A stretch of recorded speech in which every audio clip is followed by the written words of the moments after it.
leisure time. Did you ever stop to think how much leisure time you really have? Some of us put our leisure time to good use. And some of us, Ken Michaels, for example, spend most of our leisure time just moping. Moping? He thinks I'm moping. Well, who wouldn't mope? There's nothing to do, nobody's around. You know how it is. Late his own party classic I chairman. went down to the bowling alley. Went over to the drugstore. None of the gang was there. All my friends are busy, so what's for me to do? Do you suppose Ken has more leisure time than his friends do? Huh? Well, no, I don't have more time. We all spend about the same amount of time in school, and the rest is leisure time. I've got nothing to do but wait for supper. My friends have more things to do. They're lucky. Ken's pretty lucky, too. Listen to that. All right, I'll bite. Why am I lucky? Because you have so much leisure time. Time in which you can do things you enjoy. Time in which you don't have to work. Like this, huh? Is that good? Let me show you a few things. Suppose you had lived 100 years ago. What would you have been like? Take a look. Where? Oh, is that me? Is that what I would have looked like 100 years ago? Well, perhaps. But now, well, let's look back 100 years again and see someone else. Who? Hey, that's my dad. Young man, you get off that bed and get to work. After you clean out the stable, you can build some new steps for the back porch. While I work 72 hours a week, no son of mine is going to loaf. 72 hours? 12 hours a day, 6 days a week. Tomorrow morning, young man, you're going out to get a regular job. You can work too, and earn your keep. Not so good, Ken? Well, let's try another picture. Say about 50 years ago. Oh, hello, son. Well, say, I've got some new pictures for the stereoscope. We'll look at them tonight. Don't forget about your chores. Have them all done by the time I'm through work. And keep the wood box full. Boy, how long will you work, Dad? Why, 10 hours. 10 hours a day, every day except Sunday. 60 hours a week? Boy. Well, Ken, let's take a look at your father's time as it really is today. Hi, Dad. You sure don't work as long hours as they used to. That's right, Ken. It's a wonderful thing to be able to do so much work in so little time. This 40-hour week suits me fine. And some people even work shorter hours nowadays. But by the way, Ken, how'd you like to play a quick round of golf before supper? I think we can work it in. And then later I'd like to shellac that new bookcase I'm making. Well, Ken? Yes, Dad does enjoy his leisure time. And to think that a few years ago, people didn't have nearly so much time to themselves. Yes, we've gained a lot of leisure time in the last century or so. All of us. Wait a minute. All of us? Mother should hear you say that. She's always complaining that she doesn't have enough time. Well, let's see about that. Can you picture your mother as she might have been 50 years ago? I guess so.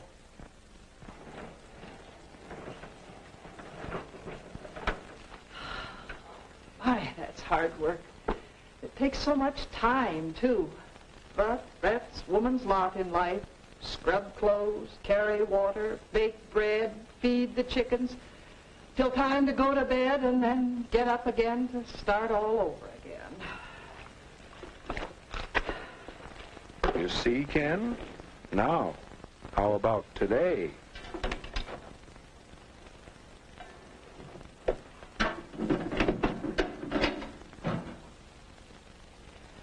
My, this new washer certainly is a time saver. And I do need some extra time. Now, let's see, I want to do some shopping, but this first. Wait a minute. This may be easier work, but it still looks like work. Oh, well, I have to plan the program for the Women's Club next month. That's one of my favorite activities, you know. It does keep me busy, but, well, that's not work. What do you think, Ken? Well, Mother does have more leisure time now. But still, she's always busy. How does she find so many things to do? How can I find something to do with my extra time? Or for that matter, what about you? I don't know. It seems as if leisure time is a problem. Well, let's see how your friends have met that problem. I told him once my friends were all busy. Oh, busy. They have something to do with their time. Let's see. Last I saw of Dave, he was headed that-a-way. You mean this way? Yes. Dave has a hobby of identifying birds. It's a pleasant way of spending his time, and besides, it helps him with some of his schoolwork. You can learn quite a bit from hobbies. Here's Bill. Some of his leisure time is spent doing part-time work at the bookstore. Along with earning some spending money, he's getting experience that will help him later on. And Alice is devoting some of her leisure to learning to sew. That's something she'll be glad she did when she's older. And right now, she gets a big kick out of it. Here's the way Marge spends some of her leisure time. She's learning to play the piano. She's getting a lot of pleasure from her own accomplishment, and she's acquiring a skill that will help her socially. And some of the fellows spend their time in group activities that are building them up physically, as well as providing them with a lot of fun. So that's what they're all doing. No wonder I couldn't find them. I'll bet you think I should figure out something to do with my time. The question is, how will I know it's the right kind of thing? How will I know I'm using my time well? Your father mentioned a bookcase he was making, didn't he? Remember how he worked at it last night? Mr. Michaels, you gain 3 important things from your hobby, don't you? Do I? All I know is this is a pleasant change from my work, and I'm learning a few things. Someday, when I get more time, I'm going to make new furniture for the whole house. Well, there you are. What the hell? Where'd I go? You see now, Ken? I think so. A good use of leisure time should give you a change. It should help you learn things, and, well, now I'm not sure about the third. It's a good idea to have a long-range goal for your leisure time activities. But it isn't always easy to find a single occupation that will give you all 3 values. Then you should have more than one activity? It does help. Of course, even one thing to do is better than just moping.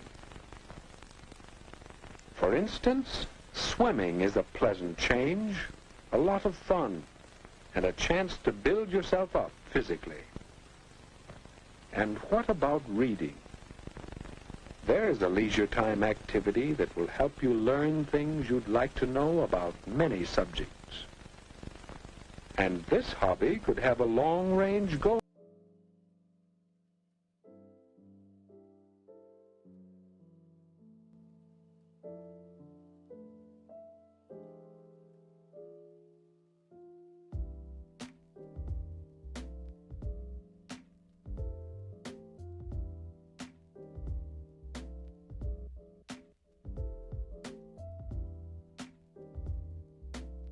Hello, I'm Karis Ufanor. Hello, it's me. I am Karis Ufanor. I'm Karis Ufanor, the first and last philosopher VTuber, the last librarian of Alexandria, and today marks a very special occasion in the history of Karis Ufanor, because 500 subscriber. Fuck. I'm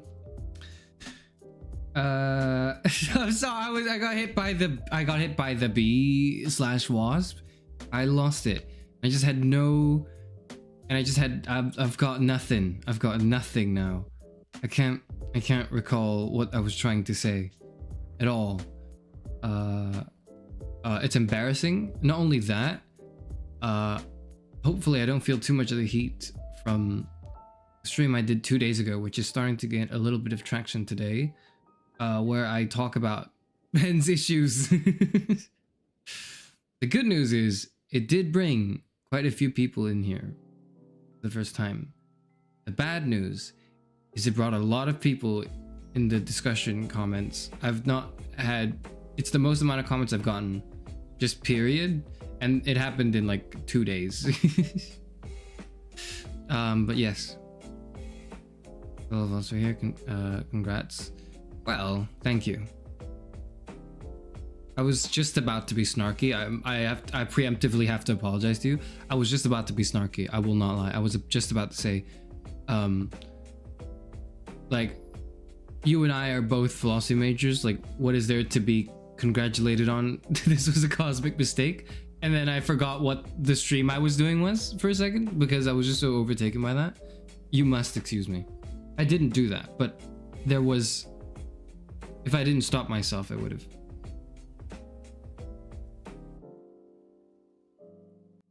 I believe stream was almost rewarded by Wasp. Okay. I gotta be like really quick with this one because I think a non-negligible amount of people are going to watch this too.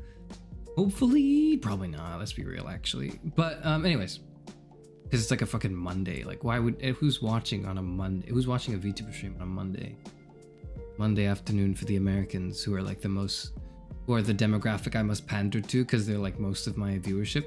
Anyways, I'm Karis Euphonor, the first and last philosopher VTuber, last librarian of Alexandria, and today marks a special celebratory occasion. It is 500 subscribers has been reached. It's a long time coming, and by a long time coming, I mean it was a lot longer than I thought it would take. I'm going to be real with you. I thought the moment I hit that first Class of 09 stream, I was like, I struck gold. I did it. I figured it out. It's upwards from here, and it really wasn't. Like, little did I know that I would forever be bound eternally by fate to be a Class of 09 VTuber. Like, it just is what it is. Until now, I guess, I think. Wait, give me one, just let me just, what? I thought I'd launched memberships. You're ready to launch. But I thought that meant I launched it. Congratulations, you've launched the memberships. A join button will appear on your videos and channel page so viewers can access your membership offers. Can you just check that for me? Can somebody check that for me? I thought I enabled that like 2 hours ago. I didn't, apparently. Okay. Today marks a special occasion, 500, whatever. Okay, we're done meandering and yapping. I want to get straight to it, okay? Welcome to the Consumerism update. That's what this is. This is the update patch note where we talk about several changes that happened to the library and will happen going forward.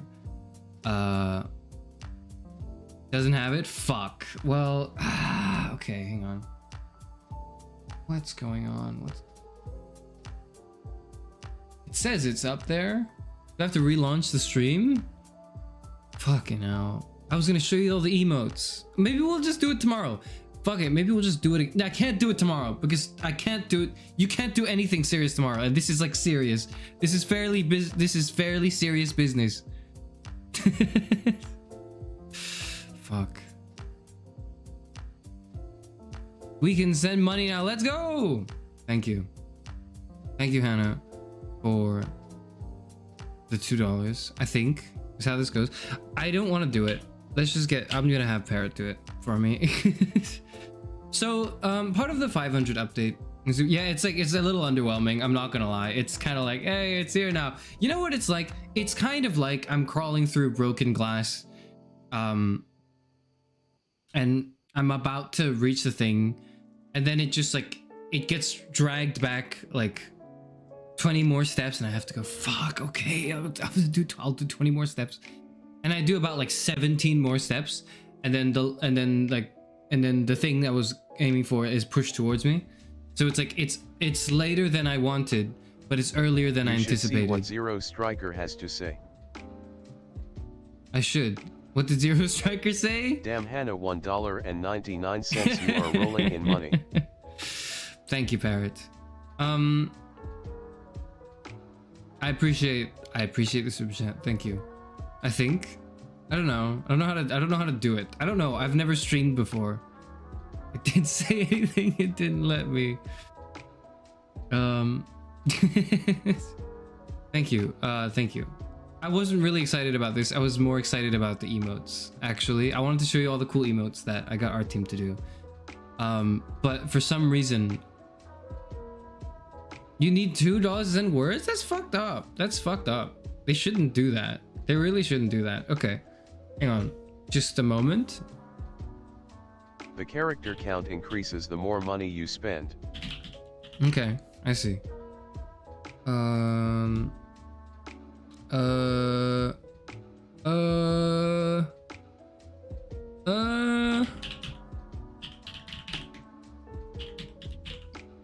How do I show images? I forgot how to show images without doxing myself. I figured it out, I think. Hold on. This is so terrible. I'm sorry, okay? I had a whole thing. Okay, here's the original draft. Here's the original draft for today's stream. The original draft for today's stream was going to be like it was, here's what it was. It was supposed to be here's how the stream would work. Here's the stream would begin, and I was going to be like, hello everyone, welcome to the capitalism update, and then I would read 5. Oh shit, you're already a member. Hang on, okay, I'll get to that in a bit. Okay, I'll get to that in a bit. Fuck. And we were supposed to and it was supposed to be a whole thing. It was a whole presentation, and I was gonna play like casino music, or like I was gonna play copyright-free casino music while I read. It's not too late to do that now. It's just you're gonna see the sausage being made. You're gonna see like you're gonna see how it comes together, and as I'm setting it up, which is not good because I want to just like I wanted to read what I wanted to read was like a web page that was like 22 marketing strategies, and I was gonna read all 22 of them, and then after I'd read the 22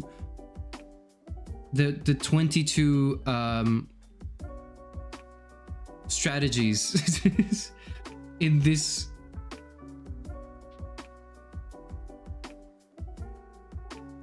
I lost my train of thought. After the 20 true strategies, we would have done like a corporate transition, and I would have talked about LinkedIn for about 5 minutes, and then I would play like corporate, like the dun dun dun dun dun. The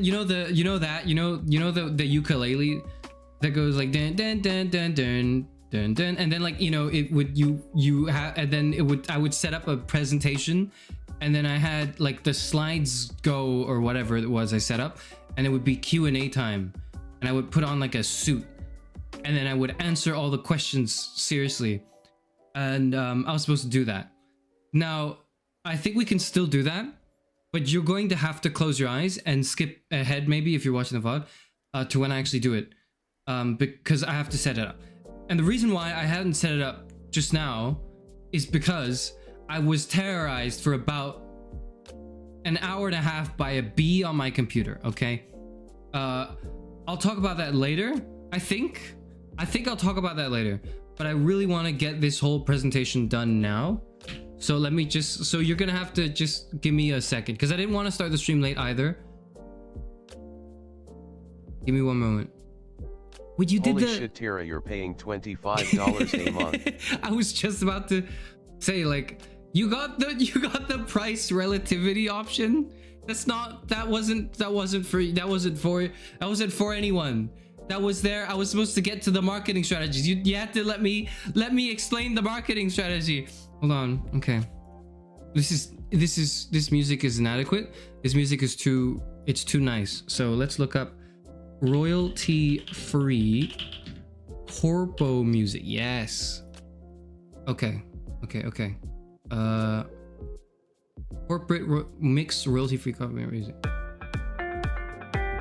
Ah, yes.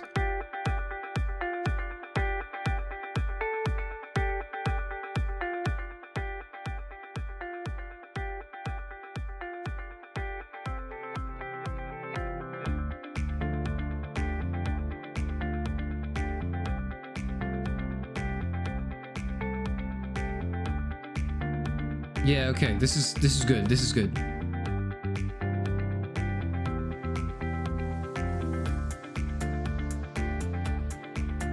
Yes. Okay, I'm feeling it. Sorry, I'm kind of like I'm getting into the mood. I'm also just maybe like, you know, this is the beginning of the stream. I know I've been streaming for 20 minutes already. And 7 of them have been at the start screen because I'm just terribly irresponsible. This is not trashy enough. Hold on. It must be worse. Give me a second. Annoying corporate music.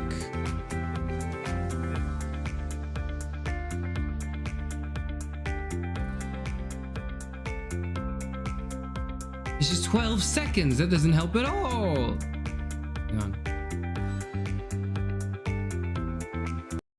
Okay, how about this one? Yes! Sorry.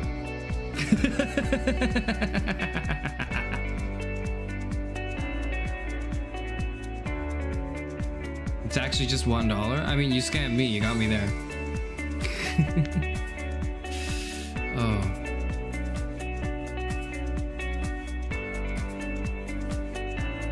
Welcome everyone to the capitalism update. The this consumerism update. Where you get to join me in making money.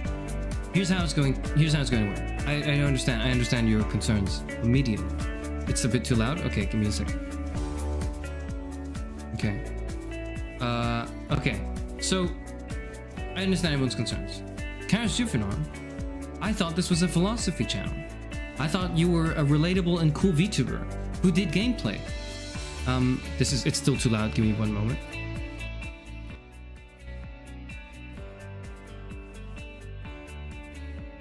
Is it better now? Hold on. Okay, just a little. Okay. Karasufanor, I thought you were a cool YouTube channel. I thought you did relatable. Shut up. I thought you did relatable, relatively left-leaning I thought you had relatively left-leaning opinions that were pretty chill and progressive with the times. I thought you hated the idea of you know, the rich eating it up for everyone else. You even read the Communist Manifesto for a stream. What's happened? I'll tell you what's happened. Money's happened. Money speaks, and I listen. I'm an excellent listener. I enjoy listening, but more than listening to people, I enjoy listening to money. And up until now, I have been peddling my snake oil. Thank you. Welcome to the what do we call it? Welcome to the platinum card. Welcome to the platinum card. Welcome to the platinum card, Hannah Z. We're so excited to have you. I can't wait to give you top. Music ended. It's back. Okay. I can't wait to give. Thanks to your support, I can't wait to give everyone 5 growth tips to be financially independent. I'm so excited to have you here. Welcome Zero Striker to the black card, platinum card, What's the best card? Is it like, which one is it? It's the better one, right? Welcome to the premium membership, gold card plated toilet seat club, exclusive VIP. You are. It's great that you're here as well, and as you can all now finally join me in making a lot of money, because that's the goal now. There's nothing else we should be doing. This is easily the greatest thing. Fuck. Where's the, I forgot to bring up the reading material. And for today, is it this one? Fuck, no,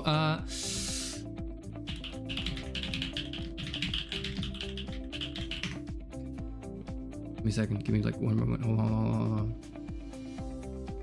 Dude, where is it? Tiradito wanted you to know something. What did you want me to know? Holy shit. We're going to the moon with this one. Thank you, Tara. I think we are. I think we're going to the moon today. I think we are. I can't even, like, I'm still in shell shock for the bee. Give me a moment to get to this, right? Where am I? Give me a moment. Hang on. Yes.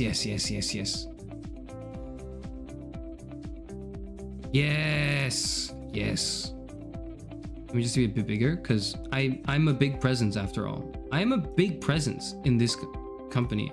I am possibly the highest ranked person. I am the chairman. Okay?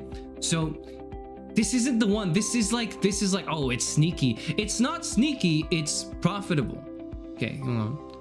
Where is it? Oh, LinkedIn. Yes. No, I'm not signing in. Fuck you. Oh, it has the AI image. Look, it has the AI generated image. Yes. You could tell it was like before the new updates too.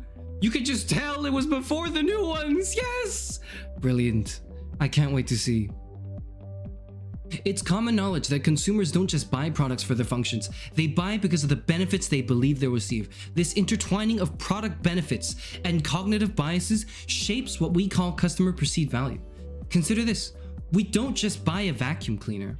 We're actually investing in a clean house, a dust-free environment, a solution to rhinitis. This is the essence of perceived value. Pricing is indeed a complex task. This is okay. Hold on. That's like, where's like the bullet points? It's too much. It's too many words. Okay, hold on. Price anchoring. Take into consideration Ebbinghaus' illusions. Marketers have heavily relied on the cognitive bias called anchoring. The best way of selling a $2 purse is to place it next to a $10 purse, applicable for different products in the same category. When we're making choices, we have the propensity to focus on the first piece of evidence that has been presented. A study conducted by the University of Arizona examined the impact of price anchors. Participants were asked to estimate the value of a hypothetical home. They handed out pamphlets with information about the houses in the area, some with regular prices and others with falsely inflated prices. The pamphlets with the higher prices swayed a group of students as well as a group of real estate experts. Also, experts were conditioned by anchoring. Yes, that's right, even the experts. And you too can condition the experts with this one simple trick.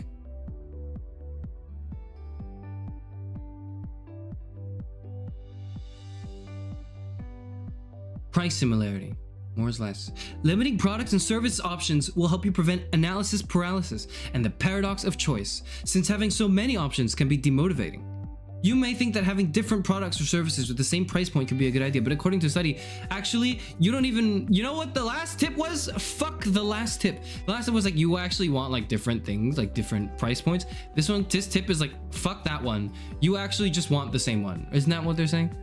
Consumers are even less likely to purchase one of two identical goods if the prices are even slightly different. So you remember that tip? Fuck that one. Let's just ignore it anymore. Is that it? Is that it? No, that's just like a pop-up. Beware of discounts. Dude, I wish I could do a stupid bullshit discount on my membership as well.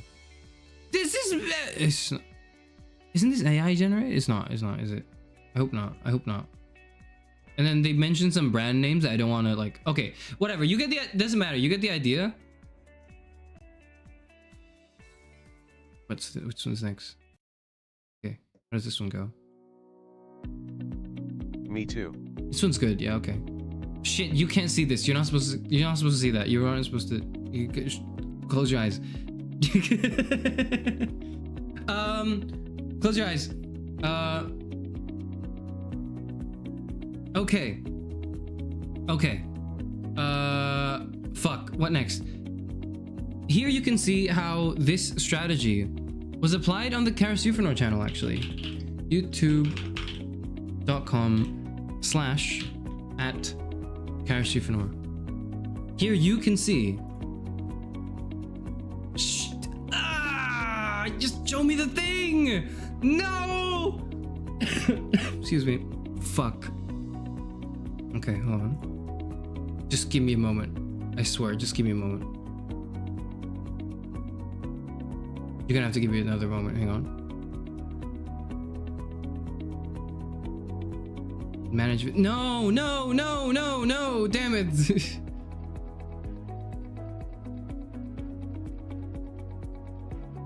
is what the. No, I just. Give me the damn thing! Fuck. I can't find it. Okay, well, if you will just open up in your exercise books, and you can just go into the page, or like where it says Karasufanor membership, you will find an example of our brilliant marketing strategy in play. That's what it takes to be the best, and that's what it takes to be a philosopher VTuber. That's really it. You need nothing else in your life. It's inspiring, it's hopeful, and we're inspiring real crazy. change. This is gonna impact our communities and bring about shareholder value, the likes we've never seen before. Okay? Thank you for coming to my brief presentation on the Karasufanor channel and the future, not just of VTubing, but of clicking on YouTube streams as a whole.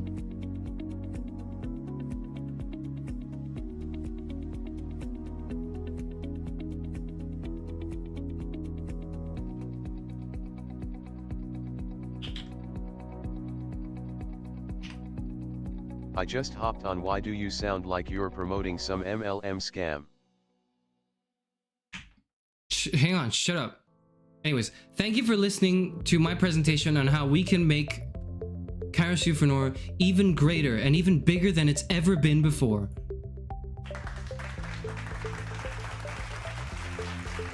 I'm still sharing screens. I'm still sharing Add screens. Luke membership I'm group. still sharing screens. I'm still.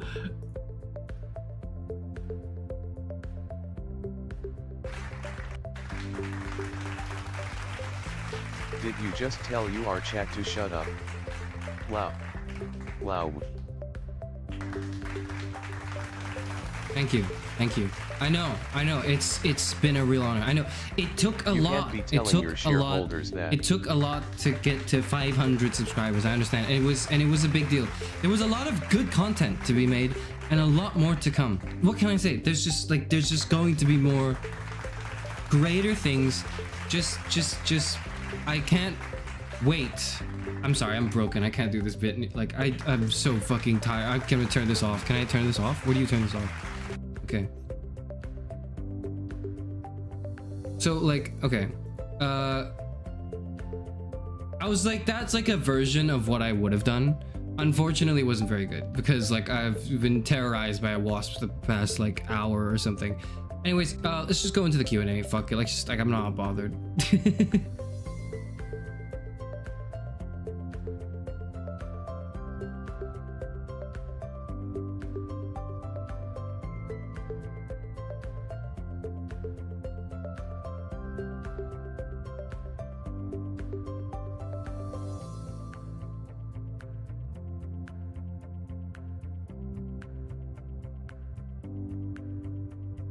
What the hell? Was I it the forgot same wasp I forgot from to the show you the Genshin emotes. concert? I forgot to show you the emotes. I forgot the membership benefits. I did. I forgot to show you the emotes. Okay, fuck. Hold on. Give me a second. Give me like just a moment. I'm not sharing screens, am I? Okay, so I'm just... Okay. Okay, let me just get this shit out of... Let me just... I can't take that anymore. I'm sorry. I was...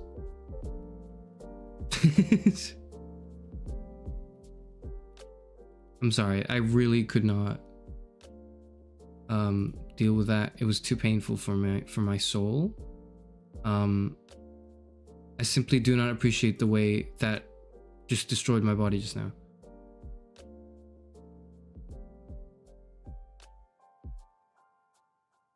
Okay. Okay. Okay. How do I show you my emotes?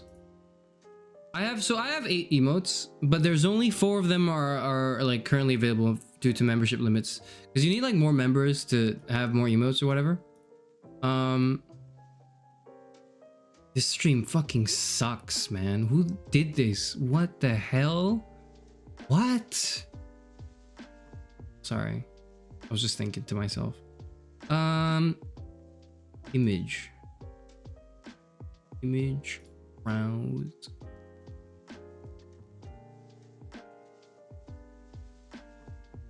Okay.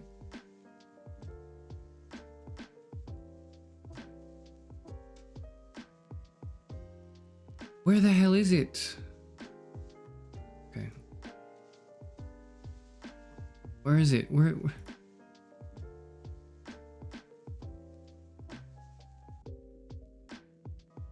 Okay.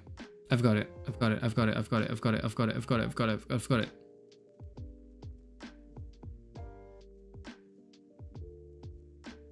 There we go. He doesn't even have the assets at hand. Shut up! Shut up! I'm blocking chat. I'm just gonna block it. Okay. I should have an avatar. We're like low on the budget, okay? We're low on budget right now. Hello everyone. I'm gonna drop the corpo speak now because that bit was just not funny. That like it was not. It was I tried to do it, but then like again, I'm being slammed in the head by the trauma of the bee just now.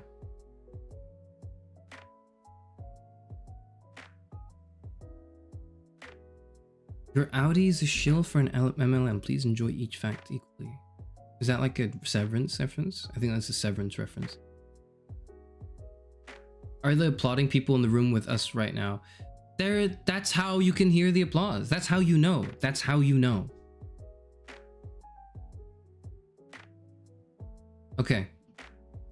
It was just like, it just did, like, I couldn't get it to work at all. I have a Q&A section later, which is supposed to feed into it, but like, I just, like, I realized the tonal dissonance wasn't gonna work. Like, it really would not have. So let's just forget that happened. I'm sorry. I'm so sorry I had to put you through that. I'm so sorry. But there really was no other way I could imagine doing it in like the span of about 5 minutes I spent preparing before I came on stream. Okay. I love emotes. I think emotes are great. One of my favorite aspects of streaming culture are the emote spam, because it's the emote spams, because it's just so fun. I feel as though like there's like because usually when you're watching a stream, I don't know how you see it, but when I'm watching someone stream something and I want to kind of gauge a reaction from like how the audience in the chat is like reacting to it. It's difficult when they're put into words because there's just a sea of people oftentimes for a lot of the bigger streamers. But one of the ways you can kind of see everyone's brain cell kind of converge into the same point is with excuse me, is with the emotes that are made, whether or not it's making fun of the streamer, it's in support of them, it's like clowning on somebody, whatever, right? Whatever it is, there's like a moment when when I don't know if you experience this, but I'm watching someone and they say something, and in my head I think that's funny, that is really funny, and I wonder, does everyone else think that's funny too? And I look over chat, and then like the 2-second delay builds like a certain tension. There's a suspense. There's like I wonder how this landed with everyone else, because I loved it, or like I wasn't sure about this -2, and then you see like the wave of like I can't in the chat or whatever, Yellow and heart. it's hilarious. It's so funny to me, and I want nothing more than to finally be able to participate in this. I know, well, I don't use stream and Twitch. It's because I don't want to manage two websites, okay? I might introduce the aspect of dual streaming to my soul in the future, but not now, because like I don't think I can handle. I'm just one person. I'm not able to handle this much information in my head when I have to, like, you know, deal with two streams that both simultaneously might crash my computer. So maybe when we get a hardware upgrade is what I'm trying to say. Okay? Okay.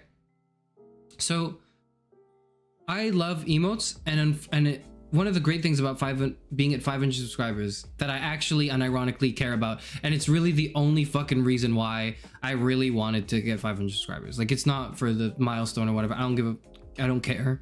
But what I did want was access to emotes, because I think emotes are super fun. And this allowed me to have our team. The creatures that roam Twitch are too unmanageable.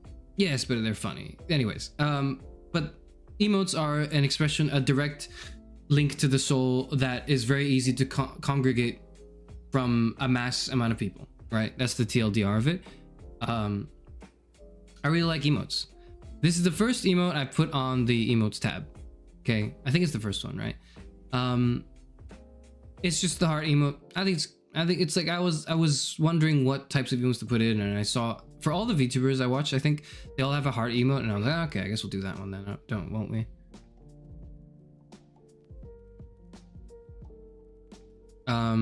This is so, and of course this is what I commissioned our team to do. Once again, this is all to the credit of our team. This is c.c.mochi at Instagram. She created all this, and it's insane that I requested it like a ridiculously unreasonable turnaround time that she obliged to. that's one of the first emotes we see. Okay, right now. Oh yeah, I forgot to say the thing. I forgot to conclude the statement I was making. Excuse me, I'm all over the place. But I really like memberships. I like the idea of being able to support your creator like through a subscription or whatever. It's just like a recurring small amount of payment. That's just like a tip. It's like a coffee tip, right? I've ranted about how tips are destroying my soul yesterday. Just ignore that, okay? Just ignore that. Just pretend like I enjoy the concept of tipping for a second, okay? What was I saying? Yes, I enjoy the aspect of emoting. I don't like how it's locked behind membership. I like these two things, but I don't like the way that they're put together on YouTube. This is a limitation of the platform we're on. It's unfortunate, but at the same time, I also really just don't want to go on Twitch because it's too much hassle, and I would rather just manage one thing than two. So, for the meantime, we're going to stick on YouTube, and if we do, this is what we're going to have to deal with. To compensate for that, and unironically, you know, the rest of the stream is completely unironic and very genuine because I'm actually really thankful and I'm really happy. And it did take a while. It did feel like I was crawling through dirt and glass shards, but you lot being around in chat consistently has made it entirely something I don't think I would have imagined being this fun for. Anyways.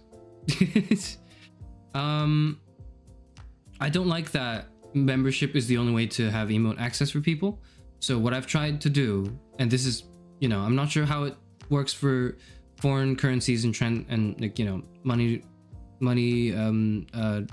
conversion rates, but I've set the first tier of membership to the cheapest like price floor I could on like my currency. I don't know what it shows up for you, but it is literally the lowest amount of money I could set it to be because I just want everyone to have emotes. I don't like, you know, that's what I want for everyone.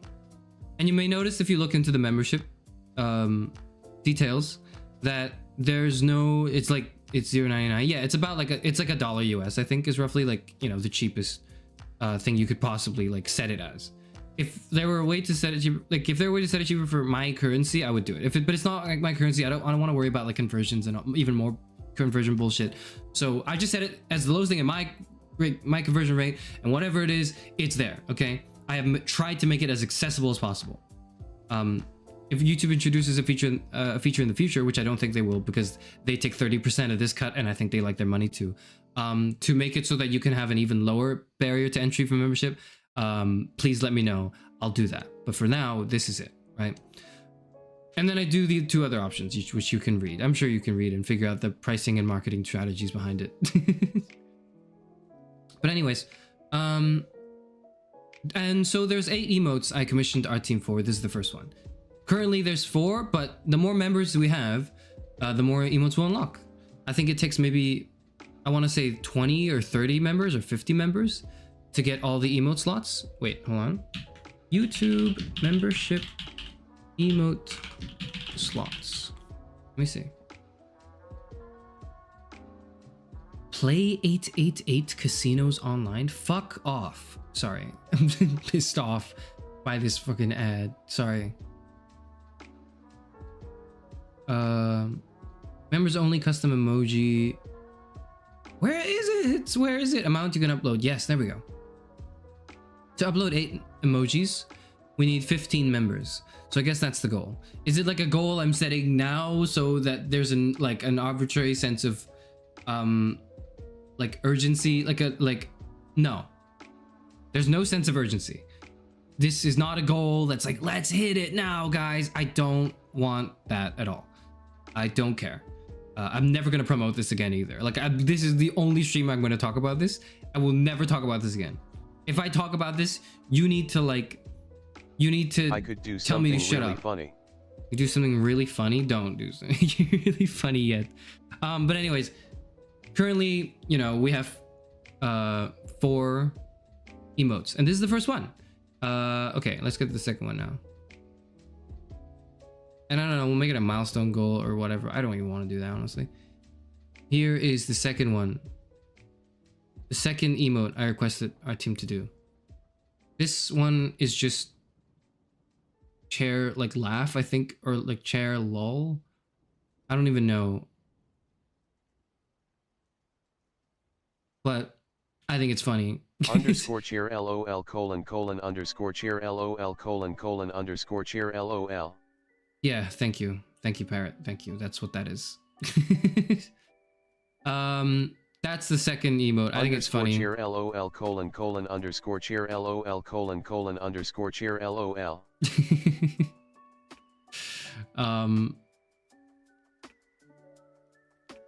I just love staring at this emote. Sorry, I'm just still like staring at like, this is great. I love this one. I have no notes other than our team did a great job according to like the reference I sent. So this is beautiful. It's a truly a work of art. It's probably my favorite one out of all the images, I think, or the emotes, sorry, I have ready. And these are all based on like existing emotes, or most of them at least, so like I didn't want to make it too difficult for our team. Here's emote number 3. Emote number 3 is the cozy emote, okay? I don't need to tell you how to use the last 2. It's probably like, I don't need to tell you how to use any of these, but maybe this one comes with instructions in the back, okay? In the back of the chair, there's instructions. So this is the cozy emote. The cozy emote is when you want to express a sense of like underscore chair comfy. Like it's just like you know, having a good time. It's comfy, it's cozy. I don't know when you would use this. Maybe during a reading stream when I'm reading something and you're bored out of your mind and you go to sleep and you just conk out. You just put this emote to say like, hi, I'm gonna go to sleep now, as that's like what you mean by that. You can do that as well. What else could you use it for? Maybe you could use it for at the beginning of a stream when you're getting ready for the stream. You're going like, yes, I can't wait to see what's next. I can't wait to see what's coming up. I'm just sitting here. I've got coffee, or I've got, you know, chocolate. I've got tea. I've got biscuits. I've got chips. I don't know. But I just thought it was a nice thing to have an emote for.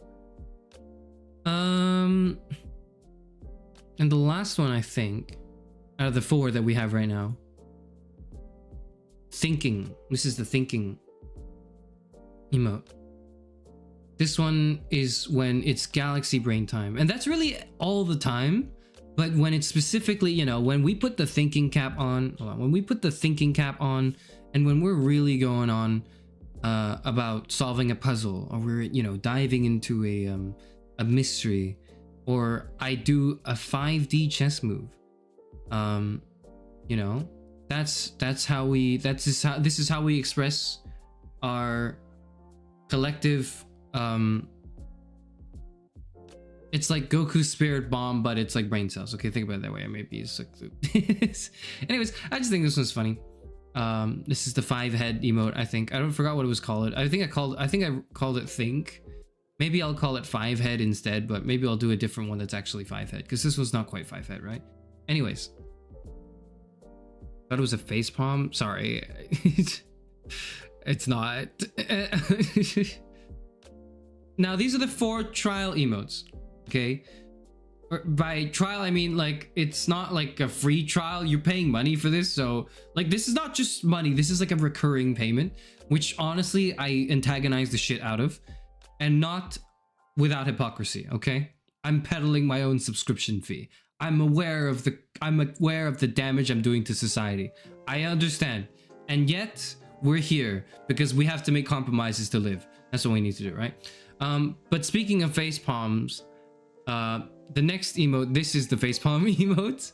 I don't know when we could use this one. This is like, I think this is supposed to be the I can't is what it's called on Twitch, I think.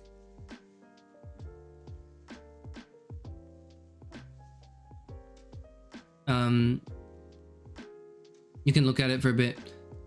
The next 4 emotes we do are going to be this. This one's going to be, sorry, the next 4 are going to be unobtainable for now until we get 2, 5, 10, 15 members respectively. That's how we unlock the next tiers. Again, it's a goal thing, and YouTube has sort of gamified it in a way that I think is good for like income if you're an influencer and a content creator. But if you are a cynical philosophy major, maybe, you know, you would hate it. But anyways, this one would be so good for the Walking Dead stream. I mean, I only did season 1, so there's like 4 more seasons of Walking Dead I can do with this. That we can have with this emote now, right? Or whenever we unlock it in the future. I don't know. I think 2 people membered already, so we can give another emote. But you might want to vote and decide which one of them you want to be added first, right? So this is facepalm, or whatever it is called. The next in line for emotes to be added is this one. The original is a personal favorite of mine that I asked our team to sort of draw over, essentially. And it's meme property, it's not theft. And it's just the I can't emote. Is it I can't? No, it's like no way. No way. No weighing is the emote. It's a really funny Twitch emote as well. I feel like the guy who is the no weighing like gif. Like that's like, I feel like, I don't know why I feel like I feel it in my soul. You see those, sometimes you see an emote and you just go like, yes, this is exactly how I feel, in a way that I've never been captured before. Like I could not possibly have expressed my emotion better than this person's expressing my emotion right now.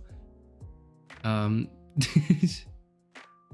it's like the dude where he puts his hands on his head and his like eyes are popping out, his mouth is just wide open and he's like spinning around. That's me like 50% of the time when I see anything. I love that emote. It's so good. I love that gif. I don't know where it's from. I just think it's hilarious, and I wanted it to be traced here. I don't think like it would be like the same. Like I give off necessarily the same vibe like as the philosopher VTuber, but you have to understand that my wide range of emotions, it does encompass me no weighing when there's a creature in my room. Anyways, third one for preview. 500 subs. Thank you, Lucky. Thank you. 500 does feel really good. It does. It feels, now I feel a little bit more like a streamer. That's what I'll say. This one's the third emote you guys get to preview, okay? This one is just the sad face. It's just the sad face traced. This is for when, what is this for? This is for when, like, This is for when I eventually play Super Mario 64 and I decide to drop the penguins off the cliff. I guess that's when you do it, right?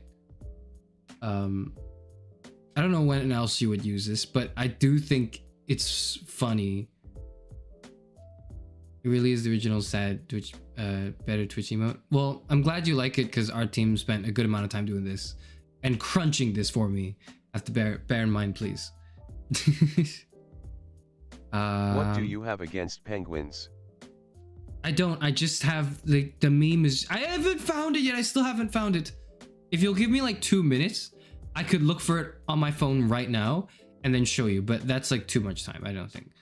Maybe we'll do that at the end of the stream when we're just screwing around. Okay. But this is the sad emote. This is when something sad happens, I guess, and you want to express that it's sad. Or like sad in an ironic way. Because I think in an unironic way, sad is like captured by maybe a different vibe.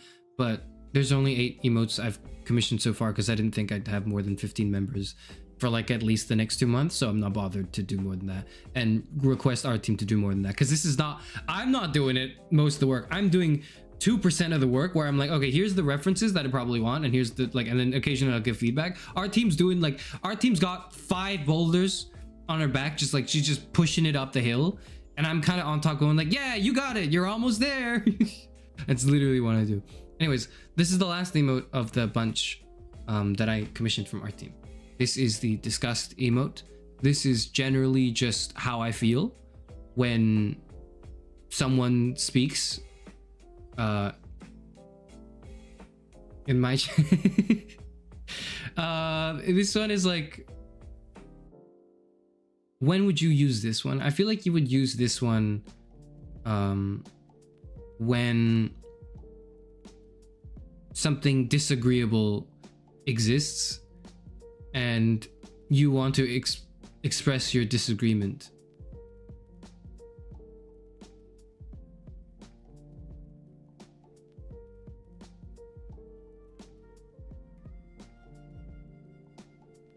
It's the last stream's AI discussion. Yeah, well, it's also some comments on the male loneliness epidemic stream too, which is like, I've been consumed by those, like, because they've just been swarming in today. Most of them positive.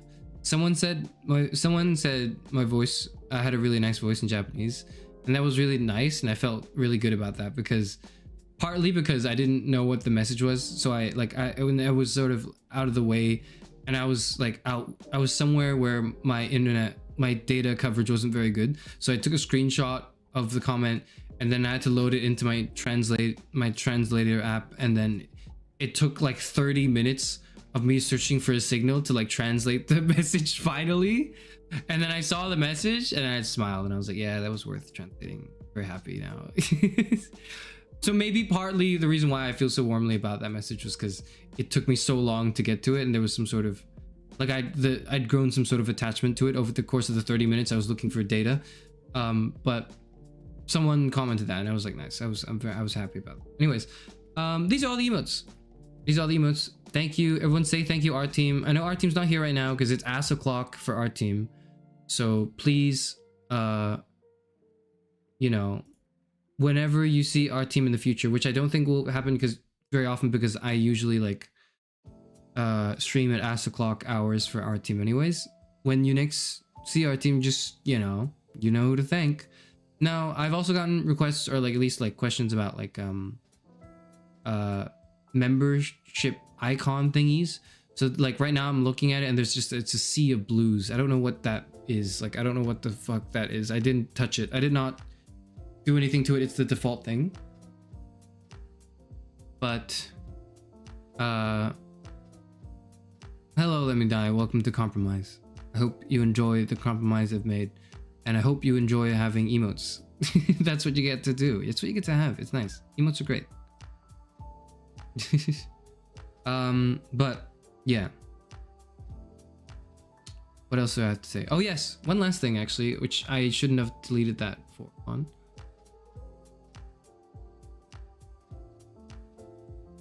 Where is it? Is it? Oh, it's not quite here, is it? Give me one moment. Where is it? Congratulations files. Oh shit. Wait, no, I found it. Ah, it's so it's huge.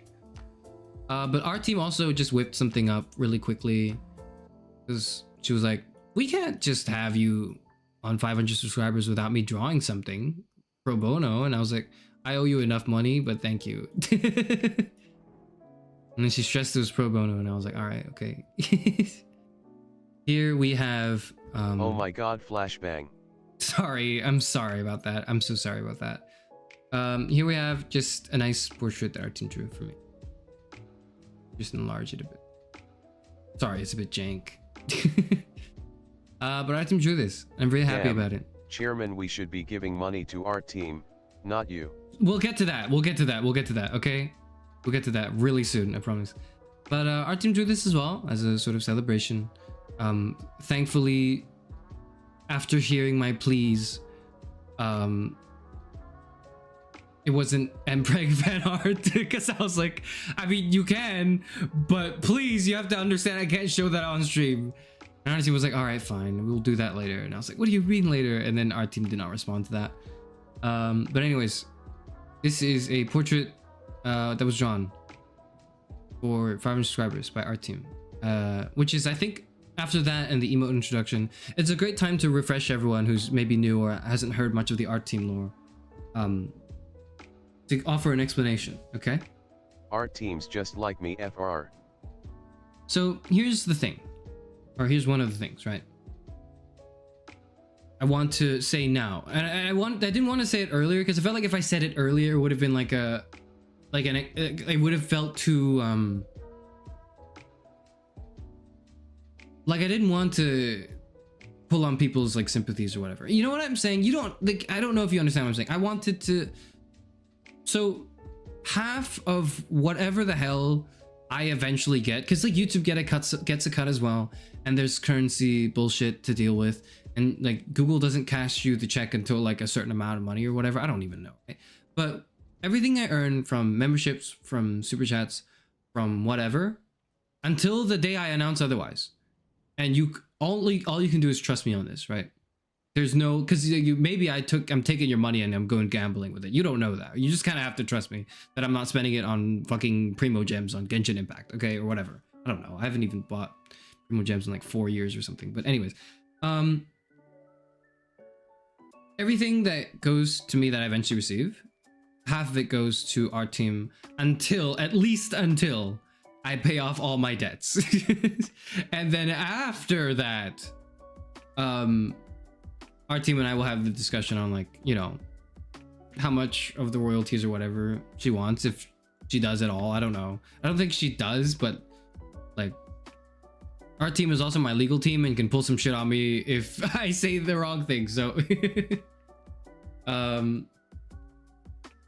that's not the reason I'm extra nice to our team. It's the reason I'm extra nice to our team is because I keep making absurd demands and requests. Anyways,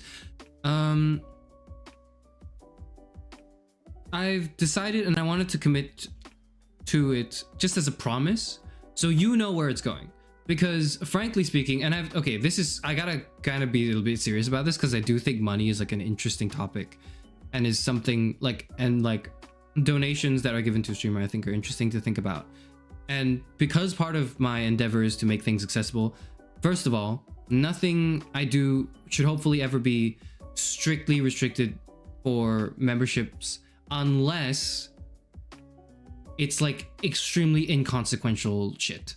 Like, I don't know, if say it was like a watch along stream to a film, then it's like, you know, I'm just sitting there going like, wow, that's cool. Like, I'm not giving my thoughts on it. If there was like an analysis, I would maybe dedicate that to its own stream or video, and it would be public. Like, it would not be membership only. So nothing I do that's membership exclusive should be of any value at all.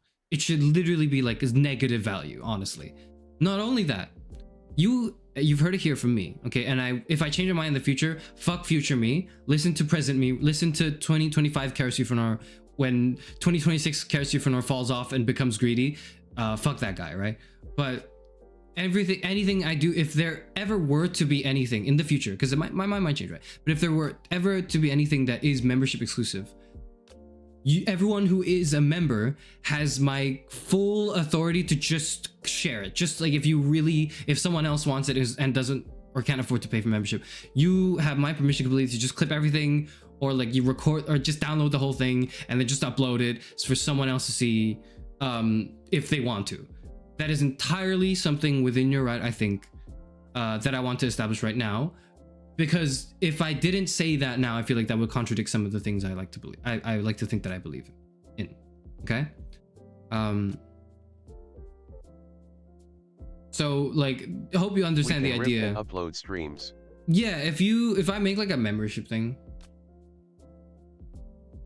in karaoke, you can do that too. I've talked about it before in every karaoke stream, but normally for most concerts it's no phones allowed, but for those concerts it's like if you wanted to record stuff, or if you wanted to clip things, or you wanted to literally just rip the whole thing and re-upload it for your own enjoyment or for other people's enjoyment, you are 1000% free to do so. You can clip whatever you want, you can title things whatever you want, you can thumbnail it, whatever. I have no control over it. I don't want any control over what you do with the things I create. In fact, I think it's arguably a good thing that I, like, if I were to clamp down on, would just hinder my own, like, not just like growth or like, oh, my brand recognition or whatever, the bullshit LinkedIn keywords, right? But I just feel like that's rude as long as you're enjoying it.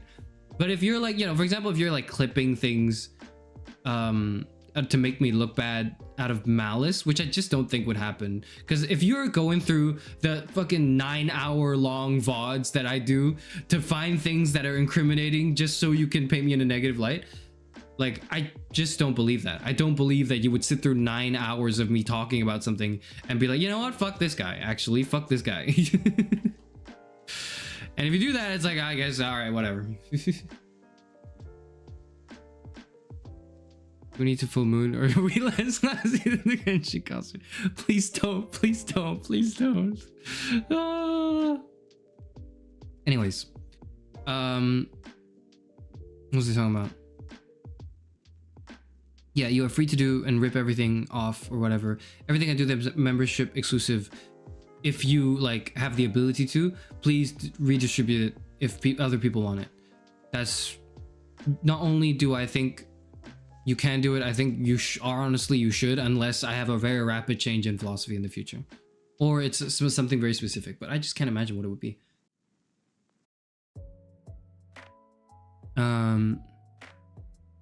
Unless, of course, it's not membership exclusive. It's something I've like taken down, or I'm like, I just don't want it there. Because if I put something up in the internet, my idea is like, if I put something up in the internet, it should be for everyone on the internet. That's the idea, right?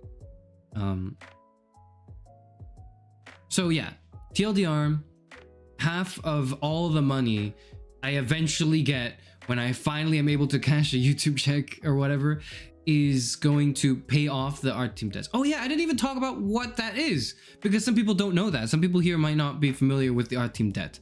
Okay. Let me tell you a story, and I think it's good to tell the story again now in the 500 subscriber stream, even though I've been yapping for like a whole hour already, and I wanted this stream to be short. Okay. I want to say maybe 4 years ago. I think it was 4 years ago. The little blue badges lets us take anything on the channel that isn't taken down. Well, you don't need the blue badge to do that. You can do anything. You can do that without it. But anyways, if you're a lower tier membership or a higher tier, it shouldn't matter. It should all be equalized. Okay. 4 years ago, I think 4 years, was when HoloLive Ian's first generation of VTubers debuted. I've told the story before, so I'm going to try to be a bit, I'm trying to keep it brief, okay? It's when that Holo Myth, I think, was the generation debuted. That included Amelia Watson, Takanashi Kiara, Calliope Mori, Ina, Ninoma Inanis, and Gargura, the platonic VTuber. But like, yeah, it's those 5. And I think prior to that, I had a sort of a tangential like awareness of what a VTuber was, and some of my friends who were also anime fans, right, would send me VTuber clips, but they would all be in Japanese, obviously, because this was before the English generation debuted, and so I would have to read it with subtitles as well. And I was like, oh, that's kind of cool, like that's like great, that's pretty funny, you know. I would see, they would send me, like, I would get sent clips from my friends of, you know, the Sakura Miko incident, which I think could refer to several things, but you know, I'd see clips of that, which admittedly was kind of funny. Anyways, my favorite Sakura Miko clip, though, that I think convinced me to pay attention was maybe like the stay home clip. It was like her with like the gun in GTA. That was my favorite clip. That was the funniest clip I'd seen from that my friends had sent me. And it was her going like, stay home, and then like she would just shoot people with a gun on like GTA 5. Her aim was grade 3. Sam Clip was what introduced me to VTubers. Yeah, like I think that was the synapses like fired. I was like, oh, okay, this is kind of funny. And then another was like maybe Astronomia by Fubuki, where she did like a cover, sort of cover, but she was kind of just kind of singing it in her room is what it felt like. But then the vibes were just absolutely immaculate for that. 07. Anyways, I was tangentially aware of like VTubers. At the time, I didn't know what a HoloLive was. I didn't know whatever it was. I just was aware, like, oh, some people stream with like an anime avatar. I was like, that's cool. Okay, that makes sense. And then I remember when Holo Ian was announced, and every one of my friends who were like big, they were all big like VTuber fans. They were all skeptical. They were all like, I don't know if, you know, English speakers should be doing this. It's kind of weird, you know, it's kind of like, this is kind of an anime thing. It's like the sort of the dissatisfaction people have with like anime dubs, maybe. English dubbed anime, I guess.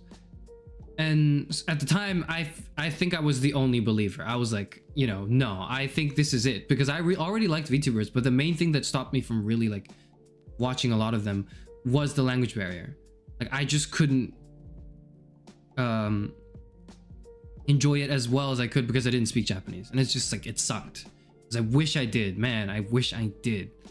But then Ian was debuting, and I was like, maybe this is it. Maybe this is the moment.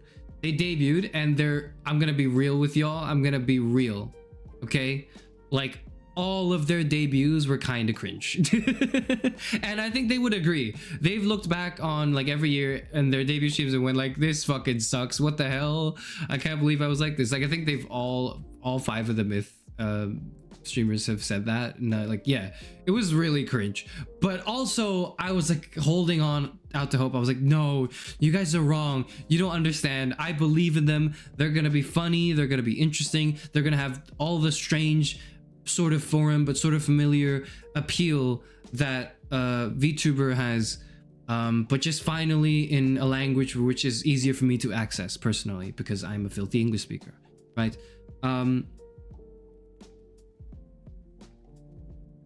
And like just maybe a few weeks and a few months passed, I see the first, because I couldn't watch every stream. I couldn't watch every stream, but I think I remember one of the first like clips I saw, or like a clip compilations, was of Amelia Watson's Ground Pound, and that was when I was like, I am now at Professor Lake talks yet. I was like, I don't know what it means, but I think I have an Oshi now. I think is what I was going on through my mind at the time. Amelia Watson was great, and like her graduating maybe like a few months after I debuted last year was a moment. It was a fucking moment. I felt it was like a jet, like it was like times are shifting is what it felt like.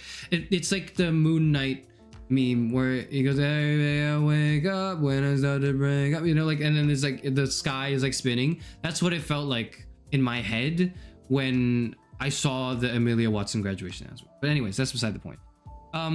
The moment I saw that clip, and I was like, this is so funny. I love her. She's amazing. I can't wait to watch more shit from her. And I'm gonna pay attention to all these other like Myth Girls as well, all these other, and I guess all these other VTubers too. Oh wow, I didn't know there were other VTubers that weren't in HoloLive.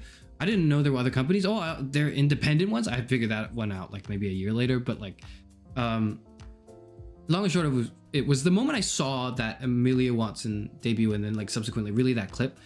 It was when Iron the gears in my head started turning. Oh yeah, and Iron Mouse as well. I don't watch it enough, but I've watched some of Iron Mouse to say that I like Iron Mouse, but I don't watch enough to claim that I'm a fan. Not because I don't like there's anything that's holding me back. It's just because I don't have enough time to watch people these days. But Iron Mouse is great. Anyways, the moment I saw Amelia Watson, and it was when like the gears in my head started clicking and it started turning, and I was like, I think I want to do that. I don't know what that is. I don't get it yet, I think, but I don't know how I'm gonna do it. Like, how the fuck would I do it? I don't think that makes any sense. But the gears in my head started turning, and I was like, I think I have to make this a reality. I don't know why yet. I don't know how yet. Used to be something great, OMG. But I have to do it, right? I have to.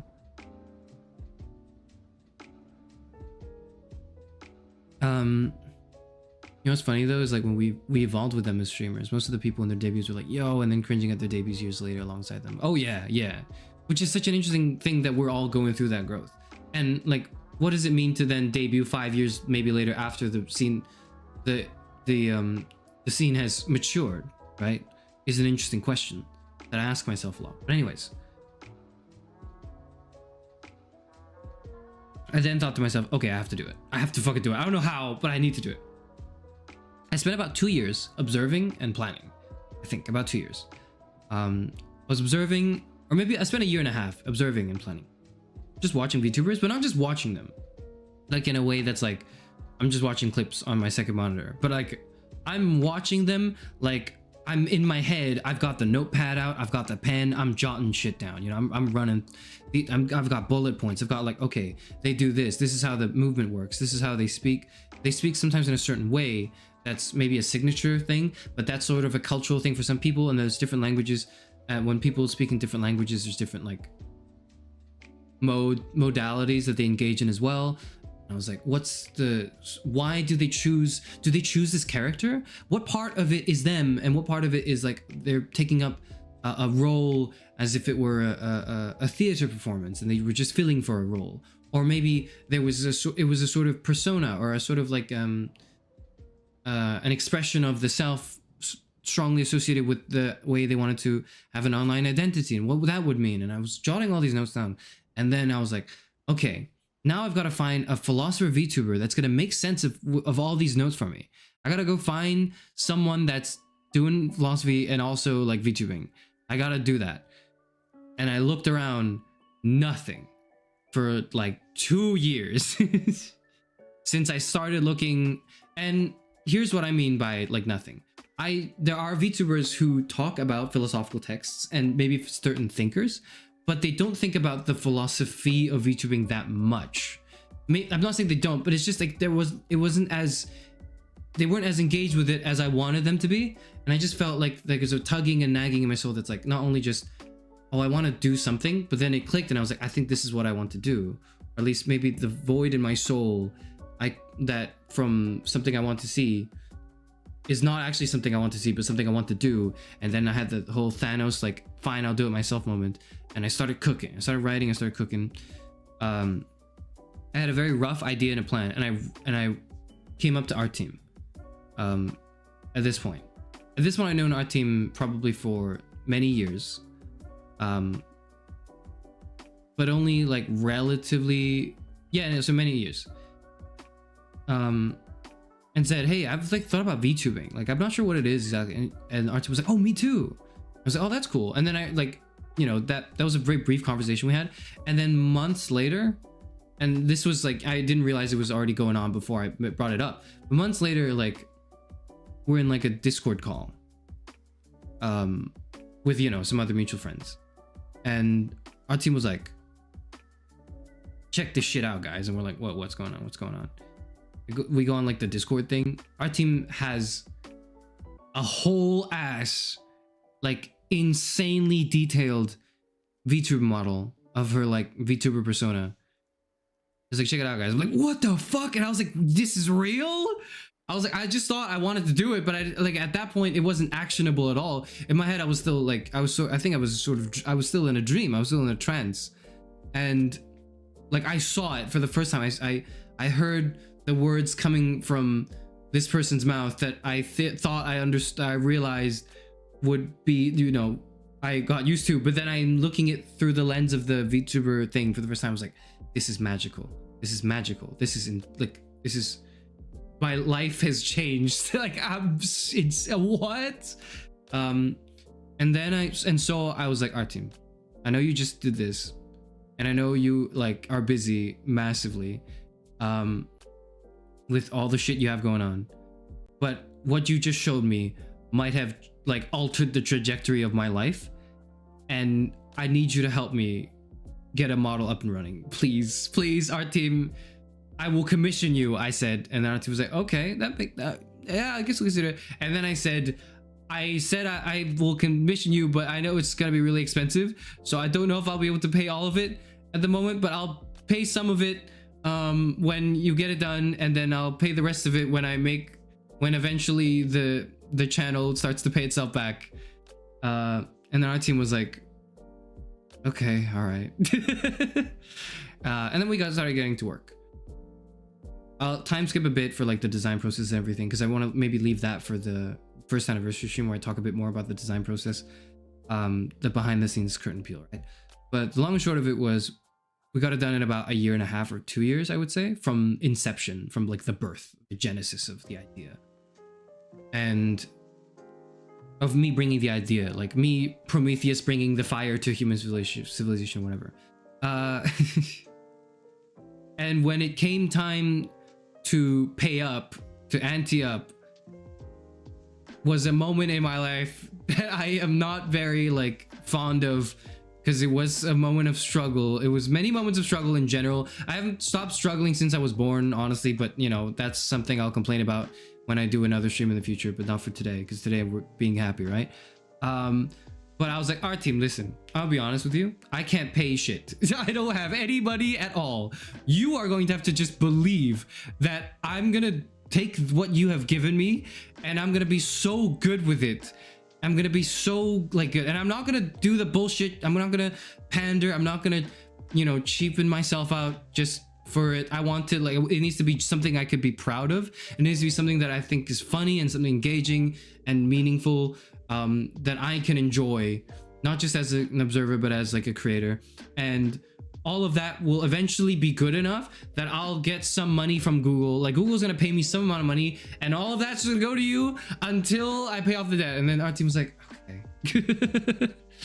Like begrudgingly, but also kind of like, honestly, if our team did not believe I could do it, our team, like, she would not have spent so much fucking time and effort doing this goddamn model if she didn't believe I could actually like do this.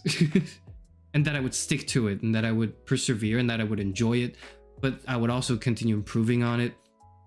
And I would love it, I guess, is basically, like, I suppose the long and short of it. And here we are now, where I guess we're like, it's not over. It's only just begun, the slow crawl. But finally, I can begin paying off the debt I owe our team. And it's not just money. It's the whole story. It's the whole, like, it's really it's the sort of the believing in the friend that can do it, and sacrificing so much time and effort to help with that attempt, right? Like, that's a huge amount of emotional investment that's gone onto it. And I can't wait to pay that off. Not the financial investment. That one's like kind of whatever. And you know how I am. I'm a philosophy major with my debts. But like, what I am really looking forward to paying off is the emotional debt. In that way. Do you know what I'm saying? But anyways, that's why definitely, like, at least like half of everything that's going to me right now is going to just immediately go straight back to, like, I'm just paying our team off. Hey, Sheris, just wondering, Yes. how would you feel if someday, another philosopher VTuber arrived on the scene? Any tips you'd want to offer them, from your EXP? That's a really good question, Sample. Yeah, I got you. I will get to that a bit later. I'm sorry, but I'll do a Q&A section a little later, and I want to get to that question. It's a really good question. I'll try to hang on to it in my head. The TLDR for that right now is how I feel if another philosophy VTuber arrived on the scene. I'd be so happy. I would be like, yes, let's go. But more importantly, and this is something I feel like I might have to check myself with to make sure I don't like go overboard. I would be so critical of that person. I would be so critical of another philosophy VTuber, not because like I'm like, you know, I want to poke holes in them and I want them to fail, and so I want to be better, but because if anyone decided to do something like that seriously as a genuine endeavor with a lot of effort and forethought put in, I would see myself in them. And when I see myself in people, I become harsher. I become more like, not like harsher per se, but like more demanding, more like encouraging, but also like I understand I would put that person unfairly, probably on a higher standard than a lot of other people if I saw myself in them.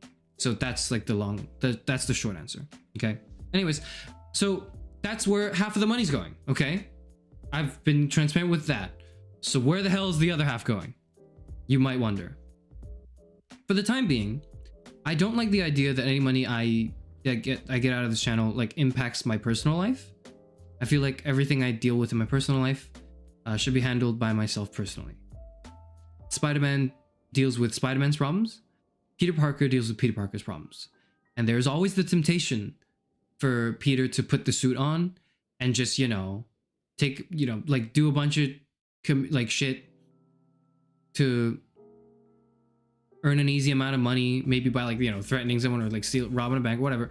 That would so easily pay off the overdue rent that Peter Parker is experiencing. But Spider-Man never does that because Spider-Man is Spider-Man. And Peter Parker never does that because Peter Parker is Peter Parker, right? And I've really internalized the Peter Parker Spider-Man dynamic in my like soul as my current approach to how I deal with this channel, that I don't think I yet, at least, maybe in the future would change, but for now I don't feel comfortable at all taking, and it's just a personal preference. This is not a moral like imposition I'm putting upon anyone else. This is purely personal reasons. I feel kind of bad using the money I could possibly gain from this channel for something that's not for the channel immediately. Now, what constitutes for the channel immediately? That constitutes probably like buying shit if I want to get like my microphone breaks and I need to buy a new one. Like I would hope that I could have some money that would help with that purchase. If I wanted to, for example, fix my PC that's currently broken, I would probably want to use that amount of money. If I would need to upgrade because my current broken PC has outdated hardware that doesn't run Windows 11, so in like 8 months my thing's just gonna explode, then I would consider putting money into that. You know, putting money from the channel into that. If I wanted to get something Congrats bougie, on 500. Thank you so much. Thank you, Tony. If I wanted to consider something bougie, like an Elgato Stream Deck or whatever, that, you know, it could use for like funny things, more interactions with live chat, then that's where money would go. If for some reason you motherfuckers keep insisting that I do an ASMR stream, like after I eventually do that at 1,000 and there's still demand for more, I might consider maybe even buying like an ASMR microphone. I just doubt that would happen, but like I'm not saying it's off the table because I want you to know where my thought process is in my. Anyways, things such as that. And the moment, like, I just don't think there's gonna be things, like, I don't think I'll make enough money to be able to afford every single upgrade I need for my setup. I'll want for my setup, because eventually I'll be like, okay, I'll need a real desk, and then I'll want like a, you know, those desks that go up and down. Maybe I'll finally, for the first time in my life, be able to afford buying a second monitor, and then maybe after that I'll be able to, no, maybe not after that, maybe before that I would be able to like get soundproofing material to just make sure I don't disturb my neighbors anymore when I do a karaoke stream, etc, etc. But I would do all those things first. Bye bye Hannah, feel better soon. Hannah's to go? Gonna sit for a bit so I can nap, get crappy sleep last night because I'm working off stomach flu. I'm up from nap and stream still going, pop back in. Hope you have a good nap. Thank you guys, Illy Yellow Heart. We will see you soon, Hannah. We will see you soon. Anyways, I doubt there's gonna be things I'll run out. There's gonna be like, I doubt there's things I would want to Rest well, Hans. buy that would not contribute directly to me actually streaming. So I'm not too worried about what the fuck I would do with money after that. We'll get there when we get there is what I'm trying to say.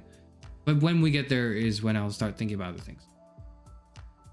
I've made jokes about this many times on stream, so I want to make that clear as well, because while we're on the topic of you giving me money, the prospect of you giving me money, not just any amount of money in general, but also like recurring subscription-based services, which I despise, and I need to somehow justify in my soul.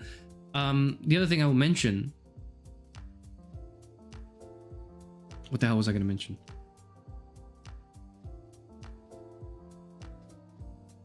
Oh yeah, is on the topic of you giving me any amount of money.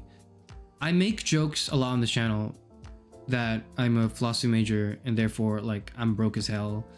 Can't afford shit. It sucks. I can't buy things. I want to say that, I want to just clarify that most of those are jokes and exaggerations. I'm not in any like I'm in like indebted in more ways than one to a lot of my friends, but it's not like, you know, I'm not in serious trouble. I'm not in a position where I need to, for example, go like, hey guys, in order to continue making content, I'm going through financial issues, please donate to me through Patreon or whatever. That's not gonna happen probably hopefully in the near future, unless something really bad happens, but let's just hope that doesn't. I'm fine. I do not have any struggles with this at all, and I don't want to give the wrong impression, and I don't want people to think that when they donate to me that they're like, you know, rescuing a guy out of poverty. That's not true. I am, like, relatively speaking, comfortably middle class, and there's no reason to think otherwise, because at the end of the day I can afford to spend time live streaming, which is not what a lot of people can do, and I could afford to have this, you know, VTuber model and everything. So, you know, just in case it wasn't clear from all the jokes I make, because I'm going to continue making those jokes in the future. I just think it's a funny thing to say, but I don't want people to actually, like, you know, have it internalized that I have, like, I'm broke as hell, etc., etc. Okay, that's good. I wanted to be really transparent about all this, by the way, in case it wasn't obvious. Not a hint of irony, sarcasm. I just want people to know what's going on. And I want people to know exactly what happens when they send me money. What happens is half of it goes to repaying my debt to our team. The other half goes to me saving up to buy equipment or like upgrade or fix my computer, and then maybe upgrade my computer in the future to be able to handle Windows fucking 11. All of that.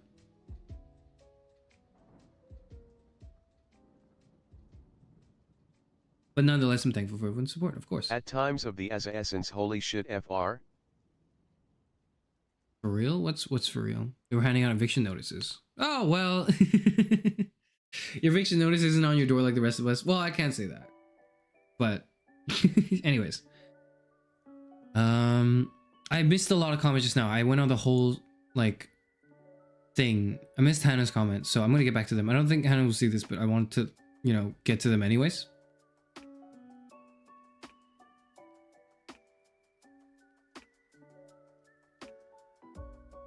I think I saw some things, but I didn't really like process it yet.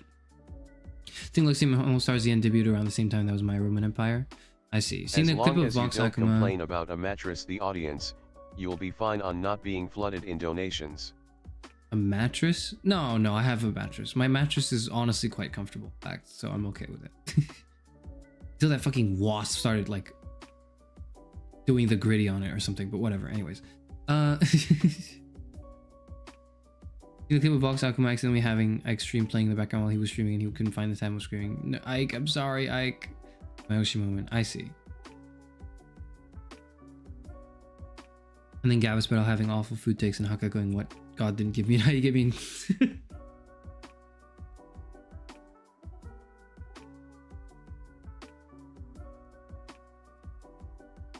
Well, I don't know. I can't say much about Luxium because they're not really my thing. But I love the Starzian. I love the Starzian. I'm paying our team $1 every month. I'm paying our team half of whatever the hell Google sends me. I don't know how much money Google will send me in one go, but half of that is immediately going to our team. Unless our team insists like, no, please, I don't need the money now, it's fine. Then I'll consider not doing that. But otherwise, I'm just straight up going like, here you go, transfer. Please remove this off the debt. When you made that promise, did the sun hit those shonen anime effects? It did, absolutely it did. And I heard the fucking My Hero Academia opening. I think like the season 2 opening was what I heard in my head, but yeah.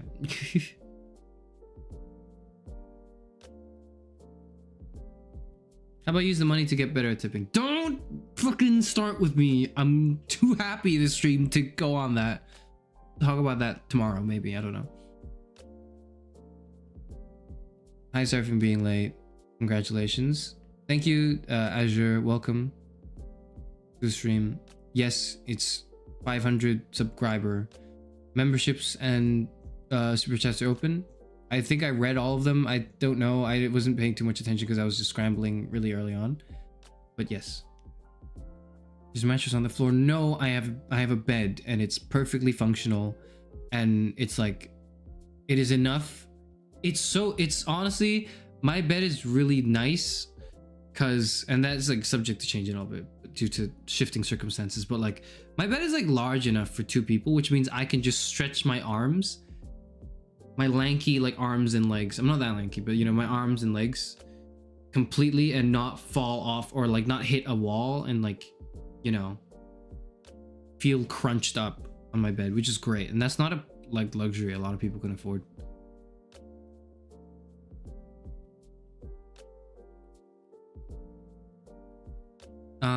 Okay.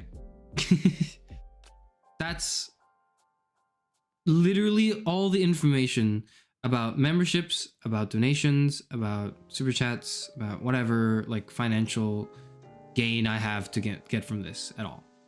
And in like 1,000 subs, I'll get like Google ads or whatever, but you know, that's when that comes. I hope everyone enjoyed the emotes. It's so good. I love the emotes so much. Which one's my favorite emote? Let's see. This one might be my favorite. This one. Okay. Underscore yes. chair LOL. That's it. Now, lastly, I want to address something which wasn't demoed very well, but it happened. But I've had it enabled at the beginning of the stream since, and it should be working. You may have noticed the parrot is on my shoulder permanently. And I haven't told it to fuck off yet. I've told him to shut up, but I haven't told him to fuck off. How much is our team's debt? I don't want to get into specifics because I feel like that sets like a goal that kind of like implicitly sets a goal that's like, let's get to the paying off our team. And I don't really want to do that because I don't want anyone to feel compelled more than usual, especially if it's out of like a sympathy for my situation, to throw money at me. And the only reason you would do that is really because you have the disposable income and you're like, yeah, I want to do that. I want to support this person that I enjoy watching. But let's just say, well, let me do the math in my head. It's close to 4 figures, but it's not. I just told you how much it was, I guess. It's not 4 figures. In American dollars. I do not owe more than 4 figures worth of money to our team. And our team is thankfully not charging me interest. In total for like commission fees and all of that. I literally just told you. I was like, I don't want to tell you. And then I just told you like an idiot. Sorry. But it's like chilled because it's not like I took money out of our team's wallet. It's just like I commissioned art from her, including this model, and you know, getting it all sorted by standard. Actually, I think I paid slightly above the standard commission fee for everything I asked her for. I think was the mark, because I was also accounting for the fact that it's like very tailored and customized. And I was a terrible client. I was accounting for all of that. Have you taken interest in inflation rates into account? Neither of us have, and I hope to keep it that way.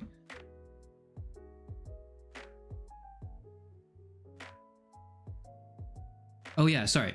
As I was saying, it was not quite a proper demo today, but throughout the entire stream I've had Parrot enabled. Parrot's here, and I found a way to make Parrot less annoying. So Parrot's original function was to read out... Zero Striker 1000 Yep, there you Korean go. won is $1. To read out every single comment that shows up. And at the time when I began streaming, it was a funny thing to do because I was like, nobody's going to be in my chat stream anyway, so it's not going to be that big of a deal. And I underestimated how much people would show up and talk frequently enough that it would interrupt my train of goddamn thought every time Parrot reads something. And so the original purpose of Parrot was just thrown away. Like, and I just couldn't, most of the time for the past maybe 6 months, I want to say maybe 4 months, I would have Parrot enabled maybe for the first 15 seconds of a stream. And then I'd be like, sorry, this is derailing my thoughts too much. Like, I need to actually hear myself speak so I can form complete sentences and thoughts better than I, better than I could usually, because I need to, because I'm focusing. And that has made me throw Parrot away to the side and lock him in a cage and just gag him forever. Just abandon him. And that kind of sucks because Parrot is pretty funny as a concept to me when I wrote him. And now I have found a way to make it so that Parrot is much less disruptive, but still encourages you to chat, I suppose, in a way because hopefully, Parrot picks it up. Here's how it works. I'm going to explain to you exactly how Parrot works right now. Parrot will read any given chat message 10% of the time. So every time you type something in chat, there is a 10% chance that Parrot picks it up and reads it. If you want your message to be read out, if you want a higher probability for that to happen, you can just chat more and then eventually Parrot will pick something up, right? That's the idea. It is completely random. It has no biases towards members. It has no biases towards people who super chat money or whatever. It is, or like, it really is just any comment that is made has a 10% chance of being read. I summon you. Holy shit. How did you do that? What? What? Sorry. That actually was like, that was, whoa. Okay, no, my thing is working. You didn't break my thing. My thing is working just fine. That was just lucky. Okay. Okay. So there's 10% of that. The other way Parrot reads a message is when it's a first time message in the live stream. Now it's not just first time messaging in the channel, it's just first time messaging for that stream. So whenever someone joins the stream and says hi or says something, well, now you know the secret, right? The secret's out of the bag, the cat's out of the bag. You got to make your first message count because your first message has a guaranteed rate of being read. Okay?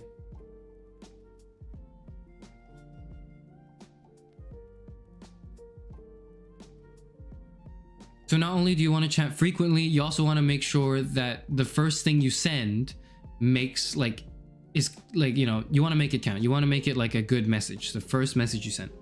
You're back making up new accounts. Don't do that, please. I will ban that guy. I will do it. Does it kind of exit? Come back? No, it doesn't. No, it does not. That's not how it works. So don't try to do that. It's not going to work. I'm going to be honest. I actually did not test this at all prior to launching it, but I think it works exactly as intended. So it's good. Lastly, the third way Parrot will read something is when, someone sends a super chat, or later when I finally get it set up because I couldn't set it up in time. I'm sorry. You'd ban a member? Yes, I don't discriminate. The last thing Parrot will read is if someone sends a super chat, and eventually when someone gets a membership message, sends a membership message as well, or joins membership for the first time. Parrot will read, but Parrot will not read the super chat itself. And the reason I've decided to do that is because that just makes Parrot like a typical Twitch chatbot. And one of the things I dislike about streaming culture for really big streamers at least, is there's sort of like a part of the authenticity of the engagement is lost because the streamers just, I don't want to say too lazy because that's negative, but sometimes there's too many chat messages going on. You can't read every message. And you can't even read every donation. Maybe you're so successful that donations are coming in so fast you can't even read them. And so what streamers will often have is just like a bot that reads out like the message that's accompanied with the donation. And a lot of times, you know, this is followed by streamers giving 1 or 2 word responses. That's like maybe kind of funny, but it's like, it's not, I don't think it's like, I think it's more meaningful if I read it.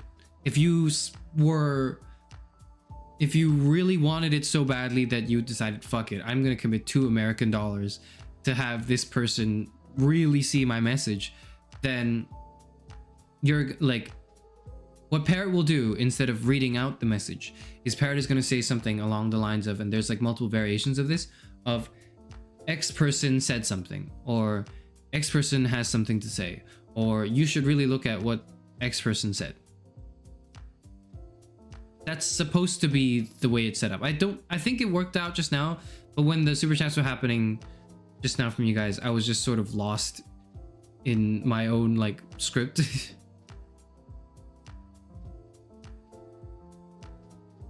So I hope that it works just fine.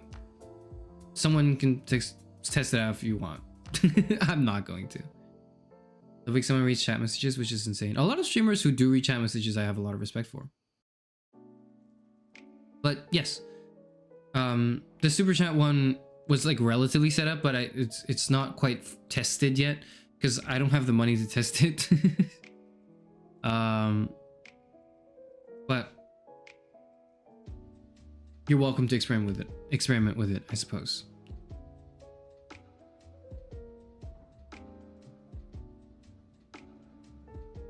Those are all the Parrot updates I have. And that's all the Parrot updates we have for version 500. Hopefully this means Parrot is permanently on pretty much for everything I do now from now on. And hopefully, I think this is a change I hope people like. So I want your opinion actually. Do you like this change? Because this is a significant change to Parrot. I'm planning to re-enable Parrot reading literally every comment, maybe sometime in the future. As for example, maybe like if someone super chats a certain amount of money, Parrot will do that for a certain amount of time. But I've yet to set that up fully, so we're gonna move forward and test that and see. Okay. I'm also looking into doing sound effects, but that's again for another update in the future.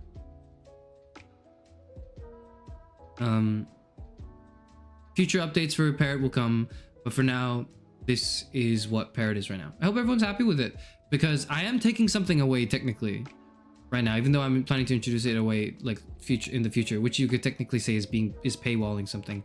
But I hope it makes sense, and I hope it doesn't come off as like, you know, this funny gimmick I did when I was a small indie VTuber. Well, now that I've got a bit more of an audience, I'm gonna paywall it. I hope it doesn't come off like that. That's not what I'm trying to do. The 10% ignites my gambler spirit. It's a fun change. Well, that's good, and yeah, it's 10%. I might lower it or adjust it based on like how I feel in the future, but I feel like 10% right now is a good like percentage. It makes sense to me, you know, like it's good. It's good. And again, for people who are wondering in the future, please pass this information along to them. Whew, almost knocked my thing over. In summary, this is for the keynote, right? In summary, everything we've discussed so far pertains to just, well, okay, memberships are open, super chats are open, money's going to me paying off my debt to my artist commissioner person, and me buying like computer parts so I can actually fix my PC and hopefully stream on a device that won't crash every time I switch tabs or whatever. And maybe in the future investing in things like microphones, or like, you know, having a moving desk, which I've always wanted, like a standing desk you can also adjust. Great. But that's, you know, in the future. Emotes are enabled now for membership, and because I want them to be used everywhere, I've made membership as low as possible. The membership price right now is the lowest it's allowed on my currency on my end. Hi, I'm late as hell, but congrats. Thank you. And you're not late. You are Sunderbans. You're not late. This is a live stream where I talk about how I live streamed previously. So there's a recursive loop there of like a lack of substance in here. I'm sure you can find. The emotes are really nice and I want everyone to use them, but the only way you can have emotes be used in a channel, like custom channel emotes used, is through a subscription through the membership. So I made the membership as cheap as possible for what I could set in my, like, you know, currency. And hopefully it should be the cheapest one in your currency too, but I don't know how the conversion rate works. So I hope like you don't feel too bad having to add one more subscription service like Infinity Gem to your gauntlet or whatever. There are other tiers, they literally don't matter. Read the descriptions of them. They don't matter. It's literally just the one, like the lowest tier that actually matters. And on top of that, I'm not going to make anything membership exclusive, at least not forever. If I do eventually decide to do something that's exclusive, I would eventually just release it publicly anyways after maybe a month. I don't know. But please, this is the commitment I want to make now, so I want people to hold me accountable. Okay? Great. That's all the serious or the housekeeping updates, which only took 2 hours to get through. Oh my goodness. Okay. Now we can get to the Q&A. And then eventually I'll get to the WASP story towards the end, okay? But let's get to the Q&A now. I have it set up. How do I present? Yes, I want to present. Do.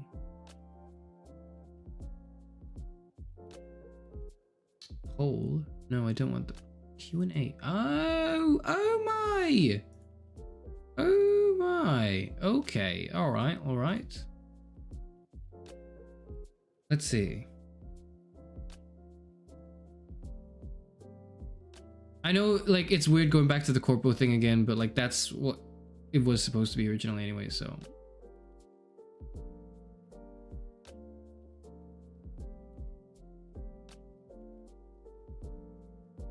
Okay.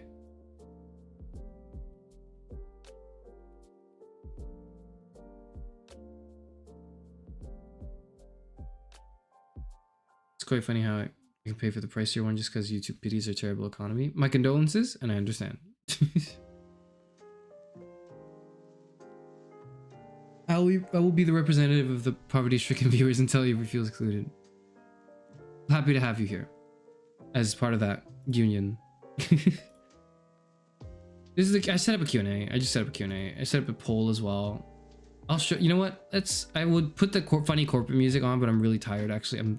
I'm so mentally drained from the fucking like WASP B that I can't take it anymore. I'm so tired. I'm gonna die. Regardless. Let me just shrink myself a little.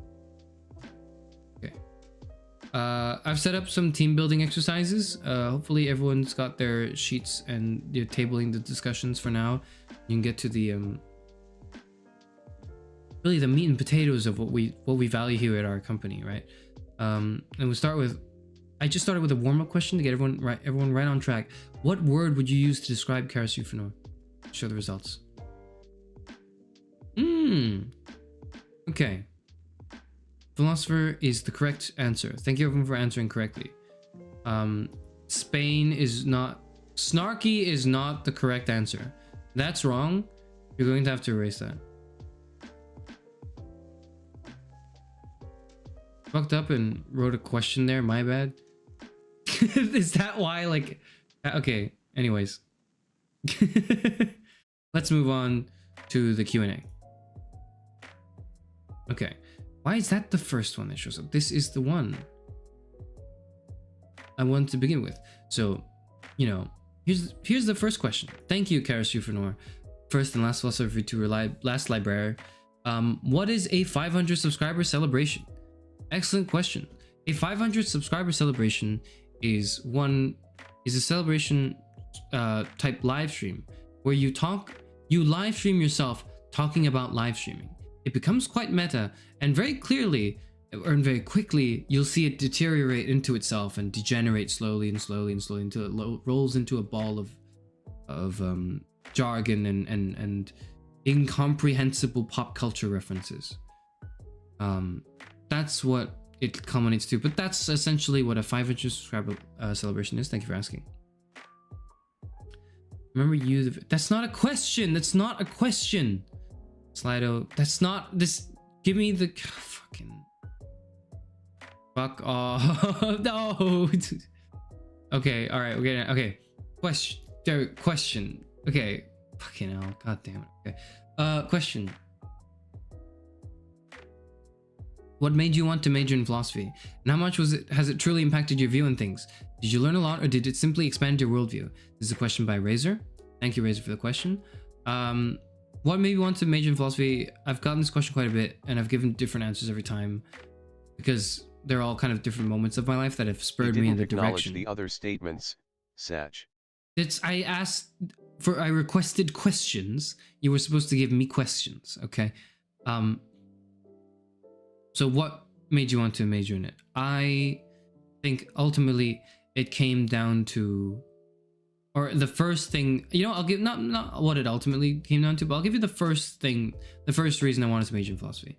I wanted to major in philosophy, or rather, I thought I wanted to major in philosophy because I thought that would be the way for me to be smarter than everyone else, and I just wanted to be smarter than everyone else. That's the simple, plain truth, is I wanted to be better than everyone in my own way, in my own head, and justify my existence because I felt inferior. That was a long time ago, though. Oh, fuck, why did it go back? God damn it. Where is it? That's a good question, too, but hang on. What the hell? What? No, wait. Ah! Where'd it go? There it is. Fucking stop moving. Okay. Yeah, so that's... How much does it truly impact your view on things, and did you learn a lot, or did it simply expand your worldview? I will say that those two things are not mutually exclusive. They help each other a lot, in fact, when you learn something and when it expands your worldview. Philosophy has taught me, above all, how to argue and how to dismantle arguments and how to form strong ones, essentially, which is a skill that's invaluable, but also a skill that's been annoying to cultivate because what it meant was it led to a lot of just, you know, criticize this person's work. Okay, now criticize this person's ideas. Okay, now criticize this person's like arguments. And you just get tired of this destruction at some point. But when you do it so much that you get tired of it, you get at least kind of decent at it. And when you get kind of decent at it, you can see it a mile away. You can see how it works, and it does actually help a lot in life for things that don't require any sort of prerequisite knowledge. And I think philosophy is one of the many tools, much like a lot of other subjects, which we can utilize, not just the knowledge base of it, but the skills it offers, right? For you to cultivate yourself as a person. Which means that if you're a piece of shit, doing a philosophy degree is only going to make you a bigger piece of shit, I think.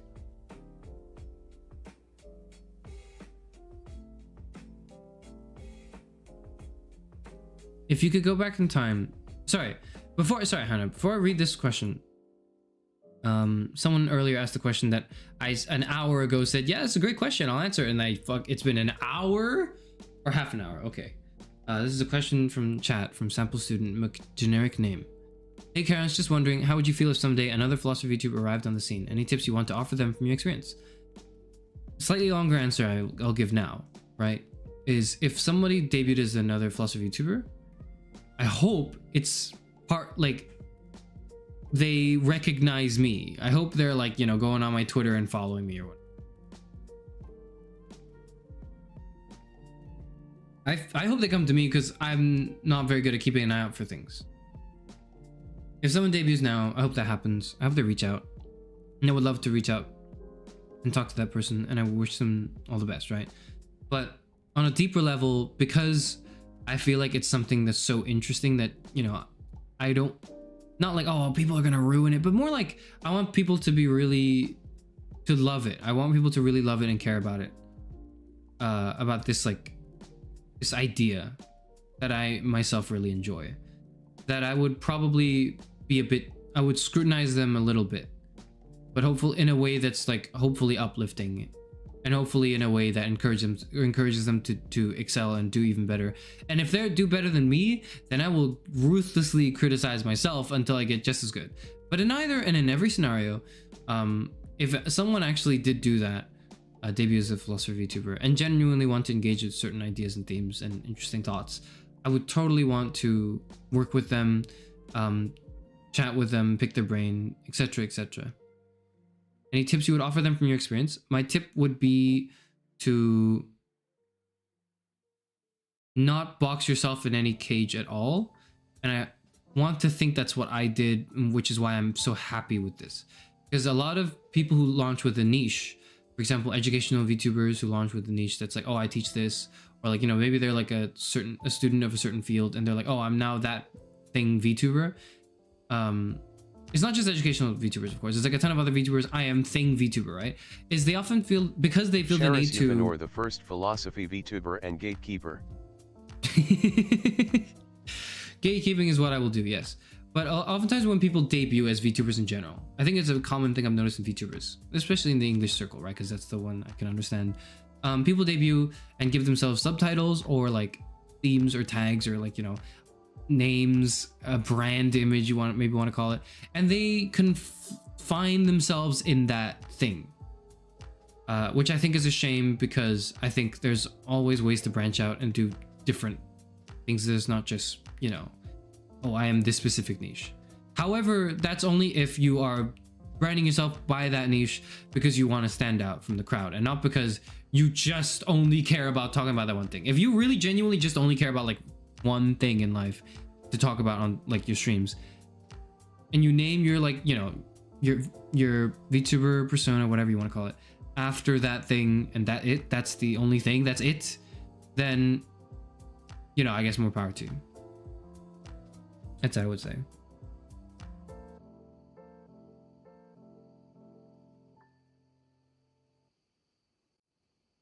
Where's the questions? If you could go back in time and give your younger self a piece of advice, what would you tell him, and how far back would you go? Thank you, Hannah, for the question. I would go back in time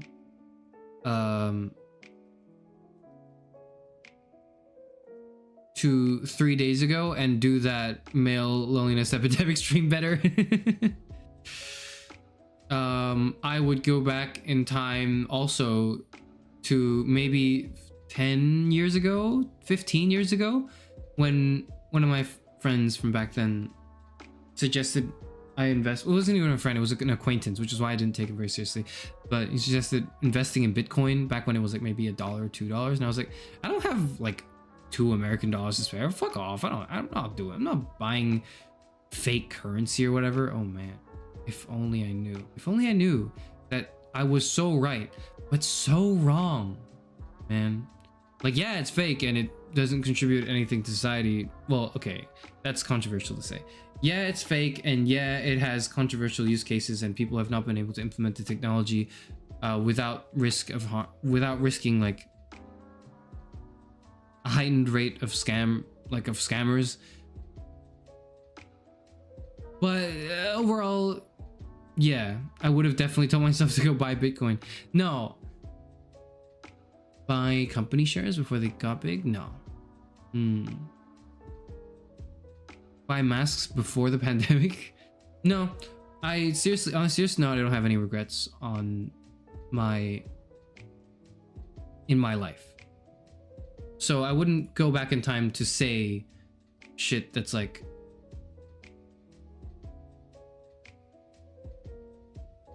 you know,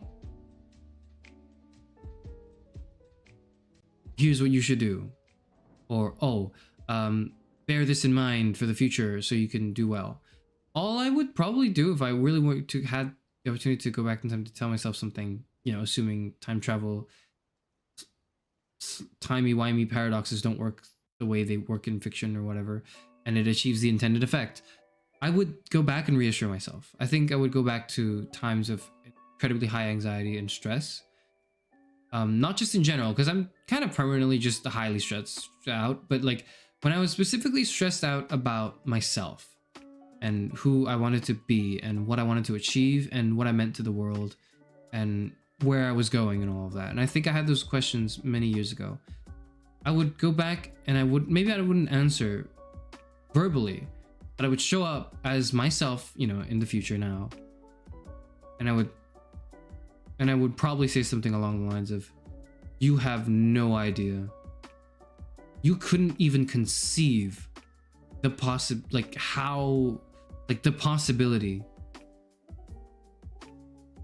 of how much greater everything becomes later. I wouldn't say, you know, better or safer or more comfortable or, you know, oh, it's all gonna be great, it's all gonna be good. But it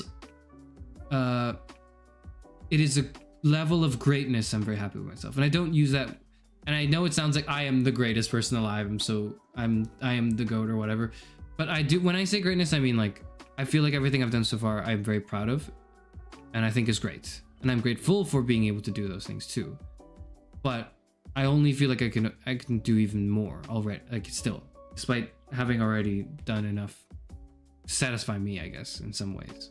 To satisfy younger me. Younger me would have been like, holy shit, that's so cool. Older me now was like, oh, okay, we gotta pick up the pace, guys. Something, please, anything. Do something funny or interesting. You like cheese? Anonymous. Yes. Yes, I do. I enjoy brie, I enjoy cheddar. I really just enjoy blocks of cheese and biscuits. I enjoy that. Why did you decide to start streaming? I decided to start streaming as a VTuber probably like 4 years ago when I first saw Amelia Watson debut. I told that story just now, just a bit earlier. Why? Oh, that's when. Sorry, why? Oh, well, I guess that answers the question too. Why, right? It's because I just saw Amelia Watson and I was like, I can do that, I think. Maybe, okay, let's get into the why more though. Why streaming, right? Many reasons to stream instead of other types of content creation. I have a problem with perfectionism, because which I think is a relatable struggle. Hopefully I'm relatable, okay? I have a problem with being too perfect with things. I'm like, I need to have everything set up the way exactly I envision in my mind, and if it's not good, I'm gonna delete it and redo it again. And when I finally finish something, I'm like, actually, this sucks. I'm not even gonna release it, or like, you know, publish it or show it to people because I'm so embarrassed by how bad it is. And if that was battling my passion for wanting to do video type content, or at least something performative in that way. I enjoyed the media of consuming videos, but also I felt that I had the potential to do well. How about this, actually? That's the reason why I started just streaming specifically, is to overcome that fear, right? Is to overcome the it's imperfect, or to overcome the oh god, I'm embarrassed that I put myself online like that. It's to just throw that down completely as like a fuck that, we're blazing right through, right? That's kind of what VTubing meant to me, and specifically streaming. It's VTubing and streaming, because VTubing, at least back when I understood it, now it's evolved again differently, but back when I understood it, was just streaming with an avatar. Why would you stream with an avatar instead of just streaming with your face cam? What can you do with that now that you have an anime character? A lot of the questions like that I had in my mind, that made it all the more alluring for me to want to stream. Why I wanted to do content creation though, I think there's many factors. One of them was that ever since I was a tadpole many eons ago, I sought two things in life, or I sought to do two of one in life, right? I wanted, whenever I would generally, I was a very quiet person, and the only time I would, and it was very intentional, I was intentionally quiet, but I would speak on occasion, and these are the two occasions I would speak. I would speak either because I have something insightful to contribute to a discussion, or I had something really funny to say.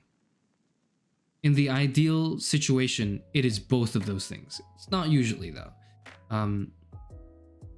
And that fed into my obsession with, I think, performance art, with theater, with acting, I suppose, and just like, you know, putting yourself on the stage and just doing shit. I was like, this is fucking fantastic.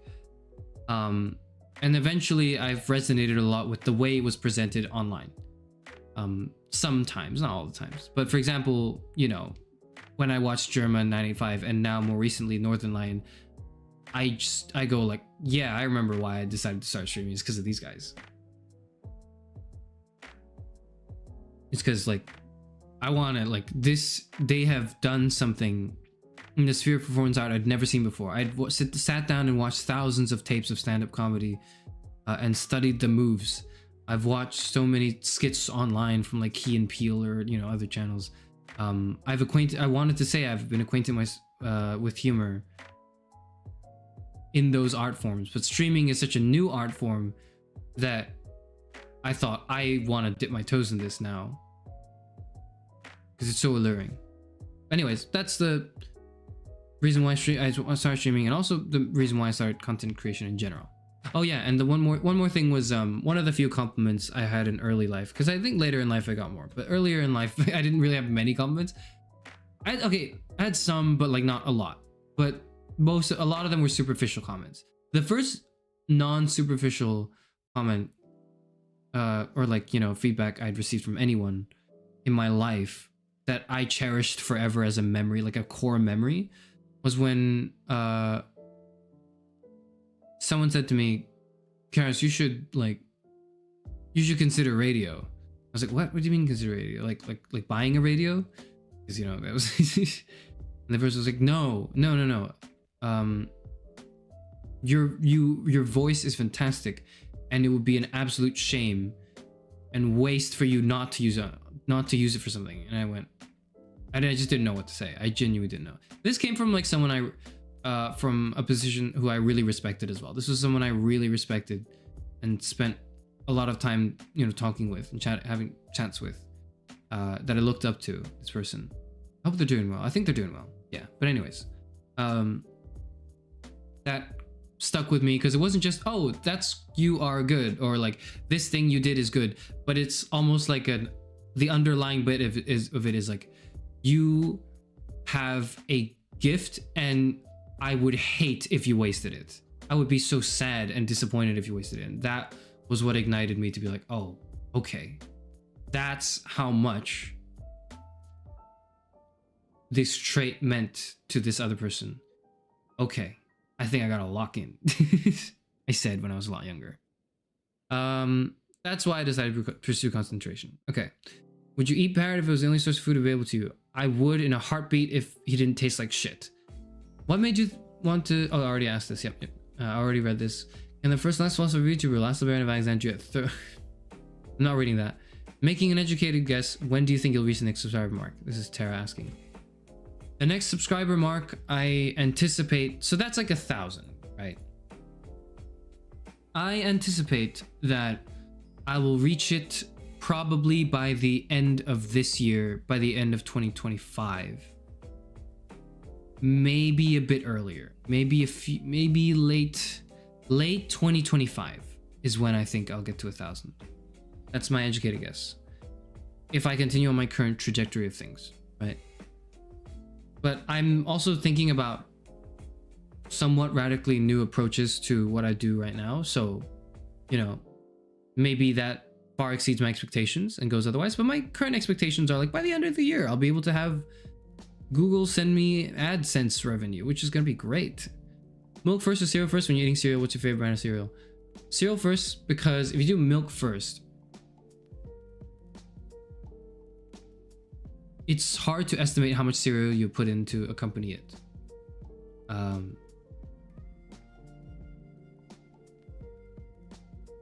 And also, when you pour the cereal into a bowl of milk, it's gonna float up, and then like it's gonna congest in the top, and then it's gonna spill easily, and it's just all over the place. So you just do cereal first. That's the way you do it. That's the physics. Okay. What's your favorite brand? I like. I enjoy Cheerios. I think their Cheerios themselves are fine, like are pretty good, and I enjoy the taste of them. But more importantly, I like Cheerios because I've associated Cheerios with a monologue I used to do, or like I did of many years ago. That was a monologue like where someone would complain and someone was ranting and complaining about Cheerios, about like cereal boxes like people had brought into like a restaurant or whatever as like a waiter, and like that was like the first time I think I found my footing in a theatrical sense, and that's why Cheerios hold a special place in my heart. Will we ever have a cooking stream? No, it won't be interesting. It'll be boring. It won't be dangerous. It'll be boring. It'll be hard to set up. It won't be worth it.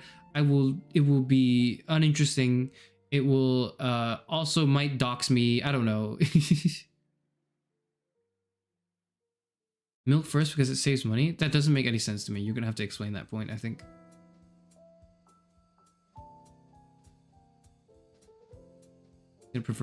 He's gonna pander to the male gaze. The gaze. I already did. Dude, you have no idea. I do a stream. Okay, they're both heavily researched, but I do a stream where I'm like, okay, it's International Women's Day.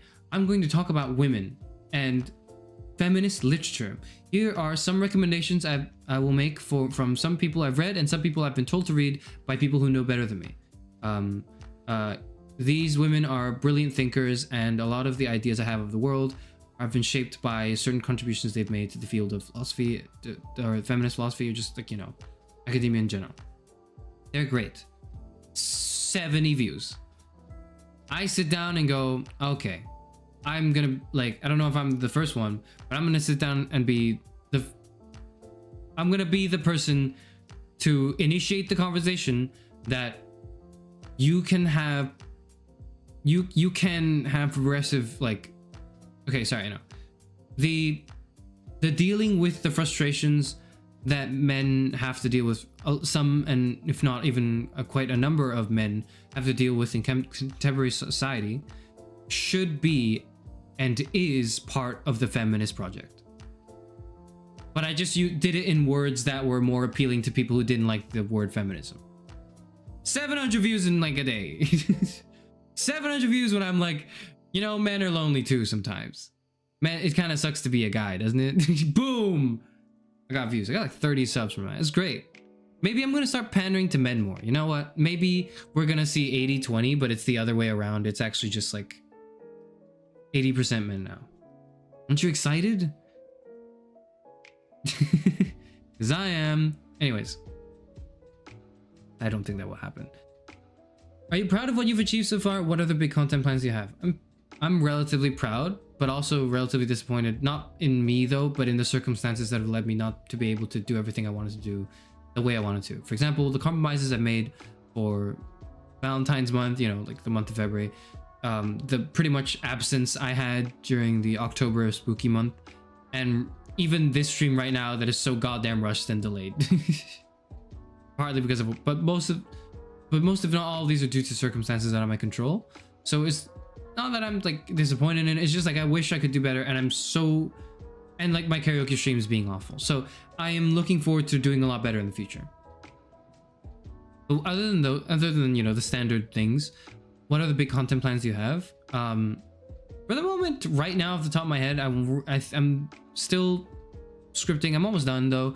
A Dr. Ratio short where I explain every one of Honkai Star Rail video gacha game.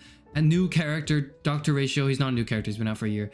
Is a character inspired by Greek philosophy, and he has a bunch of Greek philosophy references in his kit and stuff. And I wanted to do a short that's like explaining all of this as a philosophy major. Just because I'm like, I haven't found a resource for it. And some people seem to be confused. So I thought, that could work. But that's not really big, that's just the immediate content plan. The biggest content plan I have right now is the philosophy of VTubing video. That is still heavily in the works and is not going to come out for another year maybe. So that's the biggest one, but it's also, you're not going to see it. Okay. What else other than that? I have several ideas for themes and, months, arcs that I will stream for, but those you will see in the near future when that happens. I'm not going to spoil it. And of course, something I've been researching for quite a while at this point.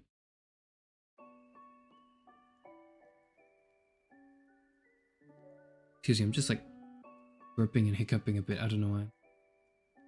You owe the women an answer for the male only stream.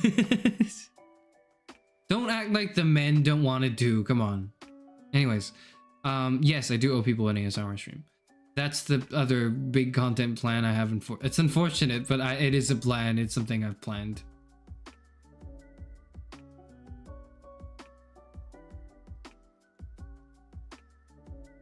So, yes, it's gonna happen eventually, but that's for future me to deal with, because, you know, what? Am I magically gonna get 500 more subscribers because, like, Moist Critical decides to make a shout-out video? I don't think so. I don't think that would happen. Anyways. Are there plans to stream co-op games with your friends? Not in the near future, for fear of them referring to me by my government name. And, like... Never say never and all that. I didn't say never. I just said, like, you know, it's far enough in the future that I don't have to worry about it. But the reason I don't have any immediate plans to stream games with my IRL friends is because I have an innate and incredible fear of, well, things in general, and an anxiety and things in general, but specifically that I will be playing Among Us or whatever, some bullshit, right, that we end up playing, and then they refer to me by my government name, and then I'm like, and then to me that's gonna hurt, you know, that's gonna be like, the rest of you chat. No. Nah. So, okay, but, like, you know, I have mentioned yesterday in yesterday's stream, so I gotta mention it for today's stream as well, because today's stream is probably gonna be the one more people tune into, right? I do have plans to stream, maybe not co-op games, like, or maybe co-op games in the future, but just stream in general with more different people on the channel. I wanted to be very careful, and I didn't want to just start right out the gate just collabing with people, whoever I could find, because I feel like that's, like, if you're just collabing with people for the sake of collabing, just to say I'm collabing, wow, collabing, like, you've destroyed the word collaboration, and you have failed to understand what that means and the significance of it. Okay, that's what I think. But on top of that, I feel like that also sort of muddies your own identity in your own channel. And I feel like after 500 subscribers and about 9 months, my channel has I have built my own identity foundation strong enough that I don't mind being more open to collaboration in the future. But here's my limitation, is if I make anything that involves anyone else, pretty much ideally, this other person is also a content creator in the sphere, so I don't have to worry about, you know, them not getting used to the cycle of content creation. But also, hopefully, they're like another VTuber or just another streamer in general that I watch, that I also enjoy the content of, and hopefully they enjoy my content too. So it's like, you know, this is and when I make one collab, it's not just like, that's it, this is the collaboration stream and it's over with, like, that person. If I were to ever collaborate with anyone, I want it to be like a long-lasting collaboration. Not like every day, obviously, or every week, but, like, you know, every so often it's like, hey, this is an old friend. We're gonna do this thing, or we're gonna play a video game, or we're gonna discuss a certain thing, and it will be very fun.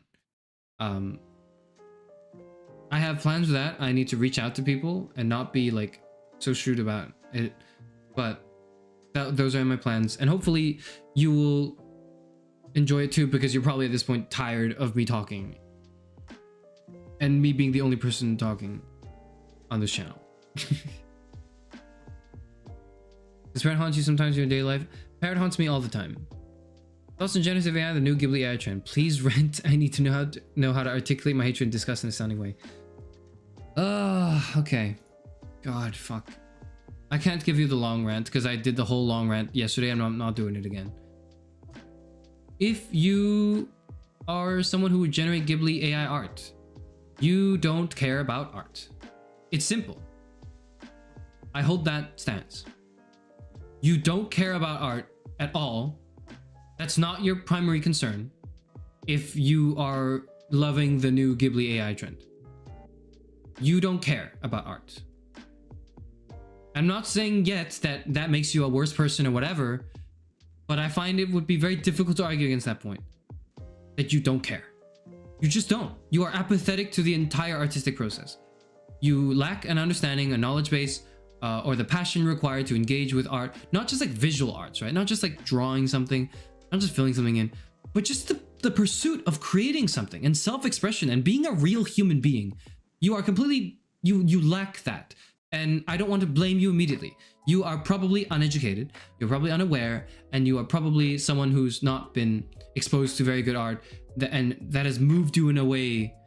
It's kind of like, okay, you know what? If you like the Ghibli AI trend, if you like that shit, then there's like a non-negligible possibility that you're also like a #1 Drake fan. Like Drake is your favorite rapper. Like there's a Venn diagram there, and it's quite a big overlap between people who enjoy the Ghibli AI trend and people who have Drake as their favorite rap artist. Okay. And if there's anything more I need to say to that, it's in the rant I did yesterday in like my Wander Stop stream. Because I spent like 2 hours talking about it, and I've already spent 2 hours on the stream, so I don't need to spend too much time on this. But if you want like to articulate your hatred and discuss in a way that is like sound, I would say that you don't care about art, you don't understand art, you are a consumer, and unfortunately, and I sympathize with you, you are also you are a product of your environment. Your education system has failed you, your upbringing has failed you, at least in this, in this aspect, you have been failed. And I don't mean this in I don't mean this pedantically. I don't mean like, I don't know how to, Is pedantic the right word? Hold on. I don't even know if pedantic, is pedantry the correct word to use here?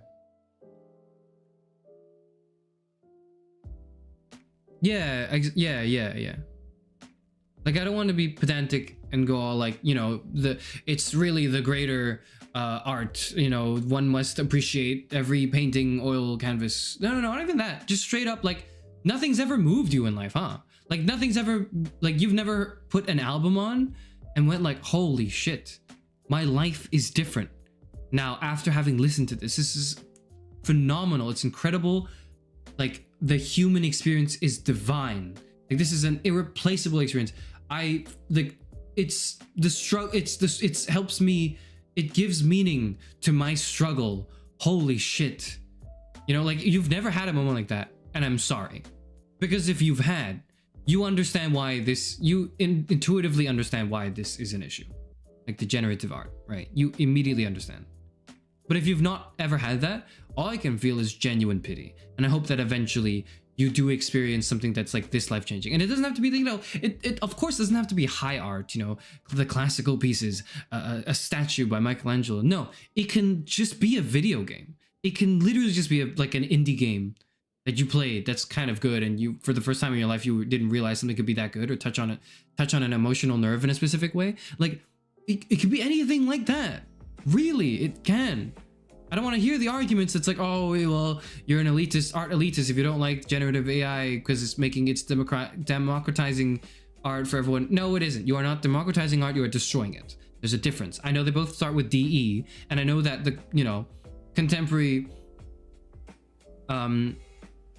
university students literally can't read words. They are actually illiterate in that they will read the first 2 letters of a word and the last 2 letters of a word and guess instead of actually sounding it out, which is just insane to me that those people are like, it's not just they're not, but this shit is happening to native English speakers. That's what's like concerning me. But anyways,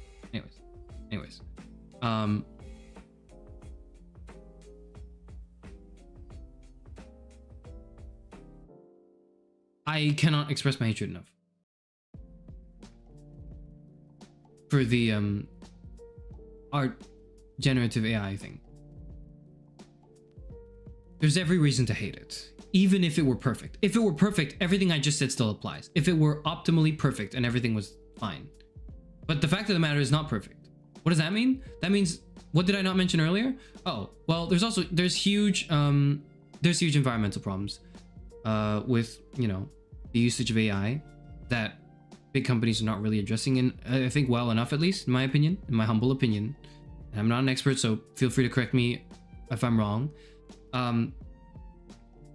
There are concerns with plagiarism and how it's destroying the art industry, and like, you know, artists and their commissioning, like, income is being slashed because people are content with this. That's happening. AI art is just bad. Like, that's one factor I didn't talk about. I was just assuming it was good, but like now a lot of it is still just bad, right? Point number 4, that is, you know, assuming it's not, that is like, I exempted out of the perfect argument for AI, generative AI. The fourth argument, or the fourth point, is it further binds your soul into the consumerist contract of the world that we need to get out of it.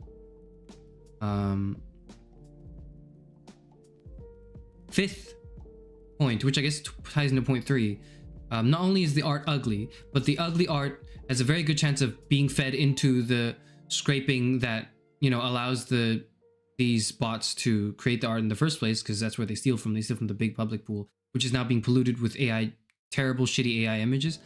And that causes a negative feedback loop that just makes it even worse and even worse and even worse. And finally, maybe like point 6 or 7, I forgot. The goal of AI, generative AI, is to give you a milquetoast mediocre response that is acceptable to everyone. That's the idea. That is for the general, not general AI, because that's like a specific term, but like for AI that's currently widely accessible to the public. The goal of it is to make something as milquetoast and as generic and as acceptable easily as possible. That is inherently soulless. Not only is it itself soulless, but it's like, if it doesn't have a desire, it does not have a goal, it's not a human, right? But if it did, its goal and its desire would be to be as mediocre as possible. That's the goal. If it were real, but it's not. Okay? There, I just gave you like 6-7 points after I gave you an argument for why it would be bad even if it were perfect. Okay. Would you ever consider voice acting gigs? I have thought about it. The big thing that is holding me back is a lot of voice acting is done, or at least like you need to get your foot in the door by knowing someone in the industry, and frankly I don't. And also it's a thing that is a lot more convenient IRL. Going to recording studios, etc, etc. And a lot of those opportunities are not where I am stationed right now, right here in the Library of Alexandria. However, the concept of it is fun, and I've thought about it a lot. The second thing, I guess, that's holding me back from considering and further pursuing voice acting gigs is I think I can probably act decently well, but I have no range. I think my range is very limited to just pretty much who I am. As like me, I don't think I could pretend to be someone else, but I can act, as in I can pretend as if I were in a different scenario. I can pretend as if I were in a situation that were different from my current one, where I'm sitting here doing a 500 subscriber live stream, right? Like, I could probably do that decently well, but I certainly couldn't give you a range of characters. Like, I couldn't character voices. I don't think I could do that very well. So if someone just has the perfect role to cast me in, and they offer me a position for some godforsaken reason, I would totally do it. I'd love, like, acting is just fun. Acting is fun, but I'm not good at it. It's fun, but I'm not good at it. It's like a hobby. Like, it is genuinely a hobby, I suppose. Do not be fooled. All the anonymous questions are from the same person. Yeah, it's from the person called Anonymous. It's their questions. These are the anonymous questions. Travel stream when? No, I think not. Not a stream. Maybe I could do like a vlog if I edit stuff, but like, dude, I'm not doing a stream. Absolutely not. I'm doing a stream. My identity is sacred and I must protect it.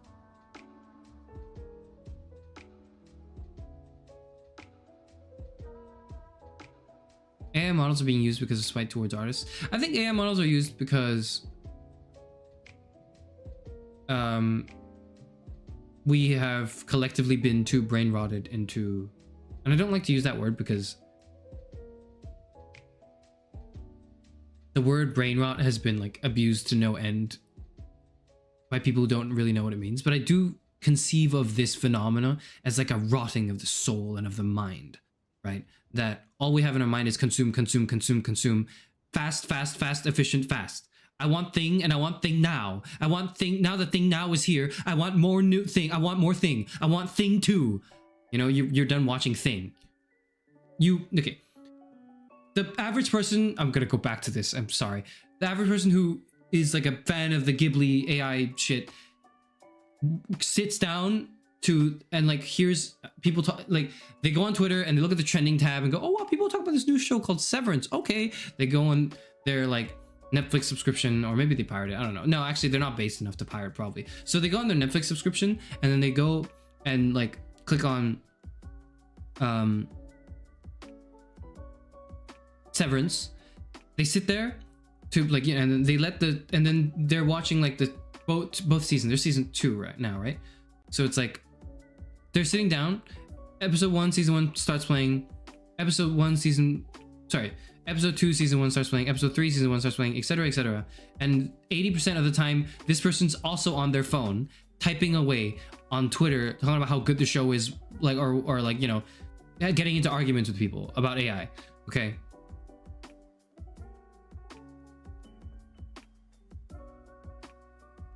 and then by the time the show is over, they look up and go, oh, it was okay. It was good, pretty good. I'm going to tell people I watched it now. Severance was good. I liked it. I think it was good.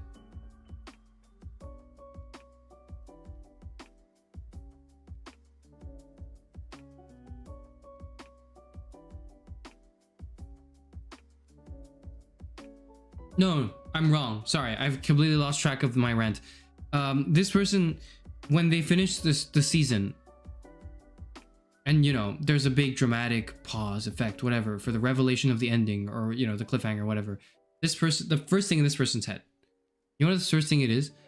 No, they don't go to Letterboxd to give 5 stars. They go like, oh my god, when's the next season? I need to see the next season now. I need to see the next film now. I need to see Thing 2. I need to see Thing 3, Electric Boogaloo. I need to give it to me now. And then, you know, Thing 3 will arrive. They'll run through all the content while they're on their phone and then be like, I need Thing 4 now. Where's Thing 4? I can't believe there's no Thing 4.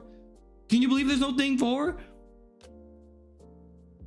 Alternatively, they'll jump onto the next thing. They'll jump onto Things. Now it's like Things. This is a new branded different show called Things. Now this is what everyone's talking about. They're gonna jump on Things and they're gonna do the same thing. Like that's how I conceive of the Ghibli AI people.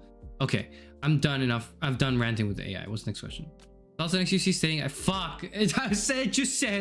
just said I was done with ranting about AI. Thoughts on XQC stating AI art is already a better product than most artists, saying that why would I care? I don't consume the method, I consume the product. I think it's self-evident. It's self-evident, and it's exactly what I said earlier. And I don't think XQC would disagree. Because literally, if I'm to take this statement to be true, and it's not out of context, and it's not putting him in a bad light intentionally, this is genuinely how he feels, then there you go, right? People who use AI art or whatever don't give a fuck about art. They don't care. I don't consume the method, I consume the product. Yeah, I consume. Like, I don't... They're not experiencing the art. They're consuming the product. There's your answer. And if all you want to do is consume product, then this naturally AI art is going to be great. Because now you can consume product faster than ever at a never before seen pace. You can consume the product. Don't you want to consume the product? You don't care. You don't care about art. There, it is evident and admitted. Now, the crux of it, obviously, and the crux of the disagreement is the implicit bias I have to, and I guess I've, you know, implied it as well,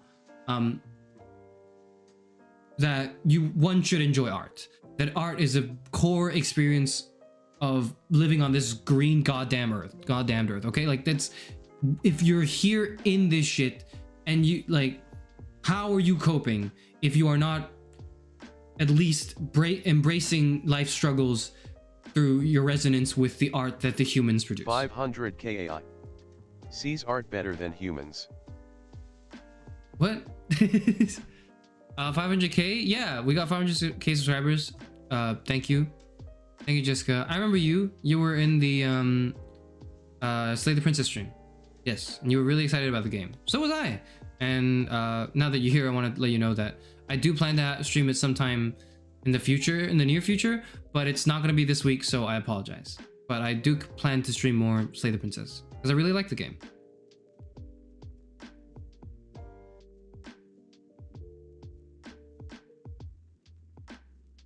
But I think maybe you were trying to ask a question, right? Like, AI, does AI see art better than humans? I think that's part of the statement, or this question that Slay Princess. this person is asking. This anonymous person in the Q&A. The AI art is already making a better product than most artists, which is just like, there you go. The words are there. It's the better product, right? You want the product. You don't want the thing. You don't want like the music. You don't want the piece. You don't want the visual inspiration. You don't want that. You want the product. I want to consume the product. That's literally why that's a problem. That is the fucking problem. It's great to see you again as well. Nice to see you here. Dance, Chairman, dance for the entertainment of your chat. No, I cannot dance. I will not. I will recall a moment in which I tried to dance and as part of a performance, and I was embarrassed because I kept doing, because I subconsciously, I kept, like, I was dancing, we were doing like a partner dance, and I was supposed to have my hand on my partner's like hip, and like their arm is on my shoulder, I think, and then we have to like match our footwork in a way, and then I just kept doing like the Keanu Reeves, if you know what I mean. You catch what I'm saying? I kept doing the Keanu Reeves. Favorite food or cuisine or meal? What would be your last meal? Why? My favorite food is probably, I don't know. My favorite food ingredient might be eggs or salmon, but that's not my favorite food. What's my favorite food? Let me think.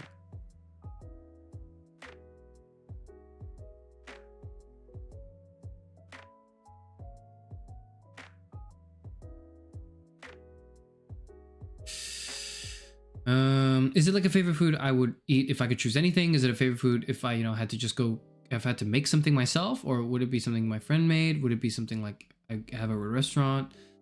Or cuisine or meal, right? So I will say my favorite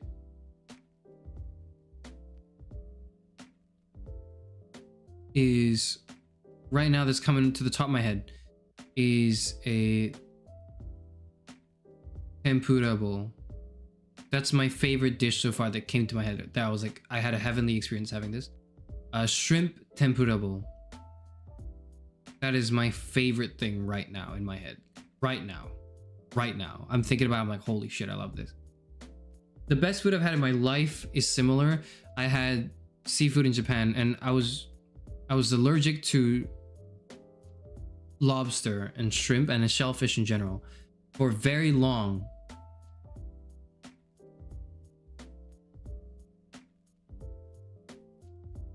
For like most of my life at that point.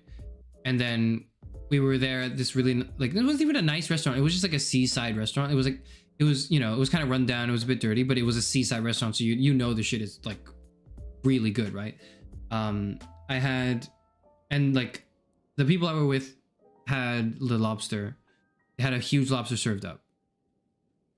I think for each person, or was it like we were sharing amongst ourselves? Anyways, at that point I was like, I need to have some of this. Because I was like, this looks way too good. I don't care if I get like spots afterwards. I had it, and it was so good. It changed my life literally, because since that lobster, I have never been allergic to lobster again. it cured something in me. It was so good that it cured something in me that I never like had to experience the suffering that is being allergic to shellfish again. Your throat could have closed up. I wouldn't care. I'm gonna keep putting it in my mouth. The shrimp, the lobster meat, the lobster. It'd be something British like Yorkshire pie or Scotch egg. No, it's not. I will admit Sunday roast is pretty good, but it's not great. It's okay. Well, Sunday roast is great, but it's not amazing. That's what I'll say. And that's the only thing I find acceptable.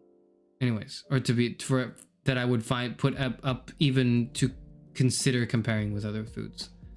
You play Inzoi. Alright, give me something to Google again. Okay, I see. All right. What is that? Realistic life sim. What? Oh, I've seen this around my Steam library. Hello, how are you? I thought this was like an AI thing because I saw the AI. I saw the artwork for the game and it looks like it was AI generated, but I wasn't sure. No, I'm probably not gonna play it purely because it would crash my computer. Who said hello? Music fan 31. How are you? I'm good. Thanks for asking. I'm feeling particularly festive and joyful today because we're celebrating 500 subscribers, which meant a few things that I elaborated on earlier, but I'm not going to repeat myself again because I tend to speak too much. As a fellow seafood enjoyer, I would risk an allergic reaction to. I did. And it was so worth it. And I didn't even know if I was a seafood enjoyer at the time. I just thought it looked too good not to at least try. So I did, and it cured me. So good it was. It's got AI gen mechanics in the game, but you can sculpt your face and do motion cam. That's kind of cool. But I saw it on Steam, and then I saw the thumbnail art for the game that was probably clearly like AI generated, and I was like, I don't know if I'm like vibing with that, but whatever. I'm just gonna ignore it. I'm not gonna hate it. I'm just gonna ignore it. So would I play it?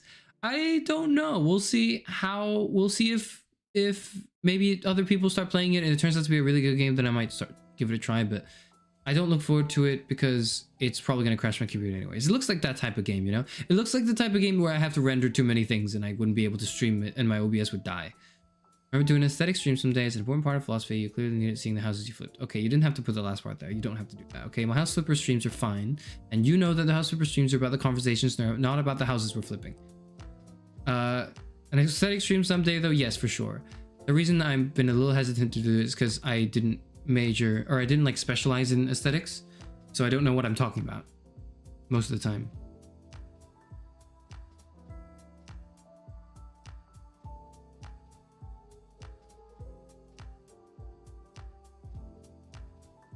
Jerma is playing it right now? There's no way.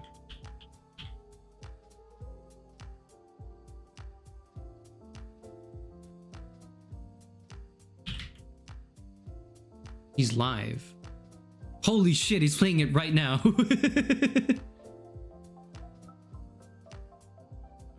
what about like a mustache? Oh boy. I don't like this guy at all. Why are you guys in my stream? Jerma's streaming, you should just go to his stream instead, man. What is he doing? Why does his character look like that? Okay, I'm gonna close that. Sorry, I got a little distracted. All I can say is I'm a little distracted. All I can say is you're an amazing streamer. Thank you. Thank you for the kind words. Okay, next question. Really random, but what's your opinion on small, inoffensive insects such as bees? God damn it. Ah. Okay. All right, motherfucker. So, I was ready to, I had a relatively busy day today, but it was, it was good. It was a good day. And I was a bit tired, came back to my humble abode in the library, and I was like, I'm gonna get ready to stream later today, right? I put my stuff down, I take a shower, I step out of the shower refreshed, and I'm like, yes, let's go, let's do it. I'm going to do the thing.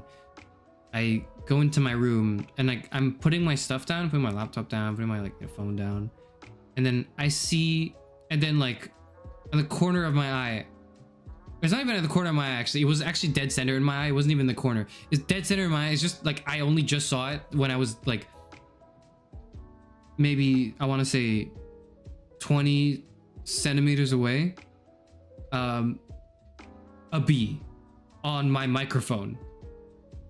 This motherfucker was on my microphone, so I freaked out obviously. I literally jumped. I jumped so hard that I flung my left hand up with such force that I hit my monitor with my left hand, and thankfully my monitor was not injured, but I am slightly, as in like there's a bit of like a There's a bit of a cut on my left hand now because I jumped up from that fear. And I went, ah! And then and then I went, fuck, how do I deal with this? So I freak out. I close the door to the room. I run straight to the living room, and I pick up I'm using my phone. I'm Googling how to get rid of bee from house. I'm on WikiHow. WikiHow shows 3 methods to get bee out of house. Okay. Method 1. Open up a window and let the bee exit, on its own. I said, well, fuck that. I have to go back into the room and and I don't know where the bee was, but at the time, in order to get to the window, I needed to get too close to the bee for my own comfort. So I was like, fuck that. No. I looked at WikiHow option number 2. Trap it with a jar. I was like, oh, a jar trap. Yeah, that would work. And then I look at like the images as I'm scrolling, right? And then the images are are showing this dude with the jar in his hand. And then like he's moving over and he's cupping the bee in the jar. And I was like, oh, I thought we were, setting up I thought we were putting the stick of cheese in there I thought we were putting that slice of cheese on under the cardboard box with the twig that's tied up to a rope. I thought we were doing that. I thought that's what we were doing. No, we're going up there and we are catching it. So I was like, no, thank you. Even more so, that is terrible. Looked at the third idea, trapping it with sugar water, and I was like, okay, that's more my speed. We're trapping it with a contraption, so I don't have to be near it. It's the system is automated. It's wonderful, excellent, truly a marvel of human technology. So I grabbed a bowl and I started, I poured some water in and I was looking at the instructions. Okay, how do I make this sugar water, right? And they were like, okay, put this much sugar in there. How many teaspoons? And thankfully, I read the next part before I started making the concoction, so it was just water, right? But the next part was okay, now you need a lid that's a plastic lid that you could put on top of the jar, and you need to be able to poke a hole through that lid with your finger, so that way the bee will try to go into the jar, and it might get stuck in the jar, but it won't be able to come out of the jar. But you have to poke the hole through it for it to fall in the first place. And I realized I did not have a lid like that. I did not have a lid that I could poke a hole in. So I said, okay, what's next, WikiHow? I scroll down. That's it. That's the end of the article. WikiHow did not save me. What I decided to do then was, I was like, okay, we can't do option 2 or 3. And I'm certainly not going to fight it because, you know how bees are, right? They're threatened, they'll die, but they're making sure you're not a threat to the rest of the hive. And it's something, it's a mindset I can respect. I can respect the desire to protect the colony, the hive, You know what? Makes sense to me. And yeah, pheromones as well. If you attack it, that it will unleash that, will attract other bees, certainly. Those are also among my considerations. And more than likely because I thought I would probably miss, or I wouldn't be able to strike in such a manner that would allow the swift execution of the creature. Plus, apparently, plus I was like, okay, you don't want to kill a bee because bees are good for the environment. You don't really want to do that. They're nice creatures, so please don't kill them. I was like, oh, okay. I'm gonna open the window and let it out, right? So I walked over and so I came back to the room. It's not on the computer anymore. It's close to the window, but it's on my bed. Okay, it's on my bed. It's just, it's just going around my bed. And I took a jacket, I zipped it up, and then I put the hood on the jacket so that only my face was visible. You can imagine it being like a onesie, maybe. And then I kept saying to myself, I am the beekeeper. I am the beekeeper. I'm the beekeeper. I'm the beekeeper. Recalling all the videos I'd watched, very, honestly insane videos, now that I'm thinking about it, where beekeepers are just sort of, they're they're like harvesting honeycomb. You know those videos, and there's a ton of like bumblebees around them, but they're just kind of chill. Like first I was imagining the people in the suits, and then I was recalling those videos where people were doing it without the suits. Like they were just comfortable around the bees. 33M. He stung you. It did not sting me. It did not sting me, don't worry. It did. Or else I wouldn't be streaming, I think. But I was recalling those videos. I was bringing them into my mind, my mindscape, and I was like, yes, I am one with the beekeeper. I am the beekeeper. The beekeeper is me. I am a friend of nature, and I enjoy natural creatures that exist, and this is a good creature. In fact, I have no reason to be hostile and show any sign of animosity. I think this is a wonderful creature, and it deserves to spread pollen everywhere and make the flowers Those pretty. Those beekeepers are familiar to the bees, already recognized as normal BTW. I know, but I'm trying to hype myself up, okay? So, going through all this work when I would have just moved out, honestly, real. So then I went and I walked over, and I had to get close. So at this point, it wasn't on my computer anymore, but it was on my like bed, which is right next to the window. Which means the entry, like the going near it, is okay, but the end point where I open the window is gonna be a bit like dangerous, right? Because it's gonna be making noise. I just thought, I'm a beekeeper. I'm a beekeeper. I'm a beekeeper. I'm a beekeeper. So I walked over. I zipped up my whole jacket and everything. In a swift but not violent motion, I opened the latch, and then I pushed open the window. And then I thought to myself, I've done it. I'm not dead yet. I'm happy and I'm alive. I walk away, or I walk back the opposite direction, away from the bee, which is still just hanging around my bed, by the way. And I just go, yes, now you may leave. I have opened the door for you. Please, right this way. Good creature.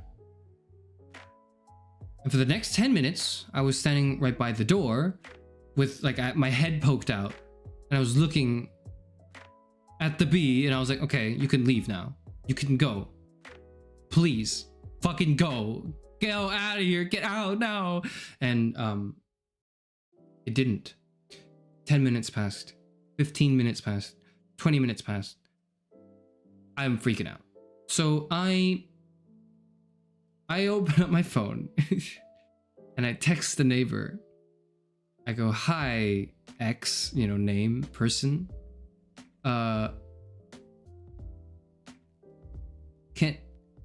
There's a bee in my room, and it's been here for about 20 minutes. I've opened the window, but it's still not going out. I don't know what to do. What would you do? What do you normally do in these situations? Because I figured if they're my neighbor, they're probably experiencing something similar on a somewhat regular basis, so they would have an idea of how to deal with it.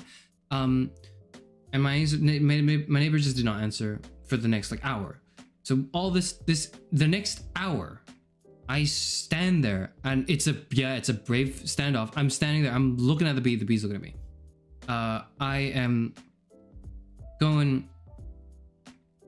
I'm looking around my room and I'm observing. I'm thinking, why would a bee be here? Where would it come from? I don't see it. And I still couldn't, right? But then I looked around and I thought carefully about where exactly the bee was. The bee was hanging out on, and I'm sorry, I'm a bit of a slob, okay? But the bee was hanging out on some clothes I had. Honestly, they're clean it clothes. Might have been tried. I usually leave a bowl with water and some rocks peeking above the water line to help. Does that help? I don't know how that works. But that's not what I did. But at times of the essence, B said he'll do it at 1,000 subscribers. Does he answer the question regarding throwing it back? I said I'm moving on and I'm not answering the question. That's what I said. If you wanted to know my answer to that's what I meant. Anyways. The bee is on top of my clothes. They're clean clothes, okay? They're clean clothes. They're a little scrumpled, but they're clean. They have come out of the wash. They're clean. I just hadn't, I'd folded them up, but they've sort of been on my bed, and now they've been a bit scrambled again. But, I had a few clothes there, and they were colorful clothes. There was a red shirt. There was a green shirt. I had a shirt that was like my Pentatonics concert tee. So it had literally all the colors on it. And I had white shirts. It was like a bunch of colors. And I realized, oh, it's right next to the window. And I had the curtains open. Maybe it snuck in through like a tiny gap because it saw and like what the colors were and thought those were flowers, right? That's why it came in. And I was like, that makes sense. Okay. So that's, but the bee's on the clothes right now. So what I did for the next hour, at a 3-minute interval, slowly and carefully, while I maintained eye contact with it, was I removed everything in my room one by one, like that had any color on it, that wasn't like plugged into a wall that I couldn't just unplug, right? So I moved my mouse, I moved my mouse pad, I moved my keyboard pad, like my shoulder rest, my wrist rest. I moved my keyboard, I moved my notebook, I moved some sticky notes I had. My laptop was already out at that point, and I didn't know where to put it, so I just put it on the ground. All that shit's just on the floor, like next to the door, right? Like it's all just there. You can still open the door and get in, but if you wouldn't do that without seeing the pile of shit I've just amassed on the floor, is what I'm trying to say, okay? Next, I surgically decided, and oh, by the way, all this time, yes, the window is open. The entire time the window's open. Then I slowly started to, get a bit more comfortable being around the bee on the bed. That's on my bed right now. And every time the bee crawls over to a different article of clothing, I remove gently the article of clothing it's no longer on. I'm slowly moving away the t-shirt. I'm slowly moving away the jacket. I'm slowly moving away the scarf. I'm slowly moving away the other t-shirt. I'm slowly moving away the polo shirt. I'm like dragging them one at a time, very carefully away till it's left with like just the bed, right? This motherfucker then starts crawling on one of the pillows, and I go, oh, okay, no.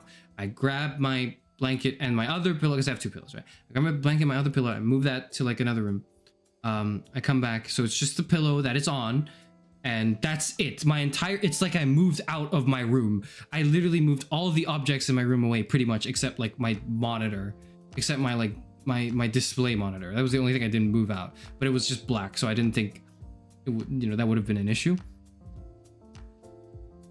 And I was like, any day now, you're going to fly out, right? This whole time, it's been an hour staying there. It's just there. It's just there. I recorded videos, I took photos zooming in to make sure, am I looking at a bee or is this like a wasp? I wasn't sure. And like, I think my conclusion was it looks bee-like enough, because the difference between, and I looked up a bee versus wasp on like Google, right? And then what Google told me was, it wasn't the AI generated summary. I went on an article for sure, but I read the summary, or I read the difference. The key difference was bees have the sort of fur that helps them spread pollen or whatever, and wasps don't, and that's how you can tell. So I'm like, zooming in with my phone camera, trying to see what the fuck is on the bee exactly. Is there any fur? I don't see any fur, or rather, I don't think I could. It was too blurry, right? But I thought, okay, but the colors don't look like the wasp colors on my phone images, and I dealt with a wasp actually like a week ago or 2 weeks ago, and I told that anecdote during the Genshin concert stream. But I was like, okay, it's not a wasp because it doesn't look like the wasp I looked at last time, so it's probably a bee. But at this point, it's still just there. So I'm like, why isn't it fucking off? Like, what should I do? Should I just move it gently? Like, what should I do? I'm not sure. And at this point, finally, like, the skies above it heard me. And my neighbor texts back and says, hey, I'll be over in a minute. And I was like, thank goodness. Oh, thank the Lord. My neighbor comes over with like a rolled up like newspaper. He just goes like, okay, where's the bee? So I had to go down and open the door. I had to go like and open the door. I went and opened the door and came back, and then it's gone. It's not on the fucking pillow anymore. I'm like, where the hell was it? I swear it was right there. And I felt like my neighbor was like looking around. I was like, where's the bee? I don't see the bee. And I was like, I swear it was just here a moment ago. And then you rang the doorbell, and then I went to get the door, and I think that's what caused it to I don't know where it went, but maybe it's still in the room. And it's kind of like Phineas and Ferb. It's kind of like, you know, Phineas and Ferb when they build a contraption, a machine. My mouse battery's about to run out. Give me a second. Sorry. My mouse battery was about to run out. It was like it was never there. My neighbor walks over, like to a different corner that's a lot closer, like an angle that's a lot closer, and he goes, "Oh, it's right there." Like it, like nonchalantly, as he's, you know, very close to it. And he goes, "Here's how you do it. Here's how I do it, right?" And he uses the newspaper, and he just sort of like plucks it up, like, or at least he kind of just puts the newspaper next to the thing. And goes, "All right, come on, get on the thing." And the bee gets on the thing, and then he just. And when one fell motion, he just, you know, moves his arm with the newspaper out the window and just gives it a shake, like a violent, like a shank, like a one fell swoop, and then it flies away. And he just calmly just closes the door. Just the window, sorry. He just calmly, just gently, just slowly, like I would have slammed that shit down so hard that it might have broken the glass. But but I was just kind of like, that's usually how we deal with it. And they were like, "Oh, we also had a wasp the other day in our room as well. So we were wondering what's going on. Is there a nest nearby?" And I was like, "Wait, what do you mean you also had a wasp?" And my neighbor goes like, "Yeah, that was definitely a wasp. That wasn't a bee." And I was like, I almost died. You don't understand. What do you mean it was a wasp? That was why I was so. If it was a wasp, I would not have had the courage to open that window. I'm just gonna tell you that. I would not have had the courage to open the window if it was a wasp. And I was like, "Okay, well, what do you do if you know, what else do you like?" And my neighbor was like, "Well, usually if you can't do that, or you don't want to do that, you just, you know," and he does like a smash motion. I'm like, "What the fuck?" And I was like, "But I don't want to anger it." And he was like, "Oh, that will definitely anger it, but you know, you just kind of smash it." And I went, "Okay, I guess I'll consider that." Long story short, that's how we got rid of the wasp, which I thought was a bee. And the answer was I didn't get rid of it. Someone else did. I was once again crying for help. Hi Holiday, welcome to Compromise. That's a tier of a membership where it's literally the cheapest option that I've been able to set, and you get to use emotes. So thank you for joining membership. I still haven't figured out what to say. You can tell it's my first stream doing this where monetization is enabled, because I don't know what else to say other than thank you, I think. But I hope you enjoy the emotes. Our team has cooked up some really nice emotes.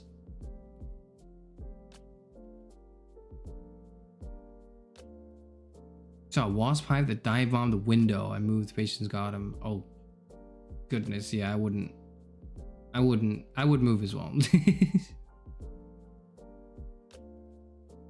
The wasp and nothing neighbor with newspaper wanted to kill. It's a wasp. Wasps are a lot more like, wasps like attack bees, don't they? Bees good, enemy of good is bad, wasp therefore bad. Okay, this is my analytic philosophy logic kicking in. Emotes. Thank you. Our team spent a lot of time doing them. We have 4 more actually, but there needs to be a certain number of members to unlock those emote slots. So I'll check on it periodically and upload the emotes as we go by. I showed them in a preview just now. You can go back in the VOD and check if you want, but yeah. The wasps eat the bees, I see. Yeah. So smashing them is good actually, right? But that would be if you could smash them. And I was not in a position to try to, because all the surfaces it was on were too difficult to access. A large frontal force with, like if I had slammed it down, the odds were that it could have escaped slightly unharmed and then gotten very, very pissed off, and I did not want to risk that at all. So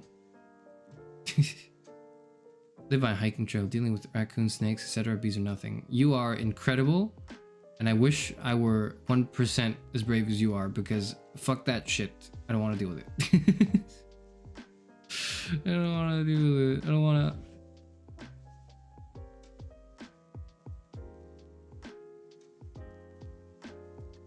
I just got a heart attack because I just got like a slightly itchy feeling on my leg, and I thought something was crawling on it, and then I had a heart attack. The post bee incident, post the bee wasp incident, I was taking my jacket off, and there was just like a piece. There was like a string. There was just like a string of yarn on my. I was wearing a white t-shirt, and I had a string of yarn on the shirt that I didn't realize was there until like when I took off my coat jacket and I looked down and I saw the piece of yarn, and I actually jumped and hit my head on like on a thing because I saw a piece of yarn on my t-shirt, like on my chest. Like I actually thought there would be like another wasp waiting there or something, just waiting to strike me. I don't know. Did you have a philosophy book thick enough to kill wasps? No, I pirated all of mine online. Most of mine online. The stuff I didn't pirate is like are too thin to be used as an effective weapon. Like this, unlike this book right here. Where is it?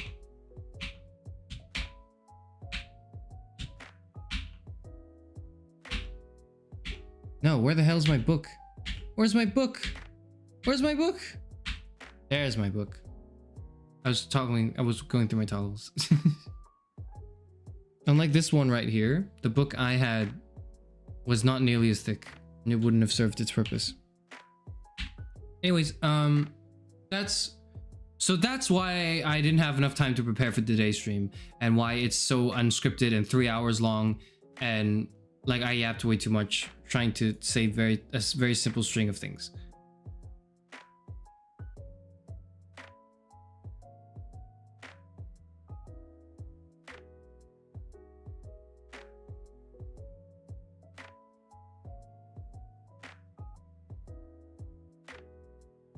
Okay, all right. That should be all the questions, shouldn't it? Let's see. Very safe and dumb question. What's your favorite number?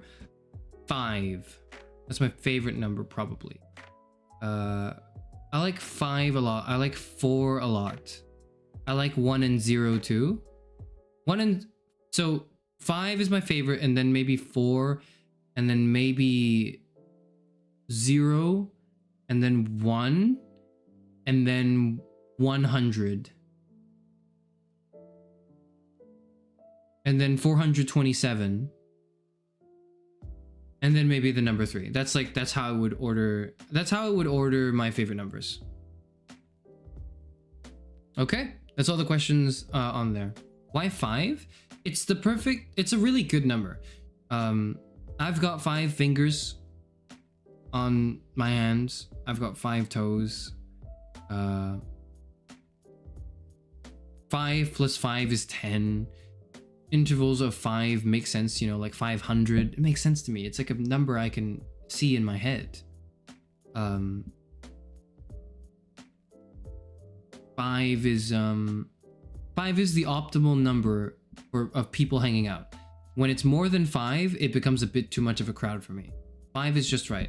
Honestly, when I see like 5 concurrents, I'm happy. We're a bit more than that, which is nice, but like, you know, I'm not gonna complain about it. But 5 is when I'm like, yeah, that's good. That's like a good amount of people that exist in this room right now with me. 5, I would, you know, you make a top 5 list. You want 5 things to remember, 5 marketing strategies that will change your company's like projected outcomes or whatever. 5 reasons why you should be a VTuber. 5 reasons why you shouldn't be a VTuber. 5 reasons why you shouldn't listen to VTubers in general. 5 reasons why VTubers are cringe, and we should go into their comment sections when they talk about male loneliness and not actually and self-admittedly confess that you didn't actually read, or like not even read, listen to any part of the stream and just came here to say how much you hate VTubers and how VTubers are all tourists and their opinions are invalid. What was I saying again? I forgot. I just my head just went straight into hatred. I forgot. 5 years of taxes you haven't paid. Yeah, exactly. Second fave's gotta be 132 Ditto's text number. Nice. I don't remember what Mimikyu's text number is, but I'm not attached to the number as much. I had a spider in my hoodie when I stored it in storage in a restaurant. After that, I never brought a jacket to work, even when I worked closing shifts. Fuck that. Holy shit. Oh my god, I just made my skin crawl. Thank you for making my skin crawl, I guess. Ah.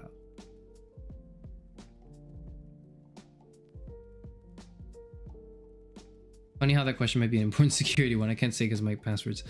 It's, well, thankfully it's not. I just said like a single digit number, so that's, which is probably not my like password.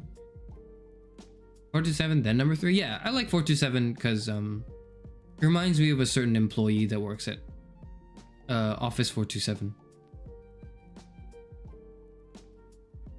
Mine is -7. Why -7? I kind of get 7, but I don't like the casino connotations it has. If it didn't have the casino connotations, I think 7 would be a pretty good number as well. I don't mind slash. I actually, no, I like the 7 Dragon Balls. So like 7 has that place in my heart, but the casino thing really turns it off for me. So it's like a high tier number, but it has too many negatives going for it, even though there are a lot of positives as well. 4 is a better number of people when it comes to traveling. That's, I think, agreeable and fair because you can share like 2 bunk beds in like a hostel, right? A 4-seater at a restaurant makes sense too. For a 4-seater car capacity makes sense. If you are like on a double date, you know, it can be 2-2. 4 is a good number too, so that's why I think 4 I put at like a close second place. Not that somewhat close second place. Yeah, 4 is a great number as well. It's like a number I can see in my head. Well, Chairman, can you tell me where else you can see it? 5. I can see it in my YouTube channel when I click on it and I look at the subscribers and it says 500. Well, what does it say now? Let me check.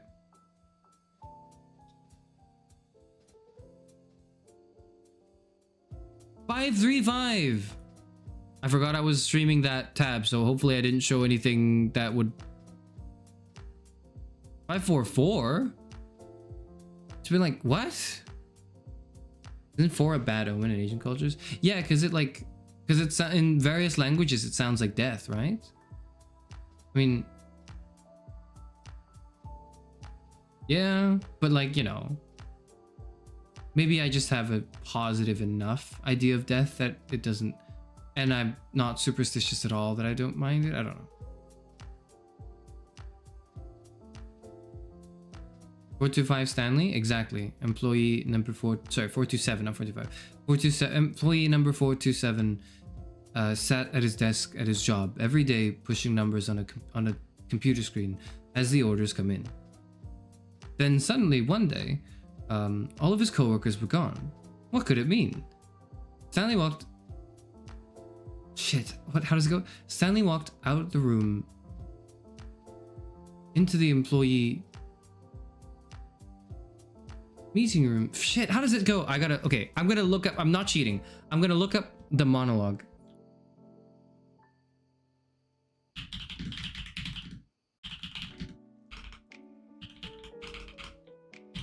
And I'm gonna read it in the tone for which I remember it, okay? Okay. This is a story of a man named Stanley. Stanley worked for a company in a big building where he was employee number 427. Employee number 427's job was simple. He sat at his desk in room 427 and he pushed buttons on a keyboard. Orders came to him through a monitor on his desk, telling him what buttons to push, how long to push them, and in what order. This is what employee 427 did every day of every month and every year. And although others might have considered it soul-rending, Stanley relished every moment that the orders came in, as though he had been made exactly for this job. and Stanley was happy. And then one day, something very peculiar happened. Something that would forever change Stanley. Something he would never quite forget. He had been at his desk for nearly an hour when he realized that not one single order had arrived in the monitor for him to follow. No one had showed up to give him instructions, call a meeting, or even say, hi. Never in all his years at the company had this happened, this complete isolation. Something was very clearly wrong. Shocked, frozen solid, Stanley found himself unable to move for the longest time. But as he came to his wits and regained his senses, he got up from his desk and stepped out of his office. There, that's why 427 is like my 5th or 6th favorite number.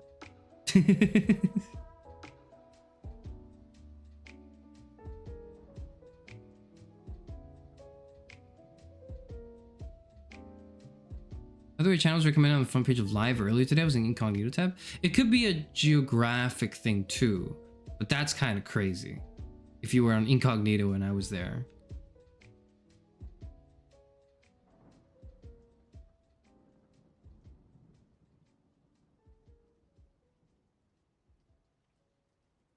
That's why it's my favorite number. There we go. And that's all the questions, I think. Shall I bring everyone back here? Let's bring everyone back here.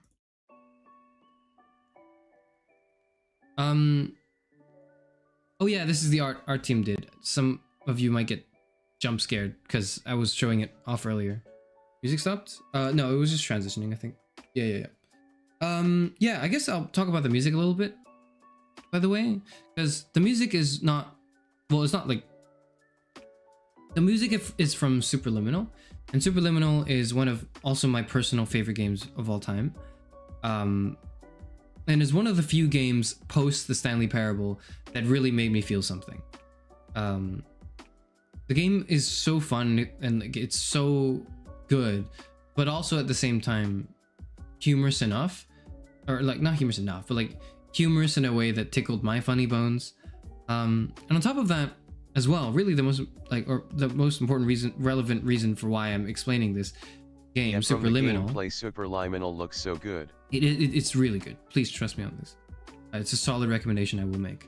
But on top of that, the music is bang. The music is so good. The music is phenomenal. I love the tracks on it. My stream music is just the Superliminal soundtrack. All rights reserved by Matt Christensen, who's the composer. I'm sorry. I just said I'm a big fan, and I steal their shit, and I can't even credit them properly. Matt Christensen and John Reeves composed the OST, I think, and right now you're listening to like the official Too Mellow free to use lo-fi mix. Is it free to use? Well, technically no, but it's like, you know, I might have to change it eventually, but I'm going way too attached to it now to not continue using it, at least until the first anniversary of the channel. Okay, listen. If there is a way to officially, so I looked it up, right? At Zero Striker, YouTube doesn't mind if you steal game hosts. First of all, YouTube doesn't mind, which is the biggest thing. But also, from what I understand, when I looked into the copyright of this game's OST, is like, I think if you are using it for commercial purposes or for other things, then yeah, for sure, like, you know, they will take it down because it's their music. But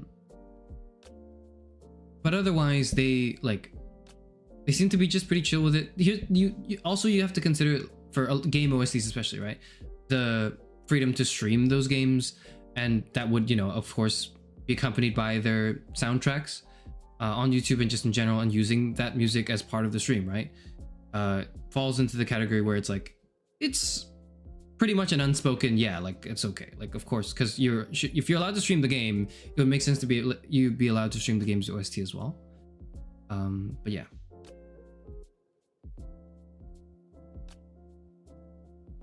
Awake from sleep, what are we talking about? We're talking about, well, Time to use Subway Surfer host. No, we're not. Please.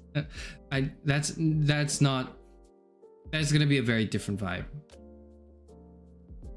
What is Subway Surfer's music again? Hold on. I just need to, hold on.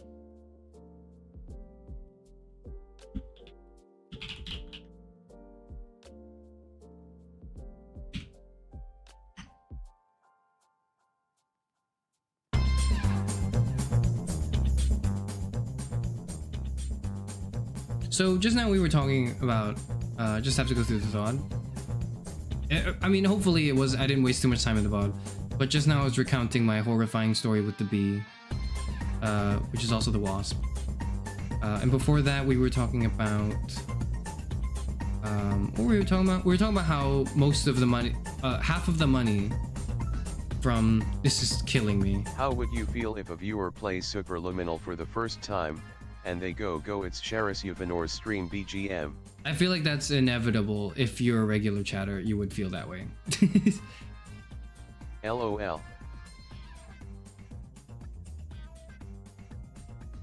I don't know if you were here, but I mentioned how when people do membership, which, you know, people have been joining and doing, which I'm really grateful for, or if you do super chats, half of whatever the hell I get from YouTube is gonna go straight to me repaying our team's debt, and the other half is gonna go towards me making upgrades to my current stream setup, including fixing my PC that's broken, upgrading it eventually when Windows 11 guts it, and, you know, Windows 10 support stops working and I need to buy new hardware because my hardware is too old to support, you know, Windows 11. But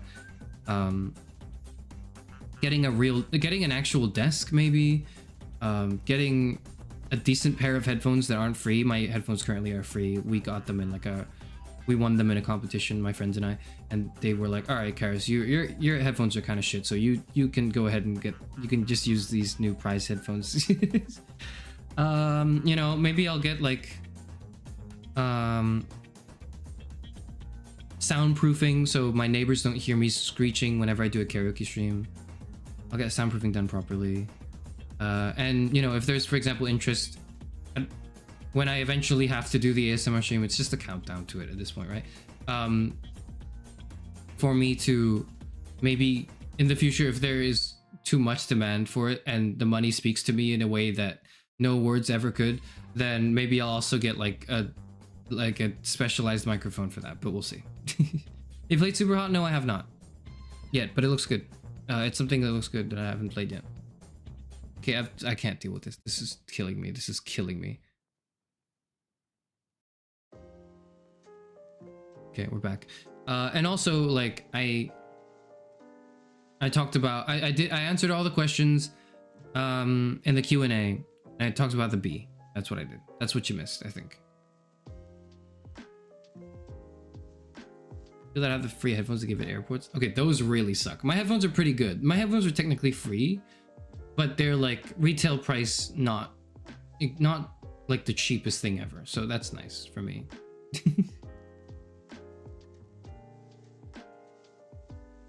If ASMR happens at 1K, we won't need to wait long. I sincerely doubt it. I think it's going to happen at the end of year. My prediction is it's going to happen, not end of year, but like late this year. So earliest I can see is maybe September. September, October, which would be like the 1 year anniversary of the Class of 09 stream, which would be funny.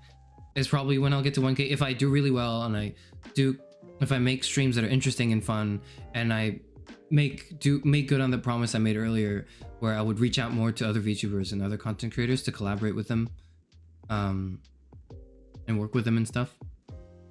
I think all of that would actually help a lot with subscriber gain. Gained 40 new followers just today alone. I gained like 200 from one Class of 09 stream. If I really, all I cared about was like subscribers, I would be a Class of 09 channel right now, but I'm not. With each stream, I gained like another 100 subs. Like these 500 people here, the foundational bedrock for everything that is to go forward in the future of Karis Ufanor's life and history, 90% of it came from me playing and enjoying Class of 09, and then subsequently shitting on the sequel that everyone hates that came out. All of my traffic, all of my fan base, all of my viewership came from people who agreed with my takes on that game. And I don't mean all, but I mean like 80%. Come on. And then maybe some people from Love and D-Space, but I don't know.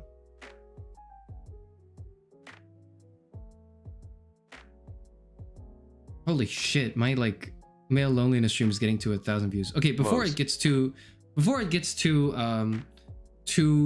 bloated, and you know, people start to lambast me in the comments even further than they're already doing right now, because there's like there's a few. Before they do that, I do want to mention that I'm not the proudest of the, it's not my proudest moment, as in I feel like I could have done a lot better. I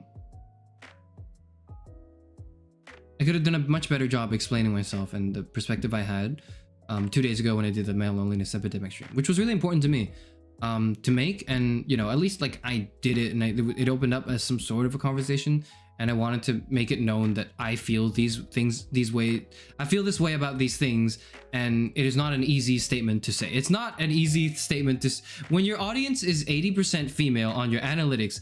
It's not the wisest move, the dumbest possible move you can make after that is just go and say, actually, I have a lot of sympathies for male struggle, and I really want to talk about it, and I think I want to make my channel a space to include discussions of male struggle as well. That is like top 5 worst decisions you could make when your audience is 80% female in your analytics. Okay, it is, and I did it anyways because I care about my art, because I am unwavering and I am committed to saying shit. 80, I thought you were 50. I was, and then I'm not anymore. But maybe now, because of that stream, I'm back, right? Let's see. Let's check what the latest numbers are.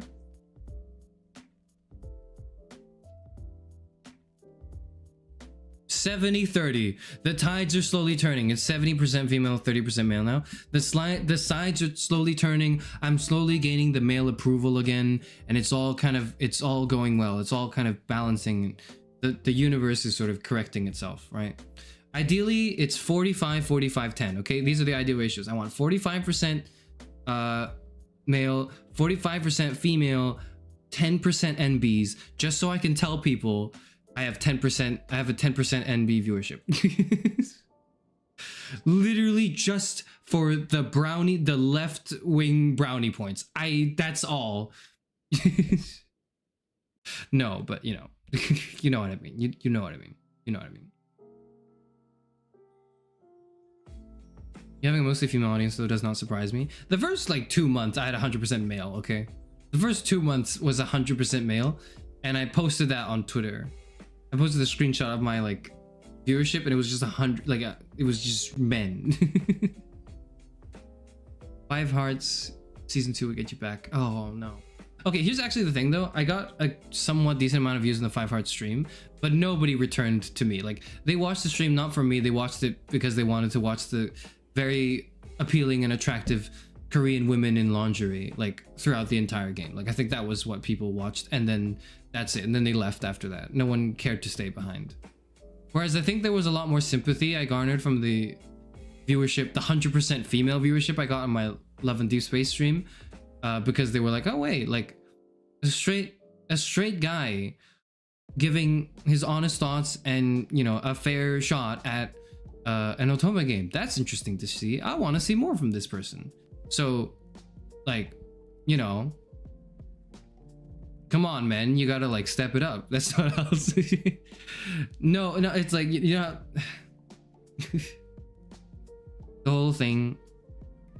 You know what the real expectation we should have for men is? The real expectation we should have for men is when they visit the Karen Sufanor channel, they should actually stay for longer and hear what this guy has to say. That's the expectation we should have for men going forward in society. That's what we should have.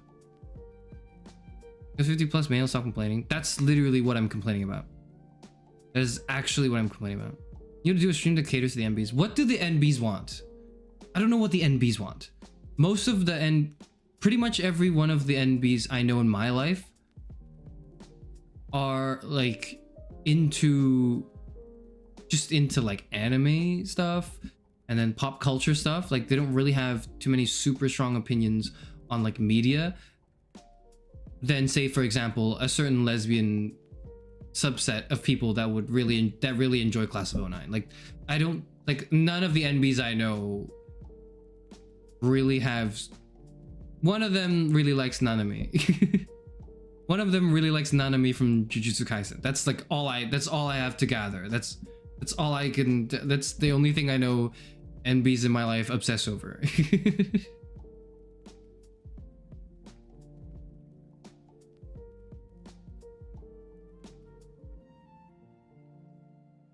Research then? How do you even begin? Garlic bread? I like garlic bread too, and I'm like a straight dude, so I don't know how that would help. Minecraft or Baldur's Gate? Everyone likes Minecraft or Baldur's Gate. That's not too specific. It's not specific enough. You watch Steven Universe? I didn't watch Steven Universe. Maybe that's where I'm losing it. Maybe that's where I'm losing it. Just because I think Chairman would have a lot of fun with it. Steven Universe? Oh, Baldur's Gate. I've already finished Baldur's Gate. I've already played and finished Baldur's Gate. So there's nothing to like I'd already done the thing. And I feel like Baldur's Gate is maybe a bit more fun with like more people. And well, let me just check something really quick. Videos. I have a bunch of private videos I did prior to my debut. One of them is a Baldur's Gate video. I'm wondering if I should just show it to you now.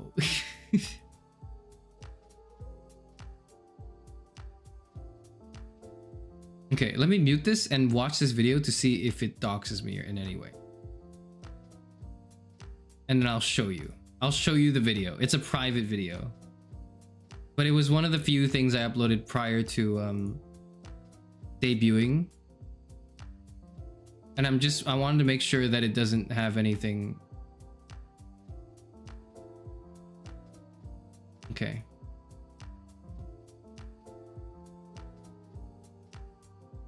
Yeah, okay, I think I can show this. Do you guys want to see my like Baldur's Gate 3 video?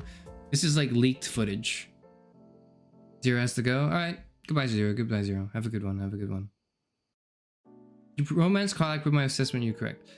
Okay, I would have, but I didn't because I was playing it multiplayer and we didn't have many opportunities because we didn't quite know how to do the campaign properly. We had like 5 people as well in our multiplayer campaign. We just didn't talk to any of the other NPCs or any of the other like playable cast. Enough to like form like a relationship with them. So all you need to know is, you know, we kind of just didn't see any action at all until we've accidentally screwed something up at the grove with the goblins. At the Tiefling Grove, we screwed something up and we accidentally let the goblins in, which was not our intention. But then Minthara liked that, and then we saw us, and then like one of our friends, like, you know, had a wonderful time with the Sagex. And other than that, there was no action throughout like our entire Baldur's Gate 3 playthrough. I will say Mizora showed up and I was with my lightning fingers, I was the first to say yes. That's all you need to know. Okay, you don't need to know more than that. You don't need to know more than that. It's so sad. Well, like, yeah, but also I guess that gives it replayability, because we had so much fun in the campaign, but you know, it didn't really spoil any of the character interactions for us as well, which we could do in the future, which is nice, right? So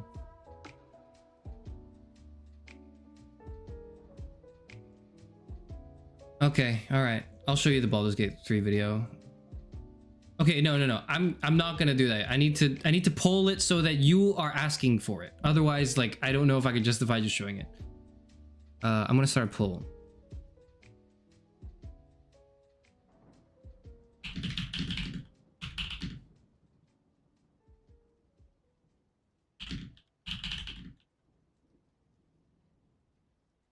Okay, here's the poll. Now, I want to give some context. The title of the video is Baldur's Gate 3 Trinity Test. And the reason it's called that is because we just came out of this. I made this, I think, just right after we watched Oppenheimer. And Oppenheimer memes were fresh in my mind. And we got to a certain part of the game where I was like, I don't normally, like, I'm not making content for people. This is just for myself and for my friends to share on our Discord server. But I'm gonna do a funny short edit. You're gonna upload the full VOD? No, it's not a VOD. It's like a short video. It's like a 2-minute video or something, or it's like a 1-minute video. I did. It's a 1-minute video.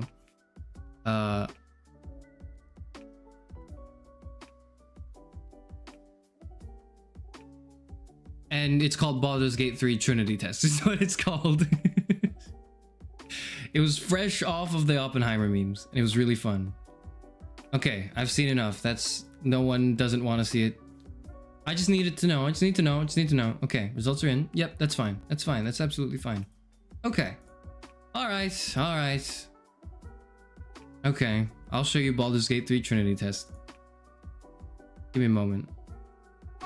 No. Okay. okay. It's yeah. Okay. All right. Okay. NDP. Yep. Okay. Use the music from the Oppenheimer soundtrack. I use a remix. Actually, hold on. That's a really good question. Because it did get a copyright restriction, but the owner allows the content to be used on YouTube because they used a remix of some of the soundtrack it uses, so it should be fine.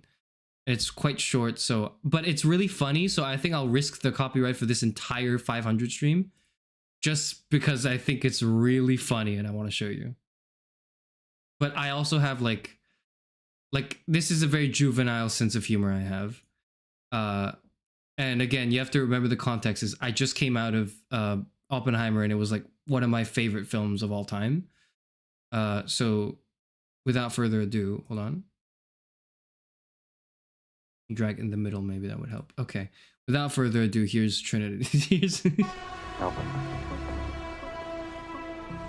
When I came to you with those calculations, we thought we might start a chain reaction that would destroy... Gortash from Baldur's Gate 3. I remember it well. What's happened? I believe we did. That hit the spot.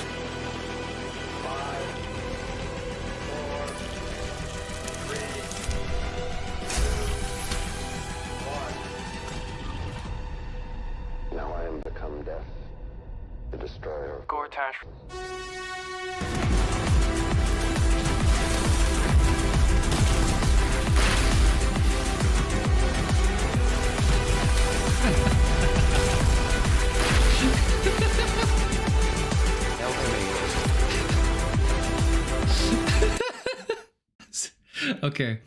Okay. All right, I'm going back. Okay.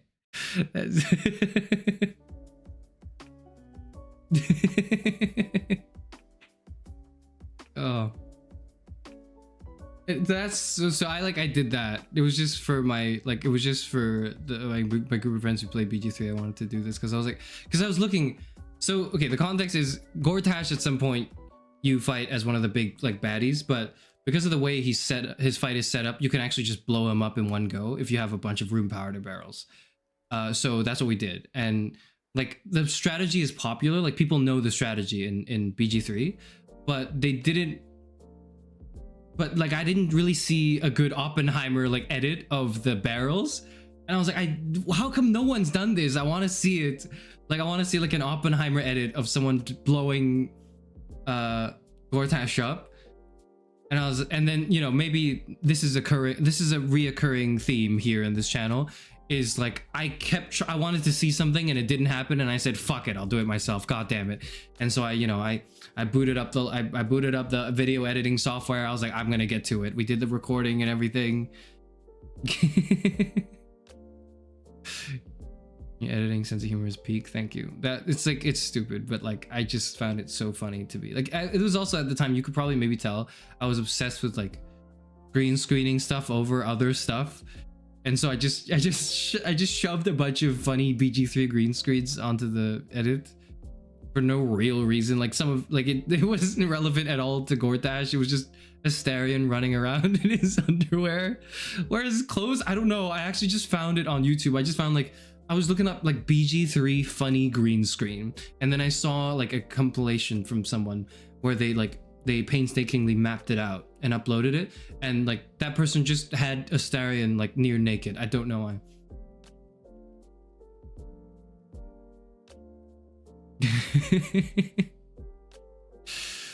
But yeah, that's the that's the BG3 video. You're never getting any more BG3 content out of me because that's it. It's peaked there, and oh my god, the thumbnail's hilarious as well. But like, it's fine. It was just Gortash with like. No, it's not that funny actually. It's just bad. Never mind. It's a bad thumbnail, but the video itself was funny.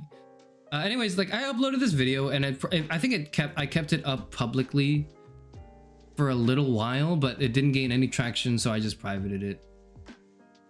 Because I was like, well, I mean, no point in sharing it if nobody wants to see it, so I'm just gonna share it in my own friend group. Cool model, I was subbed to you and forgot why. Hello, Thunder Nugget. Thank you. The model is pretty cool.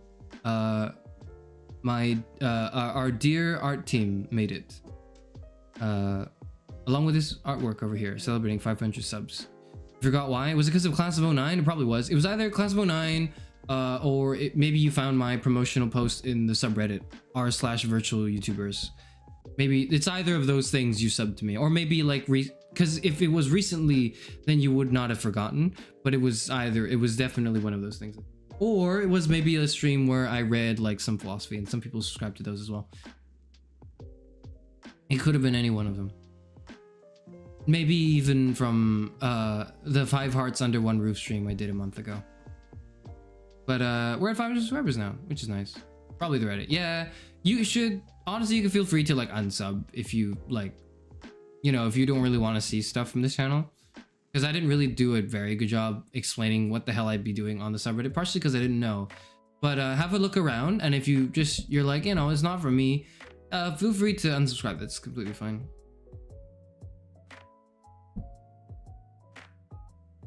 I'm trying to like shoo my customers away the moment I open up shop. What's wrong with me? What the hell? Okay, well, if you're not going, maybe consider buying a membership, which is a recurring payment. It's almost like a subscription model, because we all know you need another subscription service, don't you? Another recurring payment every month, disguising the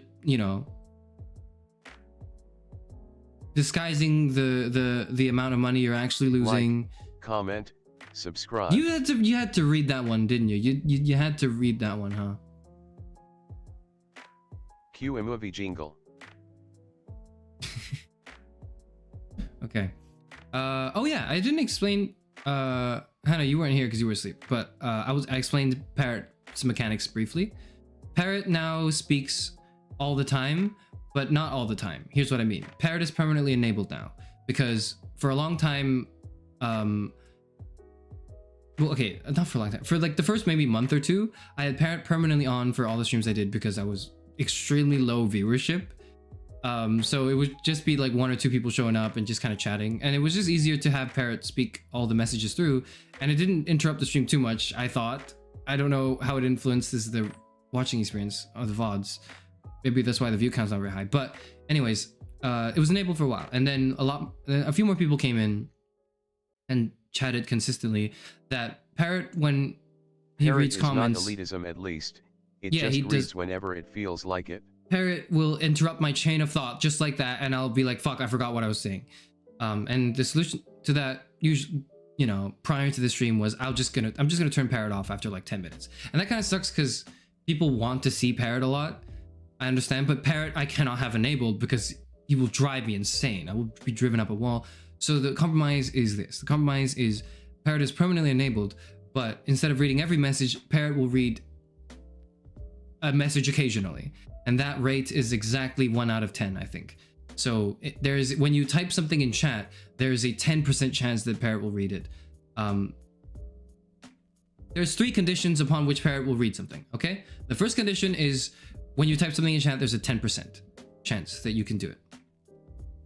And Parrot will read your comment. So if you type more, it's a higher likelihood that your comment is read out loud, okay? That encourages chat interaction, which is good for the algorithm. Whatever economist opinion, right? Economics. It's like gambling, but worse. Exactly. The second condition for which Parrot will read a message is when it's someone's first message in the stream. And it's not first message in channel, it's just first message in the stream. Your first message for every stream. Trust in the heart of the Parrot. is going to be read out loud, 100% guaranteed, I think. Refreshing it for every stream. Make it count. Your first shot matters. The third condition for which Parrot will read something is when you shove me money via super chatting, and I haven't set it up yet, but subsequently when you join membership, Parrot will read something. However, unlike most Twitch chatbots, I didn't want Parrot to just read out like the chat message, because that's just, you know, what Twitch chatbots do. And I wanted to integrate it into a way that was meaningful for the interaction. So when you super chat something with a message or otherwise, Parrot will say, whoever super chatted the message, the user, right, has something to say, or just wanted to let you know something, or like, you know, a preset given sentence. There's like a few in that pool, right, where evenly distributed as far as I'm concerned, but I could make some odds rarer and some more common. We can fiddle with that and, you know, do the gotcha odds. But instead of reading out the message, Parrot will just say, there is a message you need to read now, and then that will make me go and like pay attention for who sent the message via the super chat and then respond to that. I think that's a bit more meaningful than just having the chatbot read out the message, like read the message out loud.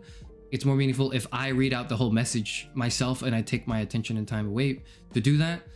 And Parrot is merely there as a reminder. So none of it feels like lazy, or none of it feels like, you know, like I'm not really reading the message. I'm just sort of responding to it in a whatever way whenever it comes up. So that way, Parrot is still reading all the messages. There's no financial discrimination, because if you want Parrot to read a message, no amount of money will increase those odds. You just have to chat. But if you want to super chat anyways, Parrot will bring it to my attention and I'll read it, which I think works. Like this update, I think it works. Thank you. I think it works as well. It took a while to balance because I really wanted to make sure it was fun, but I recognized I was taking something away, because I'm taking away Parrot's 100% chat time. I'm thinking in the future to add it back in some way, but I would probably have to actually like keep that paywalled, because having Parrot permanently on for every message is a little like mentally draining. I will not lie to you. But yeah, those are the current Parrot updates. In the future, I'm planning to add, this is probably for 1,000 subscribers, so you know, it's a whiles away. I'm planning to add sound effects, or like a soundboard, or maybe a point system to integrate into the YouTubes. That's hopefully invisible, but you know, it's still something we can play around with, because Twitch is a lot easier. Twitch has it all built in and it's super easy, but YouTube does not at all, and that sucks. And I want to figure out a way to make it so that I can take some of the gamification that Twitch does to its live stream chats and bring it over to YouTube in the best way possible.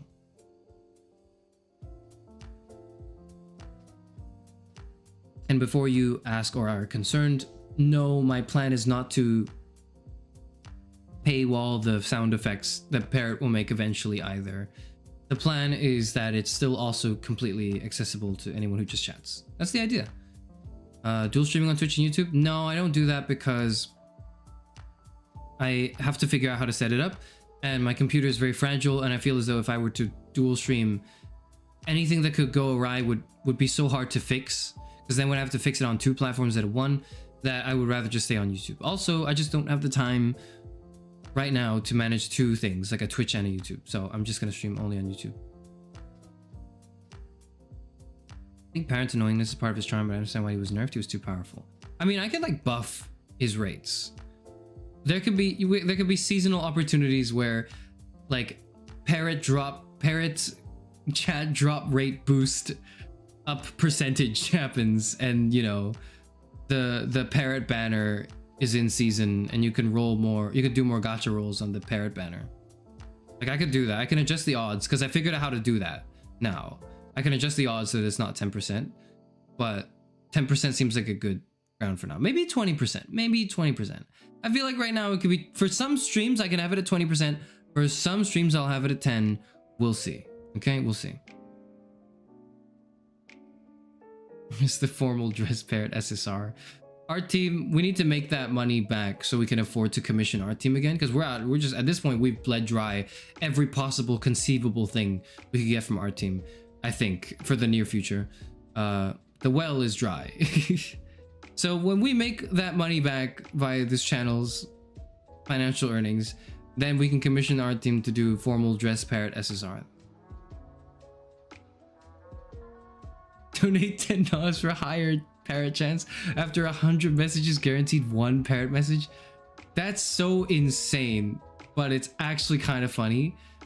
What if I just made the parrot odds the Genshin odds, and then I made it so that I also incorporated Genshin. I also incorporate Genshin's pity system.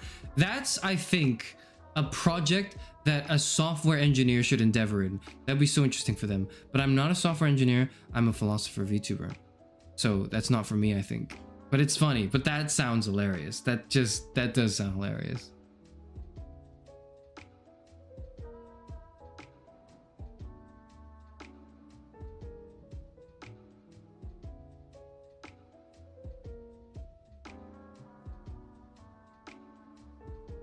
Parrot pity is funny. Now that's a good idea. So glad I come to you guys for my ideas instead of coming up with my own, honestly, at this point. But I've been rambling on for quite enough. It's almost been 4 hours, so I'm gonna wrap up here. Hopefully on, you know, if anyone has any questions or things. I wanted to wrap up at 2 hours, and then I got caught up in telling my B story, and now here we are, right? But I'm wrapping up now. If anyone has any other questions or just wants to say things, or like, I don't know what, but like, you let me die. I had a question. Did I miss it? Sorry, let me just go back up.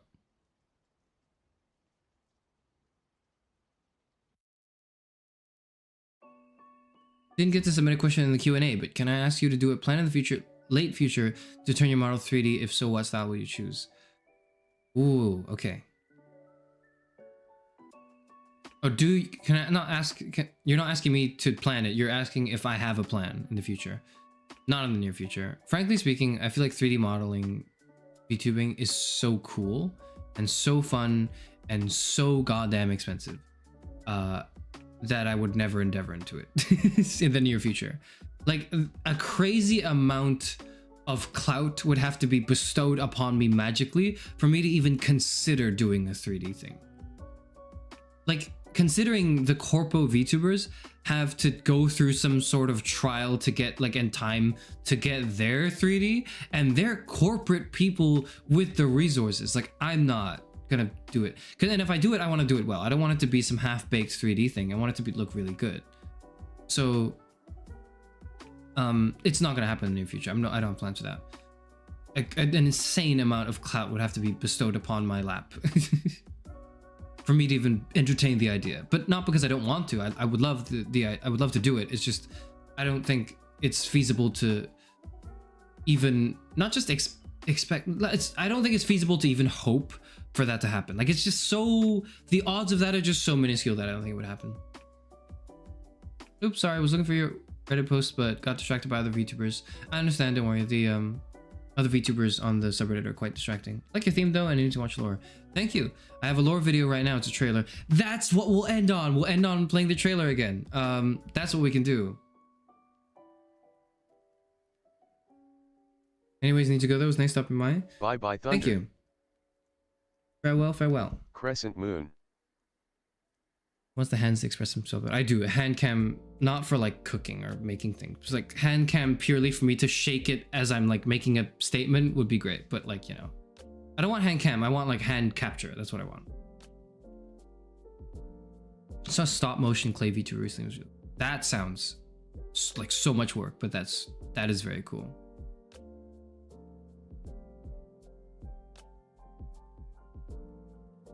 Are you proactive in collabs, or do you wait for this other CC to reach out to you? I have not been proactive at all so far, but that's because I did not intend to collaborate at all. But now I intend to, and now that I am intending to collaborate with other content creators in the future, I will be proactive. Also, do you have a schedule for this week? I'll have a schedule out in a few hours. You'll see what it is. You'll see what it is. You'll see what the schedule is for the rest of the week. But yeah, I'm looking to collaborate with people, and I'm going to be proactive with the people I do want to collaborate with, but if I get a request to, of course, you know, I will entertain as well. but I have way too little recognition to expect to just receive invitations. So I'm going to be the one stalking other people and sending them out instead. Hopefully I will build up a rapport with people. I also don't want to just be like, hey, you want to collab? Hey, you want to collab? Like, I want to like build up a rapport with people first, like in a natural, genuine way where I'm forming, you know, yeah, like a sort of a mutual trust and understanding and appreciation of each other's work. As content creators, like, you know, enjoying each other's content and not just going into every other VTuber who exists right now and going like, hey, you want to collab? Hey, you want to collab? Hey, you want to collab? I want to do a collaboration. Let's do a collab stream. Like, no, I want to get to know the person. I want to figure out what their content is. I want to see if like we could do something that would be funny and interesting. I want the collaboration to mean something more than just, oh, now there are 2 people in a live stream. You know what I mean? Because when a collaboration just becomes nothing more than, oh, there's just 2 or plus people in a stream, it becomes extremely uninteresting and I tune off very quickly. But when there's like a goal, when it's a group performance, then I'm like, this is good shit. Raids then, I wish, but not yet, because you unlock raids at 1,000. You need to be 1,000 subscribers to be recognized as a real YouTube streamer, and that's when you unlock raids, and this is when you can actually raid people. So yeah.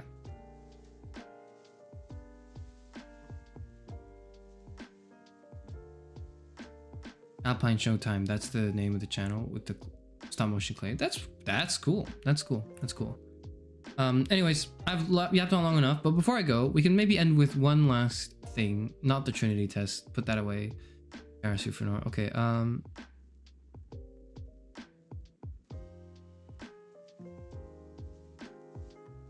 where is it? There we are. There we are.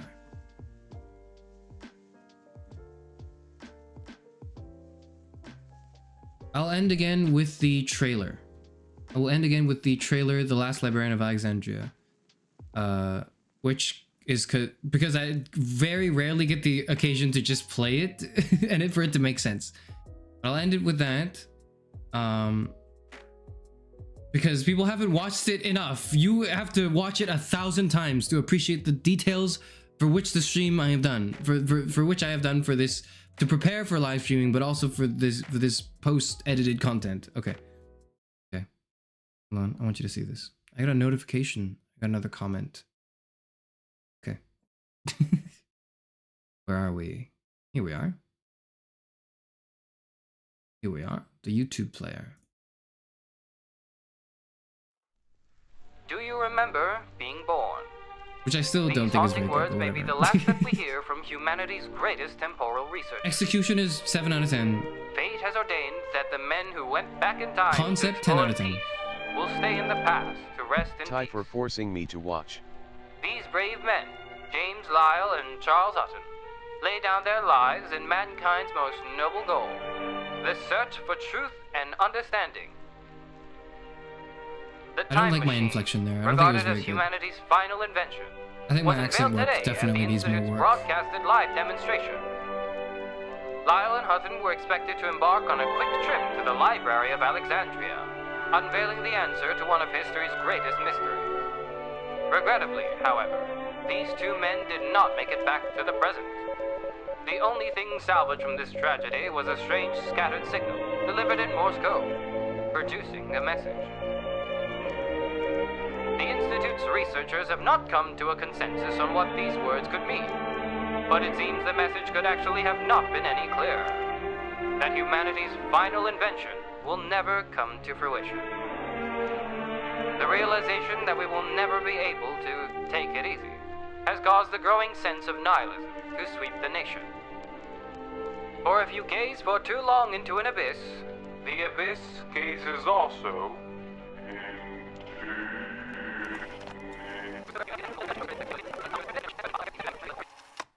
A canvas of potential. My sound mixing here is not. It's off. See is your narrow my sound mixing is just struggle. Off. Also, I flashbang towards the end, so just flashbang warning towards the end. Why do you always dwell on the worst ones?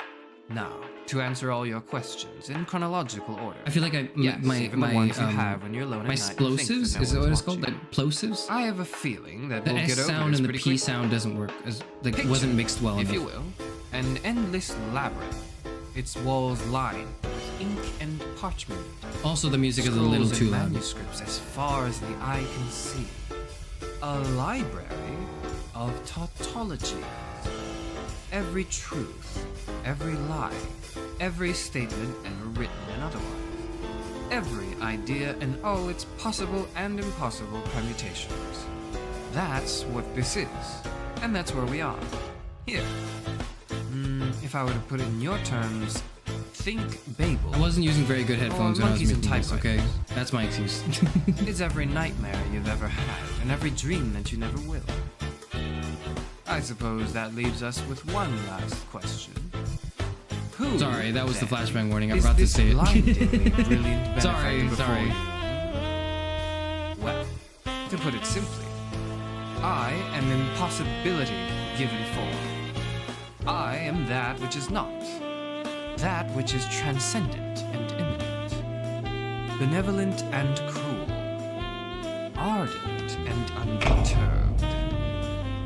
I am Kareth Euphranor, the last librarian of Alexandria. I really don't like my delivery here, honestly. I feel like I could have done a lot better.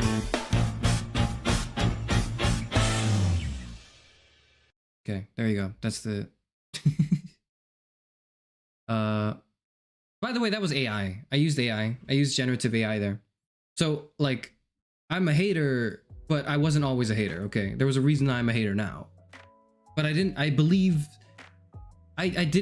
not believe that it could have been used for something good.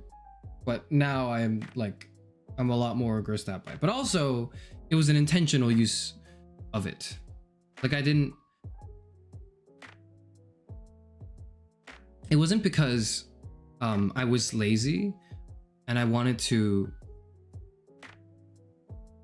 have a certain sequence in my head be animated out, and I just couldn't have the budget. I just didn't have the budget and I couldn't afford to do it.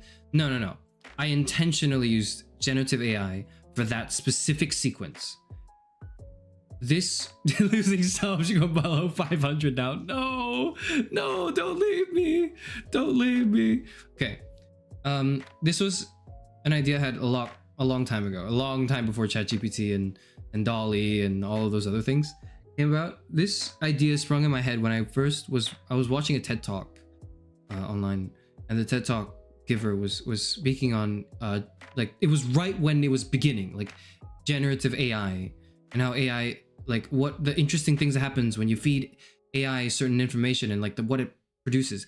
And this wasn't, when it was scraping the data from across the internet and stealing from artists. No. This was when the technology was being applied with like very limited data samples that, there was consent to use to train like a specific model, right?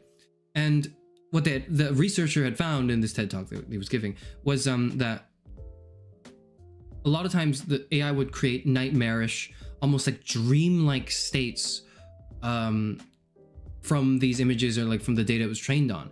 And there was a remarkable similarity between what the AI, the art, that the AI was producing, so-called art, and what humans, us, like we reportedly see when we dream, when we fall asleep and we slip into a dream, and what we see, like, oh, the clocks, like you'll remember roughly, how in a dream, when you are trying to visualize what's around you, and you see the shapes and you recognize what the objects are, but you can't see the details until you specifically narrowly focus on it, and sometimes the details are wrong, or like they're just not there. There's a remarkable comparison and similarity to be made between your dream state and the primitive AI art development. And there was a whole thing towards the end, like, of the speech that was like, hey, this technology is really interesting, and can we classify this as art? It's not, a machine made it, but there are interesting thoughts to be had for whether or not this can be considered a form of art, and whether or not it should be contributed, who should bear the credit for this art? Should it be the machine algorithm? Should it be the artist? Should it be like the artist who was managing and training the algorithm? Should it be the artists who created the images that were fed into the training? Or should it be all of them? And if it's all of them, what's the sequence of credit What is the crediting sequence, right? Like who exactly, and do we credit the AI at all? Do we call it a name? Do we give it a name and then credit that? Or do we credit the engineers behind that technology? Or do we credit the specific people who trained it? There's a ton of interesting questions. This was years ago, by the way. This was years ago. That was when I was like, I saw in my head, I was like, I see the Kara Sufranar trailer. That's what that is. That is how I want to visualize the Library of Alexandria.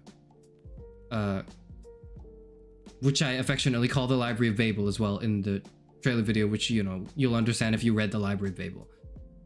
Which is your required reading, by the way. Nobody here has read. It's required reading, but we'll read it again at the first anniversary. It's fine. We'll read it. On a stream.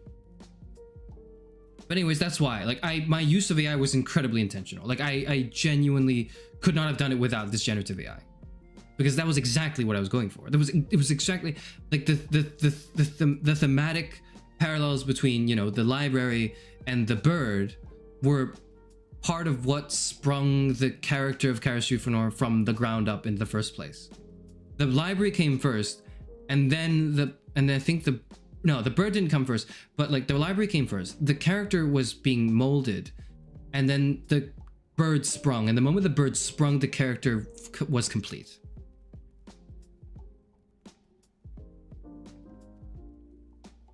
Here's Supranor's over party. Okay, all right, okay, it's over. I'm getting canceled. I didn't save up enough woke points by doing those feminist streams that now I'm being canceled for this, man. It's over. It's over. Damn it. No. I didn't save up enough woke points for this part of the run. It's over. I'm being stat checked. I don't have enough woke points. The PC police are gonna kill me. You know, the worst part is I'm gonna have to deal with comments like that for the next few days on my like male loneliness epidemic stream. You guys won't have to deal with it because you've already watched the stream and you can just go away like happy no. Oh, that's what Kara Sufranar thinks. Okay, you don't have to deal with the fucking onslaught of shit of people who just now discovered it. I kid you not, there's a guy, and I'm not gonna give him any attention. So like I don't recommend you go there. I'm just gonna paraphrase it and make fun of it, right? There was a guy on the stream, the comments, that was like, okay, I haven't actually watched the video, but like you're stupid and here's why you're stupid. I'm like, what do you mean you didn't watch?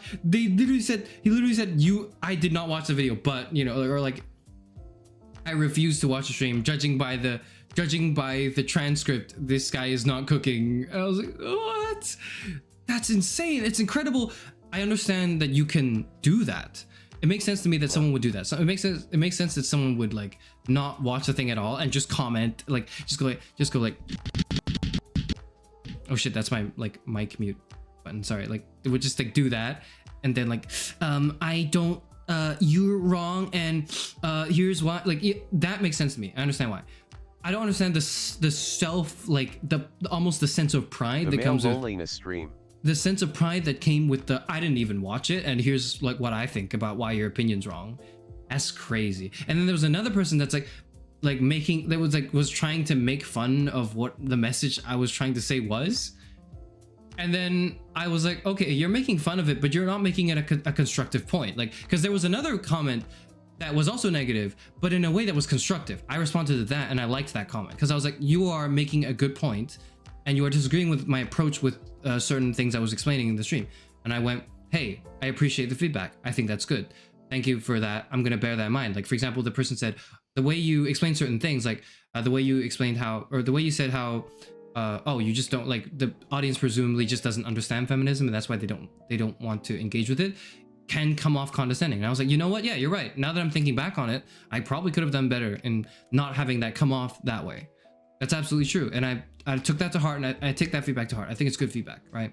And then on the other hand, you have this motherfucker that was like, Lamo, me when a liberal says something.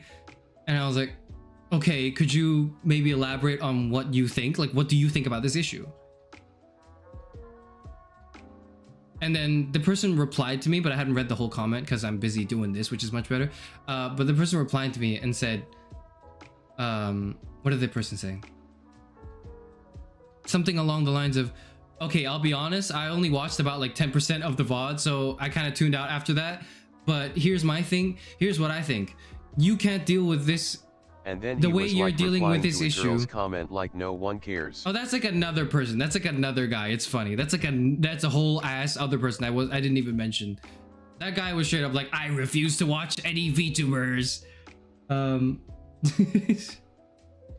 anyways, this is other guy who was like, okay, I only watched like 10% of the video, but here's what I think. And then I swear to God, he said, I didn't finish watching it. I don't know what you said, but I know that liberalism is not the solution to the male loneliness epidemic.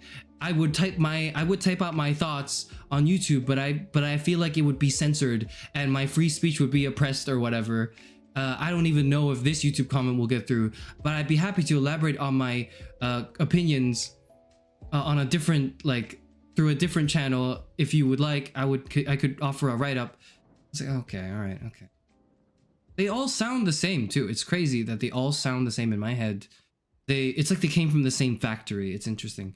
And more than anything, I sympathize with them and I care and I wish that they get better and I wish that good things happen to their life enough for them to regret and realize the mistakes they're committing now, probably in their youth. They're probably like 15, but you know, 15-year-old, right?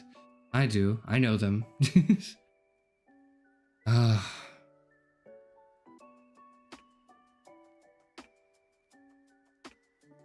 Or using 4chan. No, I think some of them are watching Andrew Tate and some of them think they're too smart for Andrew Tate, but they're just doing what he's doing, but they don't realize it yet. I think there's a good portion of people that are like that. Like, they'll make fun of Andrew Tate and they'll do the same thing. They'll literally just do the same thing. Silver lining, this comment's kind of disengaged. Exactly, which is how we went from like 500 to 550 subscribers in overnight or something, which is great. That's great. Which is the 0% of them have had sex with women. Well, I'm not one to judge. And I'm not one to make personal assumptions about their lives. And that's all I will offer in my comment. Okay. That's it. Sorry, I can't believe I was trying to end it on a good note and then I was like, by the way, can I rant about this other thing for 15 minutes? I'm sorry I did that. I wanted to end on the trailer. That would have been like a good note, but then you had to just hear me then talk about my most recent ramblings. I should stop. I should go away. We're gonna stream. You're gonna see a stream tomorrow. You're gonna please expect to see a stream tomorrow. Please expect to see a schedule tomorrow. I will be back and you'll be able to show up to another live stream and give me money to Sounds that one like too. That stream needs a follow-up. And every stream in the future. Sounds like that stream needs a follow-up. I thought about it, but I don't think I need to make... I don't have more thoughts that justify... I don't have enough thoughts to justify another stream. Yet. And if I don't, I'm not going to do it. If it's unnecessary, I'm not going to do it. In the same way that, like, yeah, I could farm... Ending the stream on a rant is the Sheriff of Norway. You're right. But, sorry, as I was saying...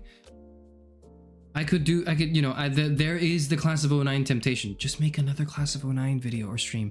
Just do it. Maybe make a video that's just a compilation of the things you said in the stream and make it like bite-sized 20 minutes and then people will watch that and then you'll get so many more views because YouTube knows to push your Class of 09 content, that's for sure. That the devil whispers in my ear every night and I say firmly, no, I will not give in. I will not succumb to this tomfoolery. I will, in fact, create content with dignity and pride and integrity, okay? That's what I say. And then I go ahead and open up memberships and super chats and say, hey, give me your money. You literally could do that and we could push. I know, that's the thing. It's because I know it would work. But like, I know deep down in my heart, it's like, it doesn't need to exist. I don't need to do that. Like, if someone wants to make a condensed summary for what they think were important points I made or important moments maybe in my live stream adventure, it shouldn't be up to me to do it. It should be up to a clipper. Someone else should do it. I'm not doing it because, like, I don't like clipping myself. I don't know what's important. Frankly speaking, I would not be able to condense anything into 20 minutes. If I were to make a compilation of my Class of 09 reactions, it would be like 5 hours long and nobody would want to watch that. What's the point of making a 5-hour compilation when you can just watch the VOD anyways? So therefore, I'm not doing it.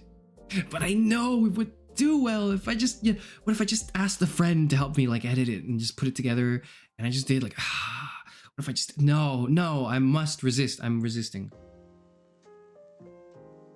Besides, because like, what's the point? What's the rush? To get to 1,000 subscribers? Frankly, I enjoy having more time to like mentally prepare for having to do the ASMR stream. Frankly, I enjoy like the time, the gap period in between now and then, and hopefully maybe even by that point, people will just forget it. People will just forget that like they asked for it and I promised it. And at that point, maybe I've moved on well far enough away from Class of 09 content that people will just not ask for it anymore and I won't have to do it. And then I'll just have Google AdSense anyways. It'll be great, right? But I'm not in a rush to get there at all. Just wait until the next episode and react to it. Yeah, that's my plan. It's like, I will only make more content if SBN3 makes more content. That is the negotiation I have with myself.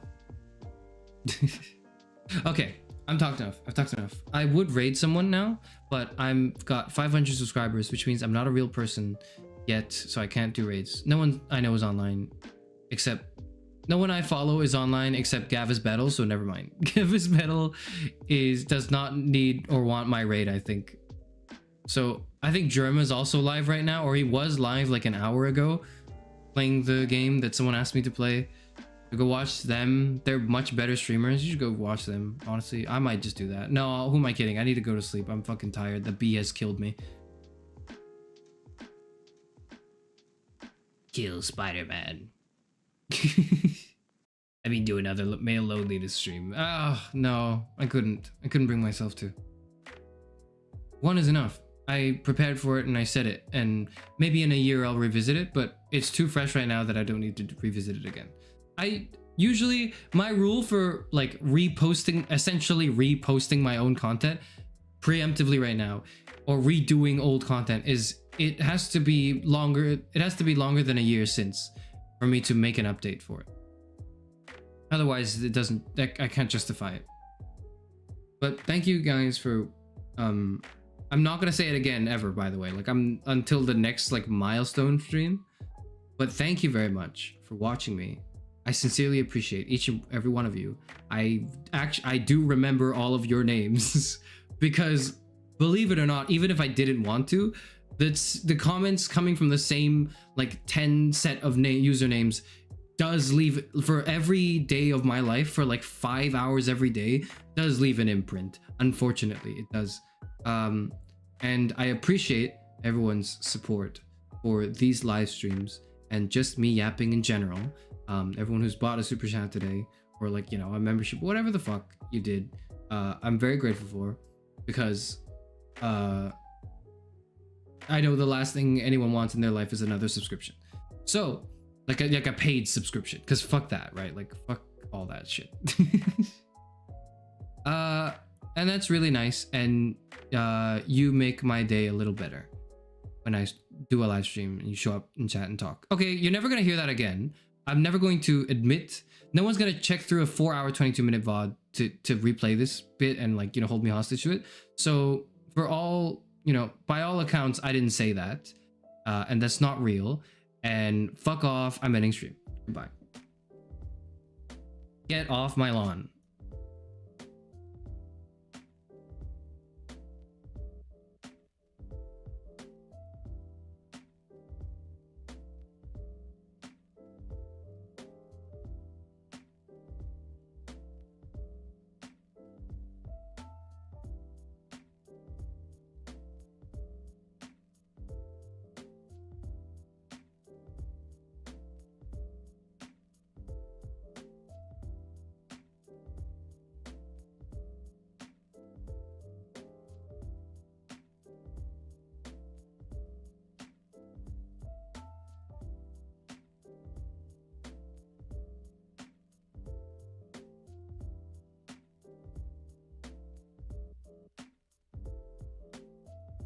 I'll have a stream hopefully scheduled up soon, as well as a schedule for the rest of the week. You will see what it is very shortly. I think it will make sense to you when you see it. But all I have to say is I'm looking forward to it. So goodbye.